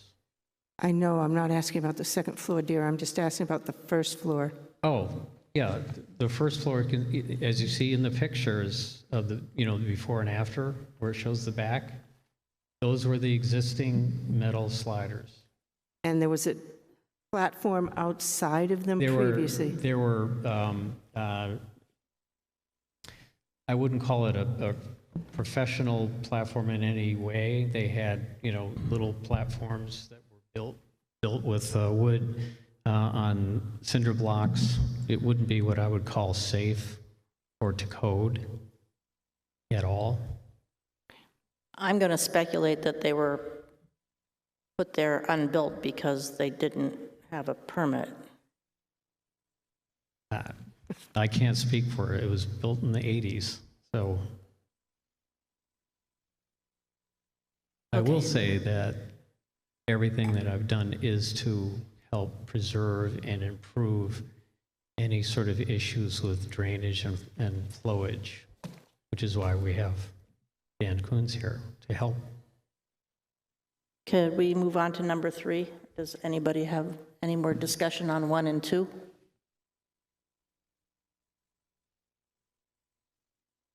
Okay, so substantial justice is done. One of the elements of that is whether or not it can be reasonably used without the variance, and I believe this property can be reasonably used without a variance. It was before. And I believe, in fact, there was an open porch that wasn't within the 50-foot setback that was enclosed. So I'm struggling with the need for a deck for sliding doors with regard to the substantial justice section.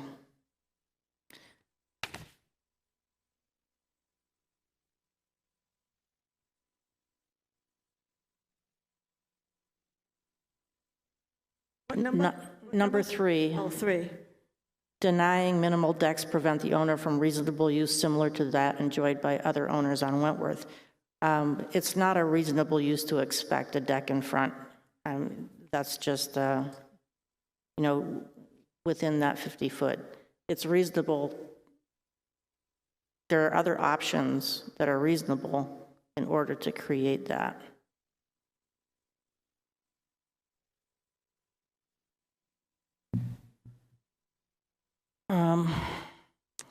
I don't know if I'm done thinking about that one. Does anybody else have any comments on that? Well, harm to the general public or other individuals. It doesn't have to be the general public. But I think there again, you have to take into consideration what we're talking about. We're not talking about facing a street. We're talking about facing a body of water. Takes on a much more serious application. What takes on more serious application?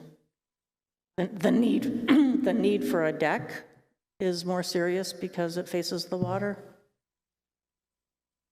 I don't understand your point. Well, it's a structure.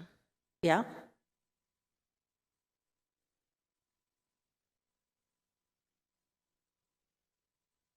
Madam Chair? Sure. Sarah's got her hand up. Yeah.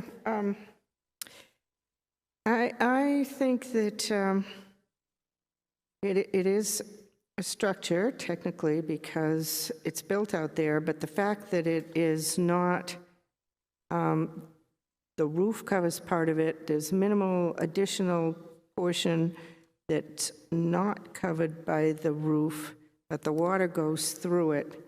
I'm not having as much heartburn with the fact that it's on the lakeside, because I'm still not quite clear. There was something that existed out there anyway. And I'm not sure if there was any type of perviousness or imperviousness to the deck that was out there before, because we don't have pictures of that tonight to look at. But I can't see that the general public is greatly injured by the deck. That's just my opinion.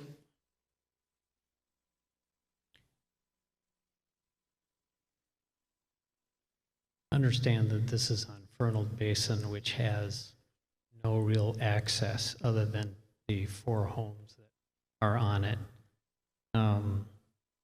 The view from the rail trail, it's a long distance to see it. And if anything, it will improve the view of the look of what's there. Again, everything I'm doing is to make this property look like an arts and crafts style building. That's Certainly, true, but we're only focused on the deck, so, And then, you know, the deck is by far not the nicest part of this house. So I understand your point is that substantial justice is a balancing act between benefit to the individual or harm to the public, and the only harm to the public here would be because it's, you know, maybe doesn't meet one of the other criteria.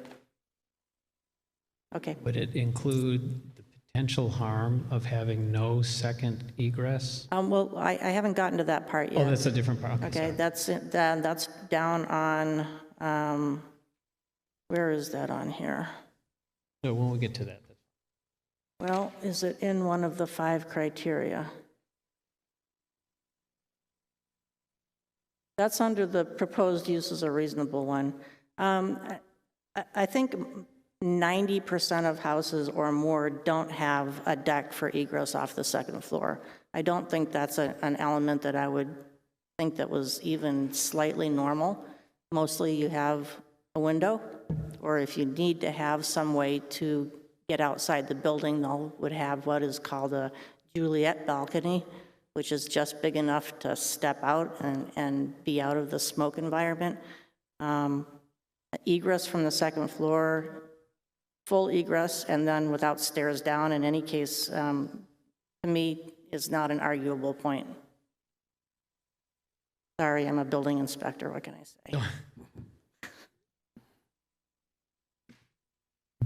We've had applications before on shorefront, and I can't recall a double-decker. Well, I mean, I'm sure there are plenty of homes that have them, but we're being asked for a variance within the 50 feet. So I'm sure there are some, but I don't remember any coming through.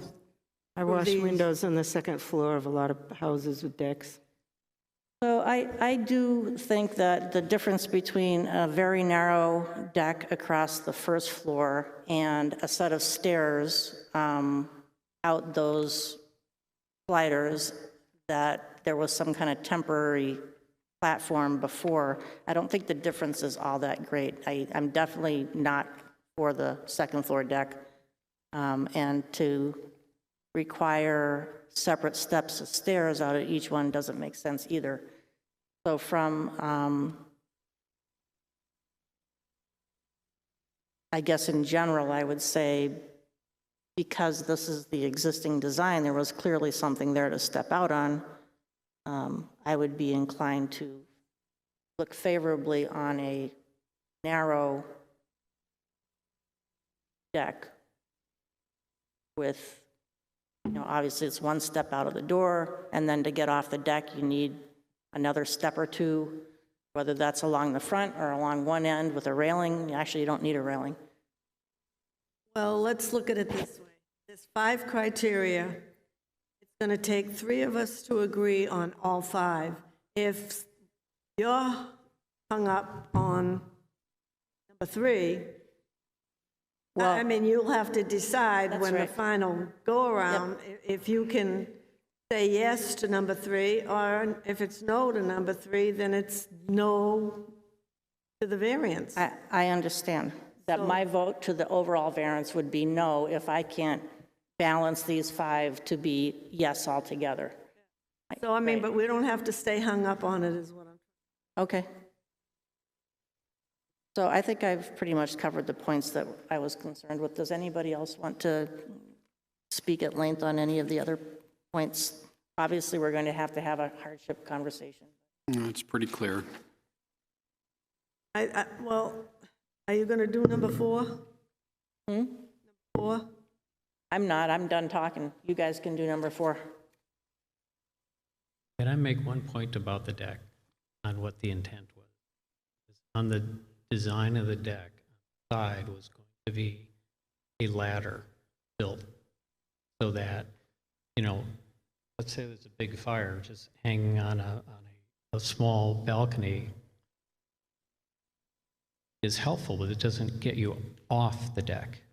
That's true, but that's not a common and a normal requirement for houses. And what you're asking for is a variance to make that happen. Okay. I don't believe it's warranted with a variance. Okay. You close the public hearing. No. Nope. Did you open it? Yes. Yes. I just wanted to address the second floor thing. If there is a concern about egress, if you had a narrow deck down below, and then you have a door on the second floor, you can always have a big enough exit area, and you can go down a set of stairs down to the first floor deck, but not have a big deck. You could have like an entrance, approximately the size of the width of the doors,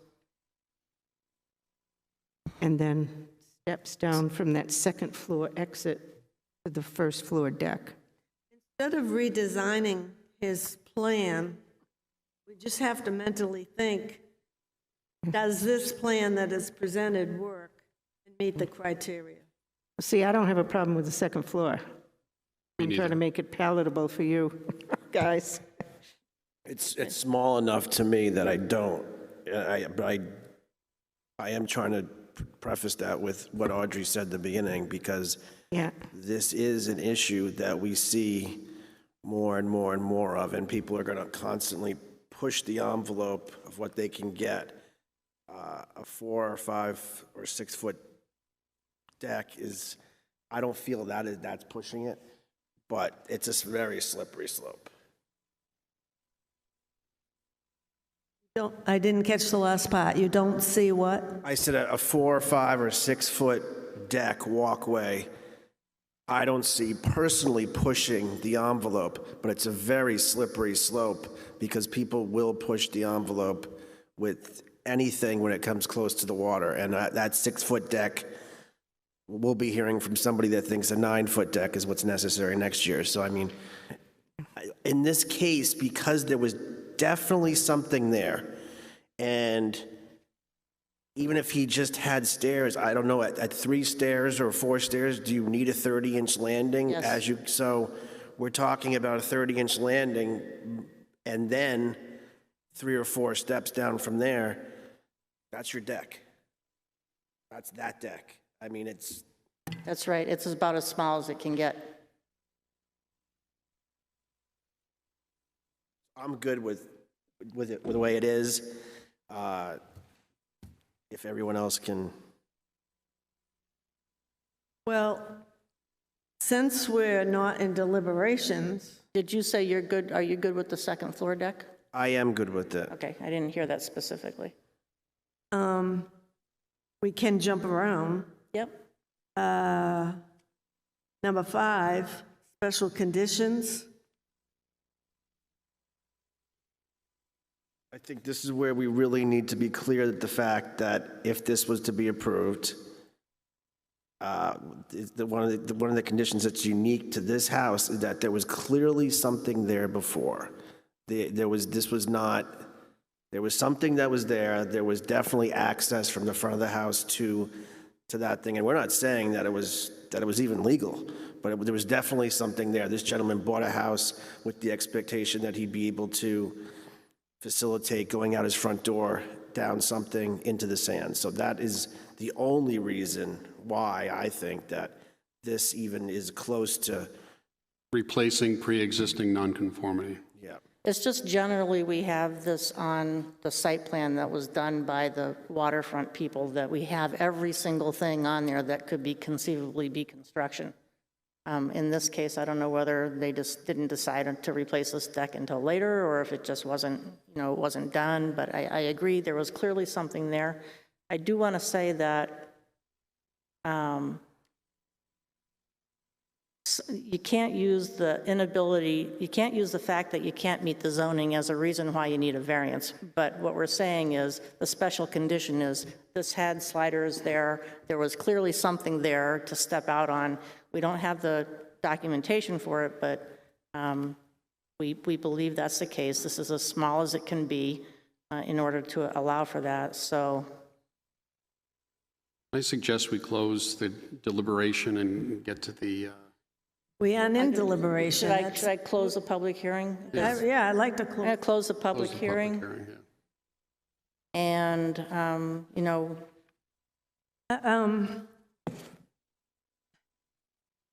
it seems like we've talked about all of these, but I wanted to talk about number 5, which yeah, was the we special have, we have condition. to wrap up these 5 in a way that the minutes can reflect what somebody thinks, I guess.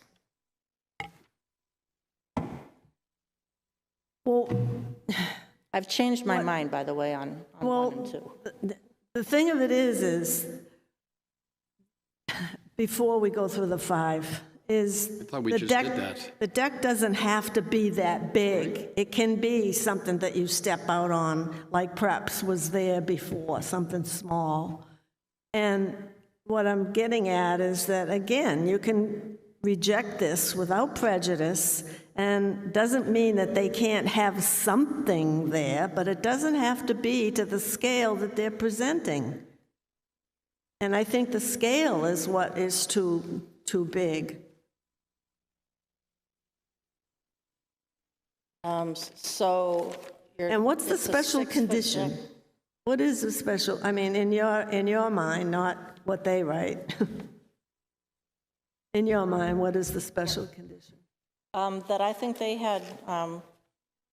had previous non-conforming platform, steps, deck, something there before. Generally, it's documented. It's not in this case, but I think it's clear that there was. They have the existing sliders there. No,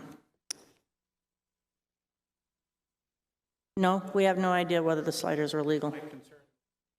People keep saying that there was something, clearly something there, but no one is using the phrase, something was legally there. So Right. in this case, it would have to be prior to building permits or something. There would have to be some trail that they would need to produce for me, if I were on the zoning board, to be able to substantiate. Have you had a chance to look back and see what? No, my job is to look at what they turn in. My job is not to make their case for them. Well, I guess I would differ. I would, if we don't have the file, how are we going to look into that, except for individually? The history of... Because it's the applicant's burden to show that. The history of what was there now becomes evident. We are talking about something we don't know what was there, or if it was legally there, or if it was just, most likely, I would tend to think somebody just slapped out some steps. Yep. Oh, I think somebody probably slapped in the sliding door, too. And if it was illegal, we can't approve something illegal. No, it's the applicant's job to prove it was legally there, not the zoning board to potentially grant the variance. And he hasn't done that one way or the other. So again, I go back to, I think this application should be denied without prejudice and let them come back with something that is more suitable, it meets the 5 criteria.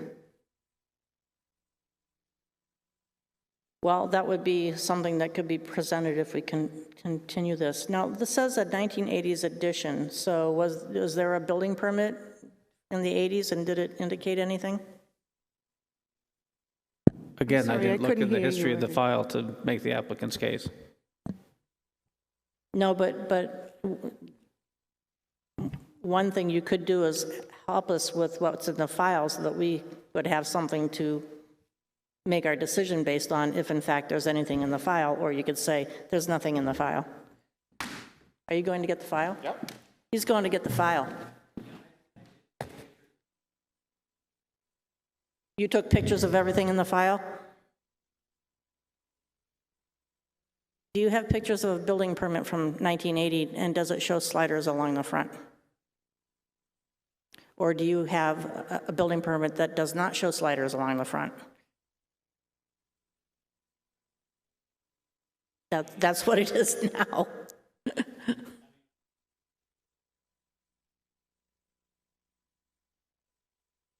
Well, I'm pretty sure our shorefront regulations were not present in 1980, so the question is what was there in, what was built in 1980? Will that give us any clue as to how to move forward with this? I know, I see the drawing and I know how to read it. I'm just. Not sure. What drawing are you looking at that you see the old? Oh. Color one. That's right. On the back of the photo. Oh. Next page. Next page. No, the one that you haven't picked up yet. Yes, that's right, right there. Turn that over. And how is that substantiated? Okay, it says down here at the Other bottom, I page. can hardly read it, but it says down here in the bottom in 1980, it says small exterior roof over sliders. Toward lake. Toward You're lake. right. There it says, right there. So they were there in 1980. Yep. They were put in 1980. A small roof, but it doesn't say the deck.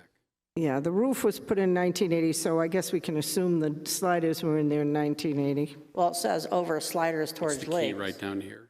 B3? Oh, additions, okay, yeah, sorry, I wasn't reading that That's okay, carefully I've read it enough. 4 times and I didn't see that either. Okay.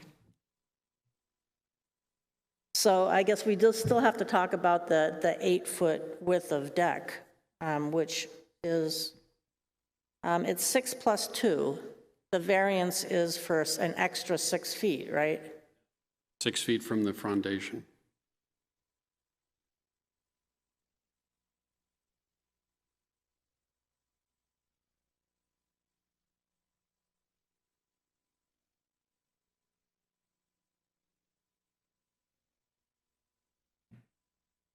Okay, so the total depth of the deck, proposed deck on the first floor is 6 feet. Is there stairs? So you're going to have, so you're not planning on having a railing?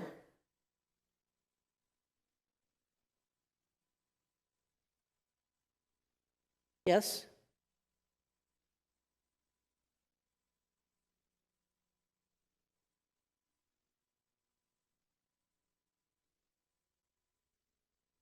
Off of from the deck to the grade or from the door to the deck? I'm sorry. Oh, yes, him. Okay. So Thank you. The intent, there's fewer. Closer. The intent, so there's fewer steps, is that you walk out of the slider, step down, step forward, step down. Step forward, how far? Well, a step. Okay, so you're going to have I think two two steps. risers out of the door Yeah, onto the deck, yeah. and then, And then, so as, because not to have railings, I think it has to be less than 24 inches. so how do you get from the deck to the grade? It should be one step left. So you're talking about 3 total risers, 2 out the door and 1 off the deck. Yes, because that would equal, well, I mean, I have to look at it because it's 31 inches that I'm dealing with, so I drop it down. That would be less than 31, but that also means you're going to have to raise your grade in front. And Dan, can he raise his grade in front? He can add material in front? So then my question is, I wouldn't want to raise. why are we approving a deck when he could actually step out onto grade? You know what? Thank you, but we found it right here. It was hard to read. Sliders and oh, I don't know if you got that from here. Oh, okay, thank you. Where did you get the sliders in 1980 information that you have on here? I just saw everything, all the permits that were pulled. And you Oh, saw. I don't know where that particular information from the file. I think, or is it from the tax card? Let me see what you're looking. Yeah, that's what I was looking at. Right, but does that say 1980?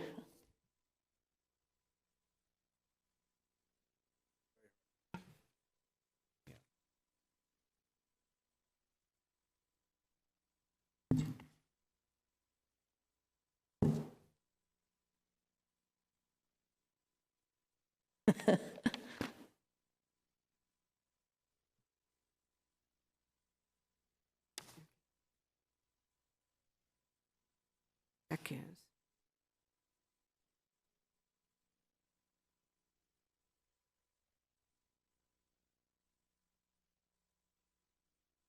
Beach side.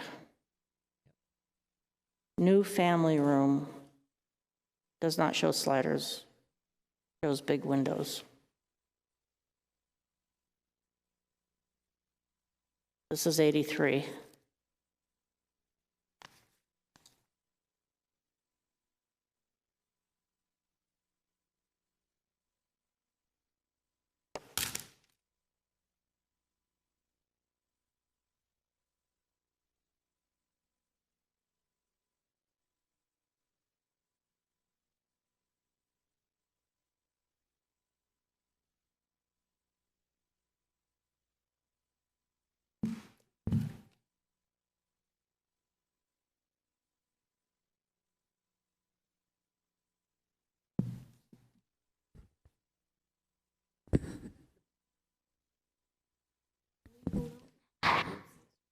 Current.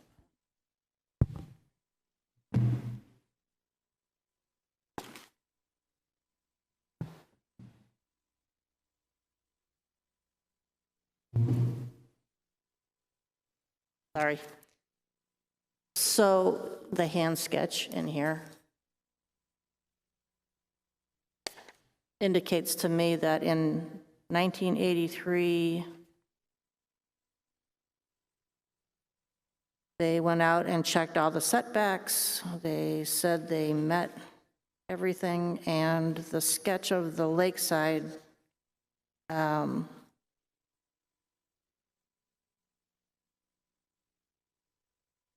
shows windows, not sliders.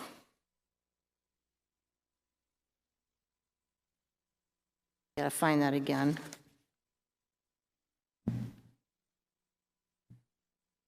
Does that help anything for you?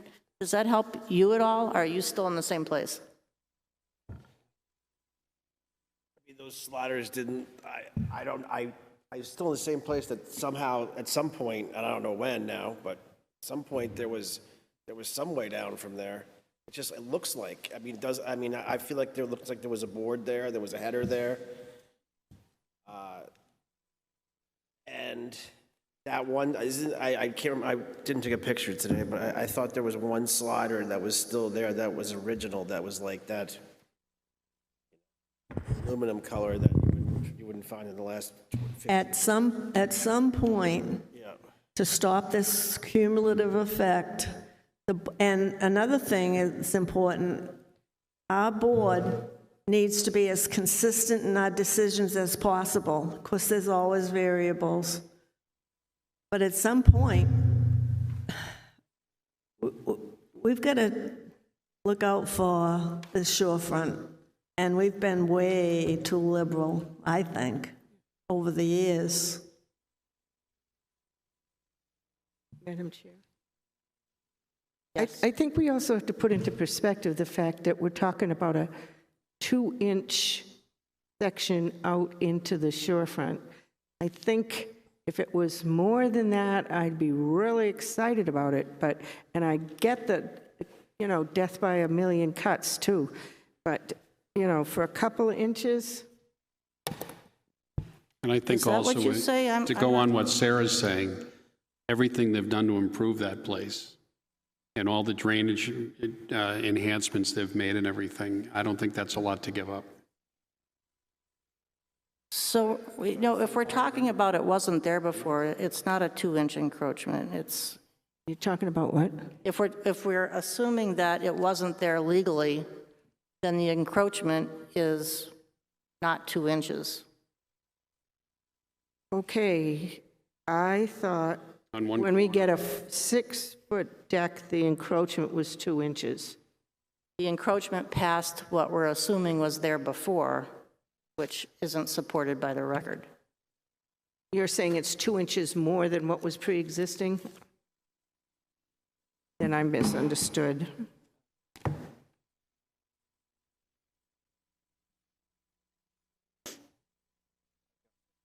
I don't know where we go from here. This one. I think we're beating this thing to death. I'd like to make as a group, let's get together and make a motion to either accept or deny. I'd like to make a motion in one different way. Before Tavis came back, the applicant was talking about 3 risers from inside the house to grade. And if that's the case, grade can be added. There's really no need for a deck. Have those sliders 2 steps and be on the ground and not encroach and not be, I'm probably not near my microphone. If it's possible to add material in front of the house, a grade can be brought up and a deck is not necessary. So he can have the same use of those sliders without any more construction, from what I understand from the question I asked and the answer I got. Should we just continue this so you have a chance to thoroughly look at that file to make a determination? I have. I mean, I've already looked at it. If you want to see this, you can. No. So from my point of view, between the file contents not showing what the pictures show, I believe those were done illegally, plus the information that grade can be raised, which was one of my initial questions.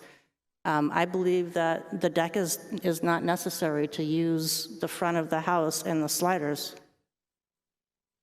You believe what? A deck is not necessary in order to use the sliders out of the lake side of the house, because they can take 2 steps out of those sliders and be at a grade that they've brought up. Do you want to make a motion? I'd like to make a motion. I'd like to hear Audrey make one. I'd like to make a motion that we approve this application as presented due to the pre-existing nonconformity of this property. I second. All in favor? Aye. Aye. All opposed? Or is that an aye? Yeah. Okay. All opposed? Speak in your microphone. Sue Ryan's a no, and I'm a no. 3-2, it passes. Passes. Thank you for staying so late tonight.